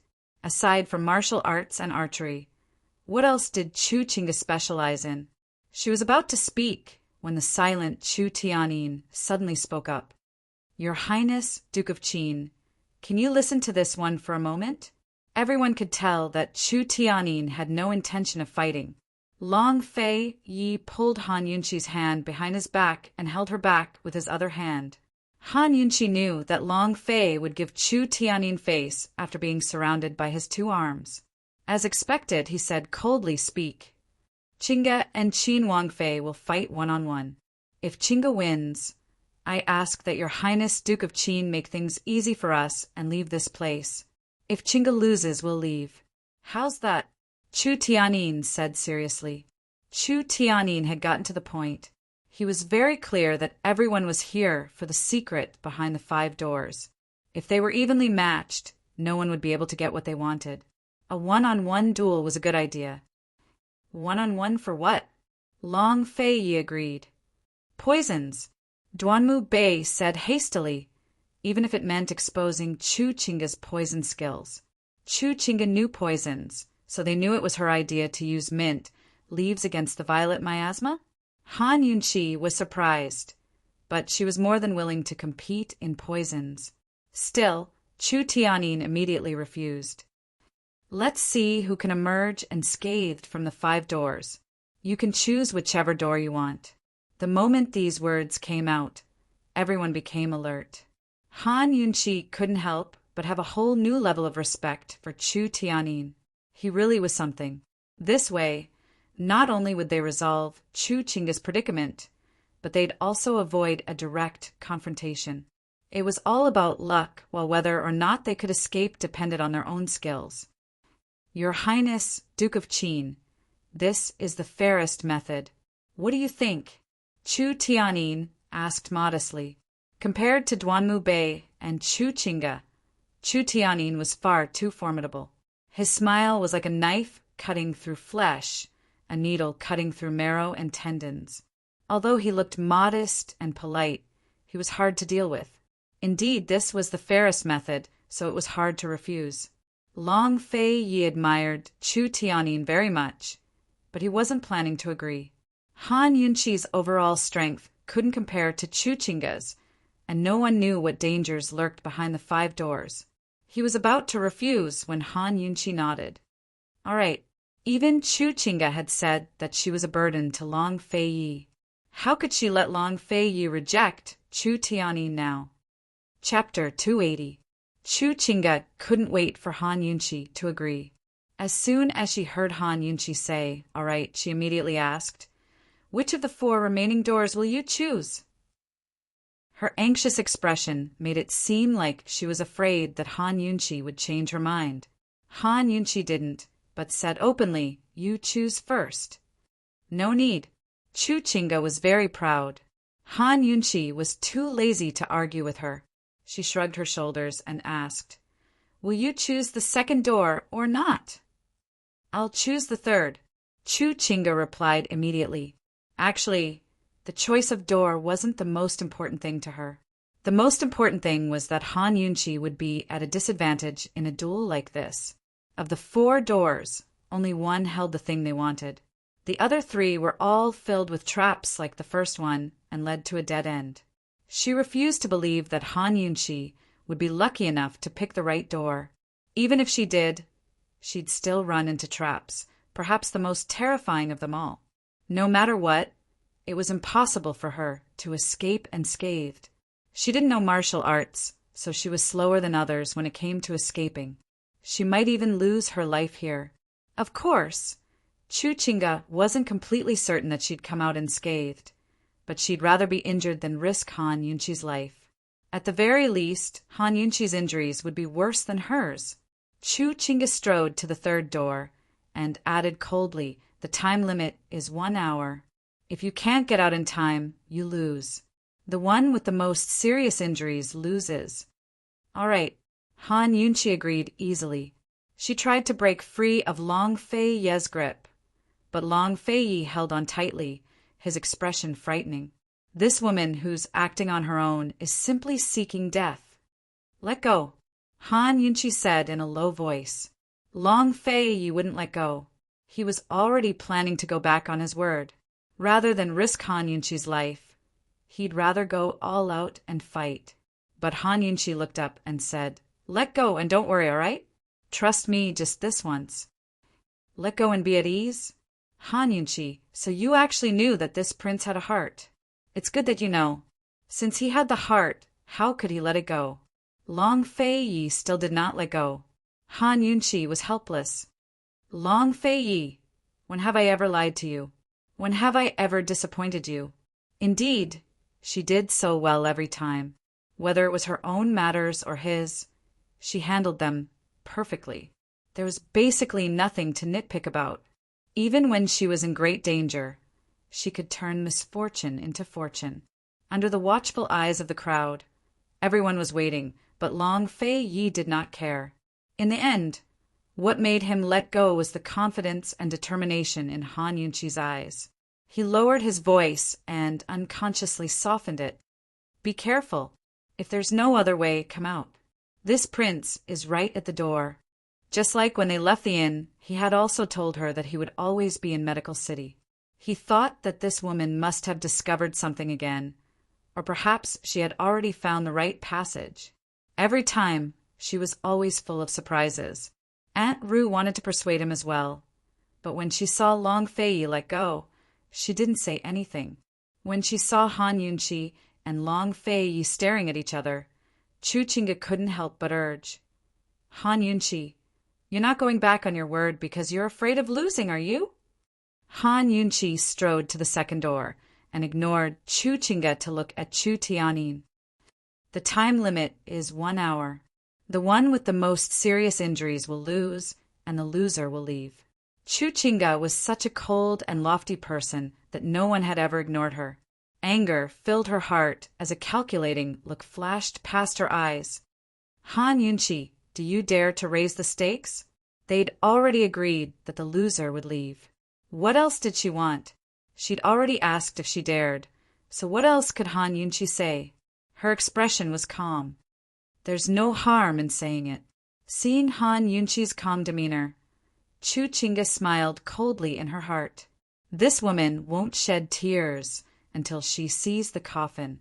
It'll be too late for regrets once she's gone through the door. Han Yunqi, if you lose, leave your medical pouch behind before you leave. Do you dare? This was the stake that Chu Chinga had raised. Although she was angry, she hadn't lost her reason. Han Yunqi's poison skills were so mysterious that her medical pouch had to be hiding some secrets. Even if it wasn't, it had to have plenty of good stuff. A medical pouch was as important to a doctor as a sword was to a swordsman. Han Yunqi was too surprised. This was the first time someone had set their sights on her medical pouch. She'd found this pouch among Lady Tianxin's dowry, and everything inside belonged to her. Isn't Chu Chinga a little too picky? Seeing Han Yunqi hesitate, Chu Chinga knew she'd made the right choice. Cold, She gave her a disdainful look. Han Yunchi, you don't dare? But Han Yunchi was quick to agree. No problem. Then what if you lose? Before Chu Chinga could reply, she added, how about you leave all your clothes behind? Cough, cough. Everyone present, including Long Fei Yi, was stunned by her words. Chu Tianyin started coughing violently. He wasn't faking it, but really was choking. What did it mean to go overboard? Han Yunchi was the one who'd done it. She'd embarrassed the other party before the outcome was even decided, leaving them with no way to retort. Chu Chinga's face alternated between red and white. It was as if she'd stripped naked in front of the crowd. She was both embarrassed and angry. In the end, she couldn't take it anymore and raged, Han Yunchi, you're shameless. So you don't dare? Han Yunchi was truly shameless. She smiled as she retorted. Her question left Chu Chinga at a loss for words. She couldn't answer, but she couldn't either. Han Yunchi straightened out the straps of her medical pouch and crossed her arms. She didn't speak, but enjoyed the sight of Chu Chinga's expression. Han Yunchi's attitude made it impossible for the icy beauty to stay cold. She huffed and said, that's it. Han Yunchi, just wait to lose. It's best if you leave half your life behind. Chu Chinga was about to explode from anger, but Han Yunchi didn't lose her temper. I'll do my best. Chu Tianyin began to count down the time. Han Yunchi immediately went through the second door, while Chu Chinga didn't want to be outdone. She stepped into the third. Although the secret underground palace was filled with night luminescent pearls, the passageway behind the door was very, very deep. Moreover, they walked quickly, so it wasn't long before they lost sight of their figures. Long Fei Yi and Aunt Ru waited at the second door, while Duanmu Bei and Chu Tianyin waited at the third. Neither of them spoke, leaving the room very quiet. Han Yunchi, what did she discover? Aunt Ru couldn't help asking. If Long Fei Yi had let her go, then there had to be a reason. Long Fei Yi had no idea. He only glanced at Aunt Ru without replying. Still, his glance reassured Aunt Ru. As long as Long Fei Yi knows that woman's background, then there shouldn't be any problems. An hour of waiting was a long time. Long Fei Yi's attention was completely focused on the passageway, but Aunt Ru was looking at Duanmu Bei and Chu Tianyin with interest. She couldn't figure out how these two had found this place. After all, she'd searched for so many years without success. Could it be that Chu Chinga had found them? Duanmu Bei had said just then that she knew poisons. But why did the children of Western Zhou's Chu clan study poisons? Did they come here for the secret of the perplexing butterfly illusion as well? But there's no way they'd know about its existence. Right now, Duanmu Bei's attention was focused on the passageway as well, while Chu Tianyin's mind was elsewhere. He couldn't figure out how Long Fei Yi and the rest had found this place. Had Han Yunchi brought them here? And who was that woman by Long Fei Yi's side? Why had they come here? While the people outside were filled with doubts, the two women inside were in completely different moods. Chu Chinga was on full alert as soon as she entered the passageway. Her nerves were stretched taut as she walked step by step deeper into the passageway, constantly on guard for any signs of movement around her.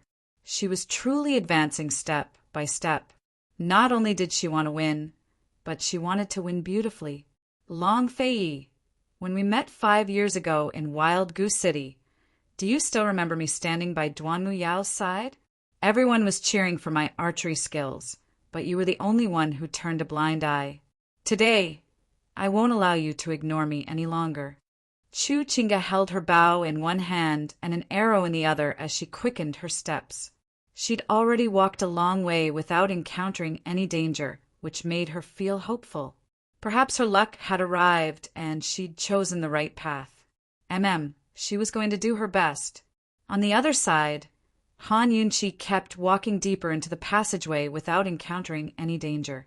But she didn't keep walking until she was certain that the people at the door couldn't see her, and stopped. She had to call for reinforcements. The first passageway had been filled with fire, so heaven knows what else was hidden here. She had to admit that she was slower than the others when it came to fleeing for her life. Thinking up to here, she couldn't help but think of a certain person, the white-robed gentleman, who knew when they'd meet again to clarify some things. She quickly recovered her wits and prepared to fish out Lil Thing from her medical pouch, but Lil Thing beat her to it. It scurried out on its own and landed on the ground. Han Yunchi was amused. Lil Thing, are we starting to have some sort of telepathy? Are you coming out to help me? The only reason she dared to come here was because of this treasure in her hands. Lil Thing was still a poison beast of the poison sect. With its protection, it was like having a protective talisman, but Han Yunchi couldn't bring it out when there were too many people around. After making sure no one was following her, Han Yunchi looked around to make sure it was safe. Then she took out the perplexing butterfly illusion. The bottle of poison had been pushed back and forth between her and Long Fei until it ended up in her hands. Her bet with Chu Chinga was secondary. For now, she tossed it aside and focused on the perplexing butterfly illusion. Would Chu Chinga spit up blood if she found out? She definitely would. As soon as Lil Thing saw the perplexing butterfly illusion, it scurried into Han Yunchi's hands. Even if it couldn't eat it, a sniff was good enough. Han Yunchi's detox system was useless against the perplexing butterfly illusion. The acidic scent in the air was uniform, making it impossible for her to pick a direction. She could only use this chance to ask Lil Thing for help. If the perplexing butterfly illusion really had something to do with the poison sect, Lil Thing might know about it. Han Yunchi didn't know how to communicate with Lil Thing, so she had it sniff the perplexing butterfly illusion. Then she sniffed around herself in an exaggerated manner to indicate to Lil Thing the acidic scent in the air. Lil Thing cocked its head and stared for a while. It wasn't clear whether it understood Han Yunchi's intentions, but it stood up and imitated Han Yunchi's actions. It raised its chin and stuck out its nose as it sniffed around. Seeing this, Han Yunchi grew nervous. Was there a chance? Indeed, there was a chance. But Han Yunchi quickly discovered that this wasn't a show. Chapter 281.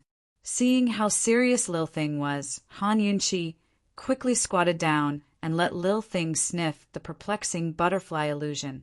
Lil Thing was very cooperative. After sniffing the perplexing butterfly illusion for a while, it started sniffing around. Thus, master and servant sniffed around seriously. Suddenly, Lil Thing stopped, as if it had discovered something. It stood up and stared at Han Yunchi with wide eyes. Han Yunchi was overjoyed. "What did you smell?" "Squeak, squeak," Lil Thing cried out excitedly. It jumped onto her and sat on her shoulder. "Squeak, squeak, squeak." Han Yunchi quickly pulled it down and placed it in her palm, her face full of excitement. "Did you find something?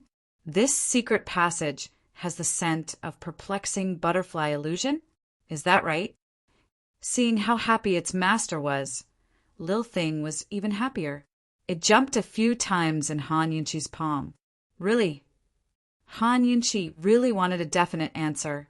Lil Thing suddenly jumped down and ran into the depths of the secret passage. "This is the path." Han Yunchi was overjoyed and quickly chased after it. Lil Thing even stopped and turned back to look at her, as if it was waiting for her. Seeing Lil Thing's behavior, Han Yunchi was 80% confident. She quickened her pace and followed it. Seeing that Han Yunchi continued to follow, Lil Thing ran even faster. But who knew that as they ran, Han Yunchi would suddenly hear a rustling sound coming from the front. It sounded like a large group of things were coming from afar, moving restlessly. What was going on? Han Yunchi stopped abruptly and became alert. At the same time, Lil Thing also stopped in front. In the blink of an eye, they saw a large group of palm-sized black spiders. They were densely packed and like a flood. They covered the sky and covered the earth. Han Yunchi was stunned. For a moment, all the hair on her body stood on end. She wasn't afraid of spiders, but such a large group of black spiders was too scary and disgusting, wasn't it? She realized that her legs had turned to jelly. The detoxification system did not alert her, so these spiders should not be poisonous. Of course, she could not rule out the possibility that they were poisonous. There were too many things in the poison sect's forbidden grounds that were out of the ordinary. Han Yunqi's mind was in a mess, not to mention whether they were poisonous or not. Just the fact that there were so many of them was enough to scare someone to death, even if they weren't bitten to death. Han Yunqi didn't think much of it. She instinctively turned and ran the moment she saw the group of spiders. Lil Thing also ran, almost at the same time as Han Yunqi, but in the opposite direction. It ran towards the spiders. The insects and beasts here, regardless of whether they were poisonous or not, were all afraid of it. Basically, they wouldn't get close to it. It wasn't easy to use its master's human scent to attract these spiders, so of course it couldn't miss it. Unfortunately, its master ran away too quickly. Just as the little thing ran over, the group of spiders immediately scattered. One by one, the huge black spiders fled in all directions as if they were running for their lives. In a short while they were all gone. Lil Thing stared at the empty secret passage and plopped down on the ground. It really wanted to cry. I've been a vegetarian for so many days, but I haven't eaten meat yet. Han Yunqi ran and ran until she realized that Lil Thing wasn't following her. She stopped, realizing that there was no need for her to run at all. If Lil Thing couldn't even deal with a swarm of spiders, how could it survive in the poison sect? She quickly turned back, only to see that the swarm of black spiders had disappeared without a trace. It was as if they'd never appeared in the first place. Lil Thing was sitting in the middle of the secret passage, its head drooping in disappointment. Han Yunqi stared and stared. The more she looked, the more she felt that something wasn't right. There was no way the little beast hadn't noticed the swarm of spiders approaching, so it had been sniffing just now. All right, Han Yunqi instantly understood. She walked forward and pulled Lil Thing over, then stood in place and let it sniff the perplexing butterfly illusion.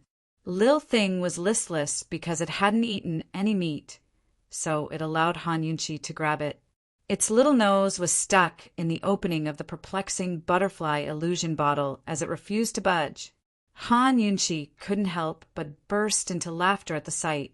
She glanced at the hourglass she carried with her and decided not to make things difficult for Lil Thing. She stuffed it back into her medical pouch and fed it some bone poison from her detox system. Time was almost up, so she had to leave. An hour was both a long and short time. If it wasn't for Lil Thing, Han Yunqi would have been surrounded by the spiders long ago. Even if she hadn't been surrounded, it would have taken her 2 to 4 hours to escape. Currently, Chu Chinga had just emerged from the secret passage. It was unclear what she'd encountered, but her white robes were stained with blood. Her left hand was hugging her right arm, indicating that she'd suffered serious injuries. Chinga, what's wrong? Chu Tianyin panicked as he rushed over to support her, but Chu Chinga only said, "It's just a minor injury, nothing to worry about." So speaking, she took a deep breath and forced herself to walk step by step out of the stone door and out of the secret passage. Her luck had been terrible to run into the white tiger's sneak attack. Fortunately, she'd reacted quickly enough, or else her arm would have been gone by now. Her injuries were indeed serious, but she still pretended that nothing was wrong. As soon as she stepped out, she looked towards the stone door and asked coldly, "Han Yunqi hasn't come out yet?" If this girl was already injured to this extent, would Han Yunqi be in the same state? After a while, Chu Chinga couldn't wait any longer. She endured the pain and grinned. It can't be that Han Yunqi won't be able to come out, right? It's about time. As this crown prince sees it, things point to disaster. Duanmu Bei smiled coldly. Neither Long Fei nor Aunt Ru paid her any attention, but Long Fei's eyes flickered with worry. Yet right at this moment, a figure emerged from the depths of the secret passage. It grew clearer and clearer until it was none other than Han Yunqi. Long Fei Yi was so close to rushing over, but he didn't. He only stood in place and watched. Chu Chinga and Duanmu Bei couldn't believe it and hurried over. But Long Fei Yi took a step forward and blocked the passage with his tall frame.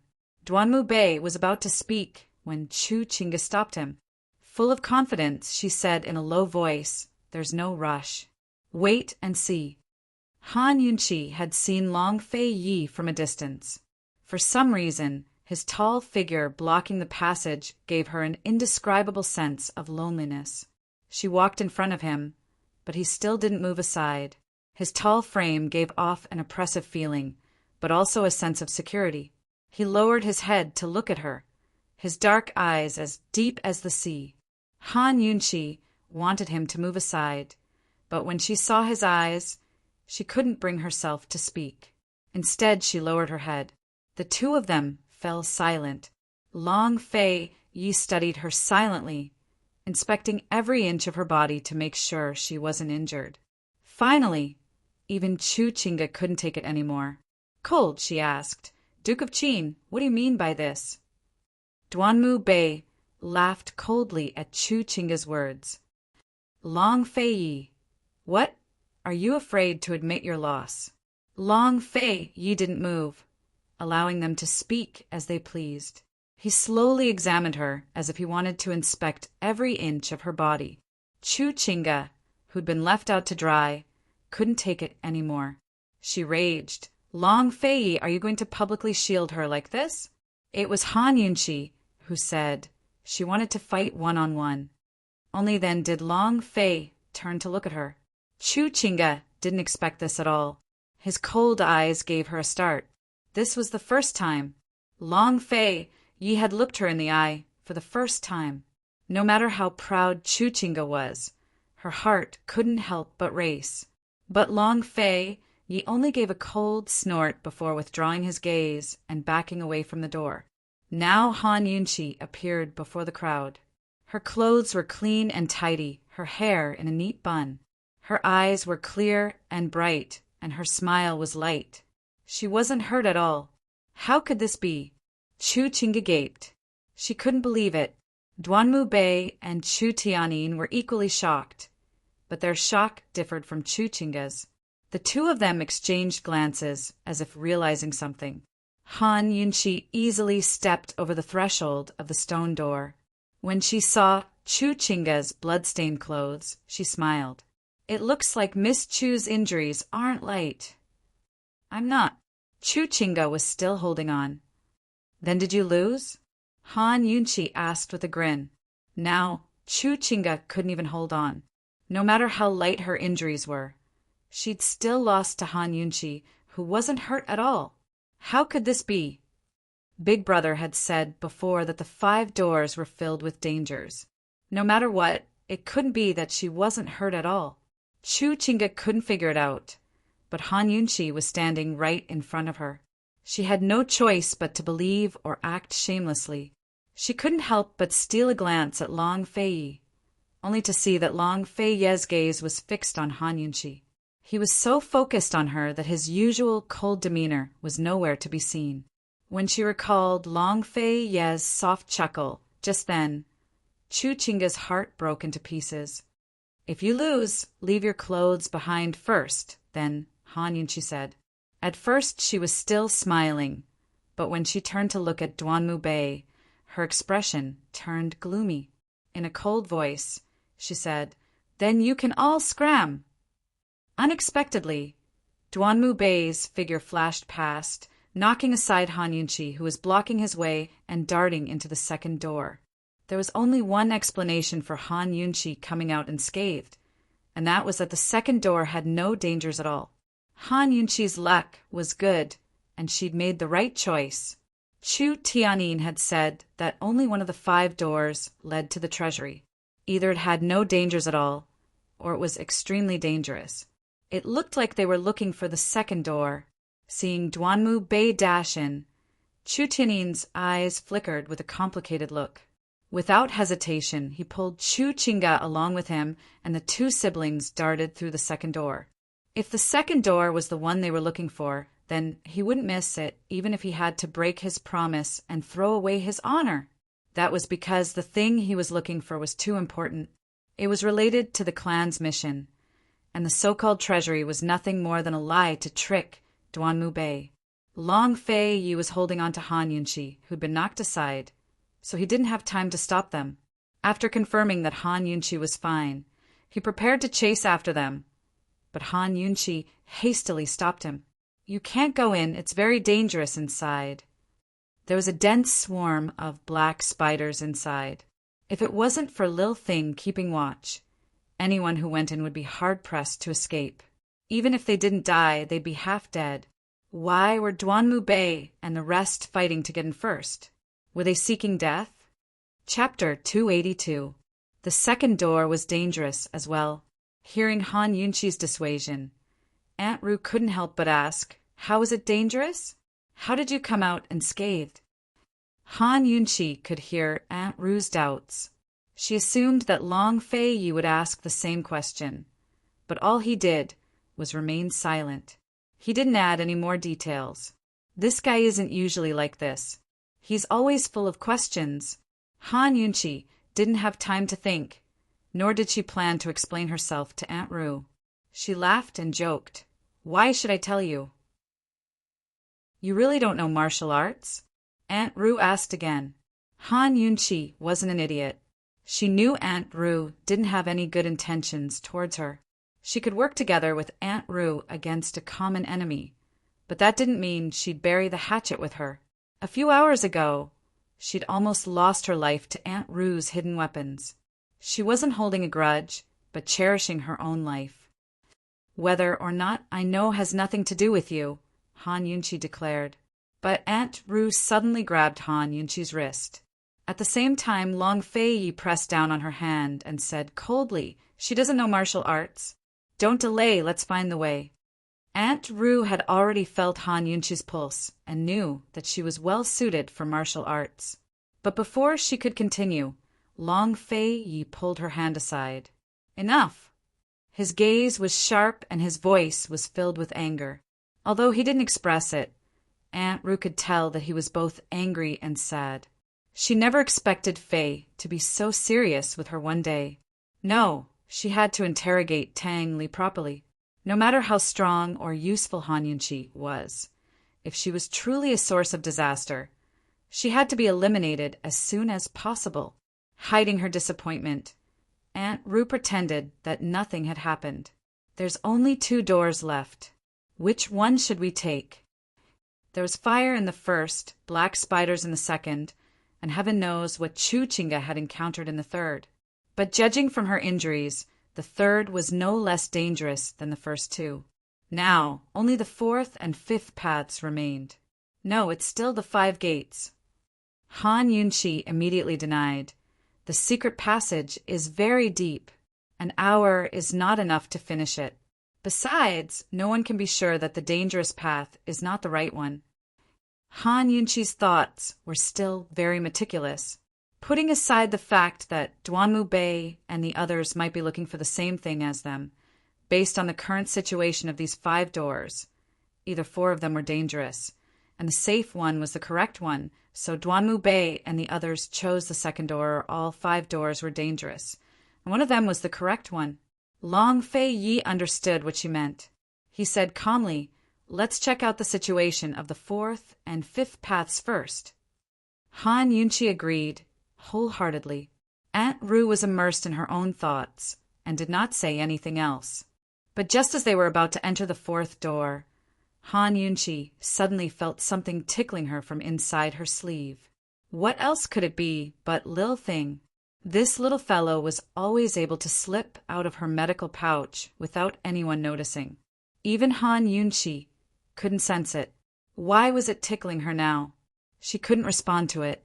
If Long Fei Yi and Aunt Ru found out, the consequences would be unimaginable.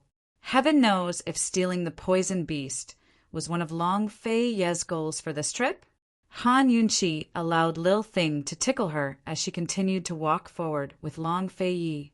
But the closer she got to the 4th door, the more Lil Thing scratched. In the end, it even gently bit her hand. Of course, it didn't actually bite down. Now Han Yunqi took it seriously. There was a problem. Lil Thing seemed to be stopping her from going forward. Could it be that the fourth door was dangerous? No, the dangers inside weren't dangerous to Lil Thing at all. What was Lil Thing trying to tell her? She tried to stop, and Lil Thing immediately let go of her. Sure enough, Lil Thing was stopping her from going forward. Since the dangers inside the door weren't dangerous to Lil Thing, and it was stopping her, then there was only one possibility. Lil Thing wanted to lead her to the right path. Han Yunqi found that communicating with Lil Thing really required a lot of brain power. But they had only known each other for a few days. She believed that after a while, they would be able to understand each other. Let's go to the fifth door first, she said seriously. Why? Long Fei didn't understand. If Aunt Ru wasn't here, he would have asked her long ago. Ever since Han Yunqi was kidnapped and rescued, he'd had plenty of questions. She'd left after their argument at the medical academy, so he hadn't had a chance to ask her. The biggest question was how she saved Long Tianma. The corrosive smell here is the weakest. Han Yunqi replied without hesitation. They were here for the corrosive smell, so this answer was convincing. She only hoped that Lil Thing wouldn't trick her. You can smell it? Aunt Ru immediately asked. People who studied poison all had a good sense of smell.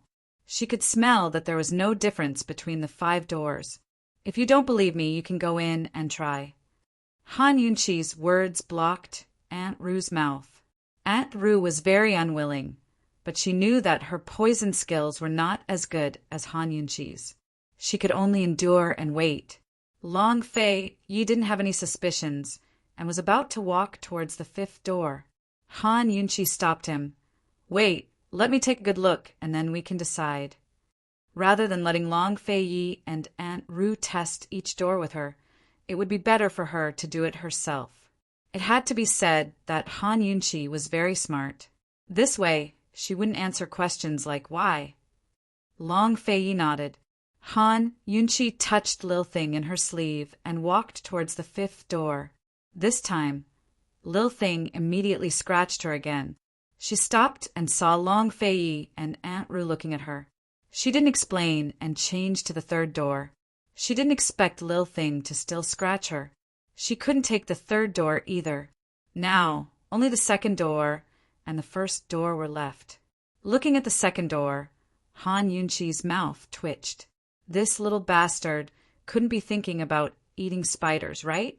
Long Fei Yi and Aunt Ru looked at Han Yunqi, walking back and forth at the door. They really thought that she was making a serious judgment. Han Yunqi crossed her arms and looked casual. In fact, she had secretly used 2 fingers to pinch Lil Thing's ears. This was a warning. If it dared to trick her again, it would have to bear the consequences. Just like that, Han Yunqi walked towards the 2nd door while pinching Lil Thing's ears. Step by step, she walked slowly. Her attention was all on Lil Thing, waiting for its reaction. Who knew that when she was about to reach the 2nd door, Lil Thing still didn't react. So, it was wishful thinking on her part. So, did it really want to go back and eat the black spiders? Han Yunqi wanted to drag Lil Thing out and throw it out. She couldn't help but sneak a glance at Long Fei Yi. She saw that he was also looking at her. It wasn't easy to lie in front of this man. What should she do? Is it the 2nd door? Didn't you go in just now? Didn't you smell it?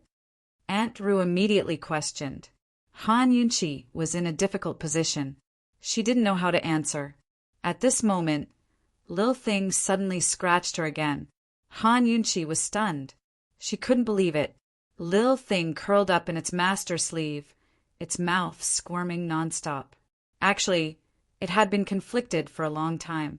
It had indeed smelled a scent similar to the perplexing butterfly illusion.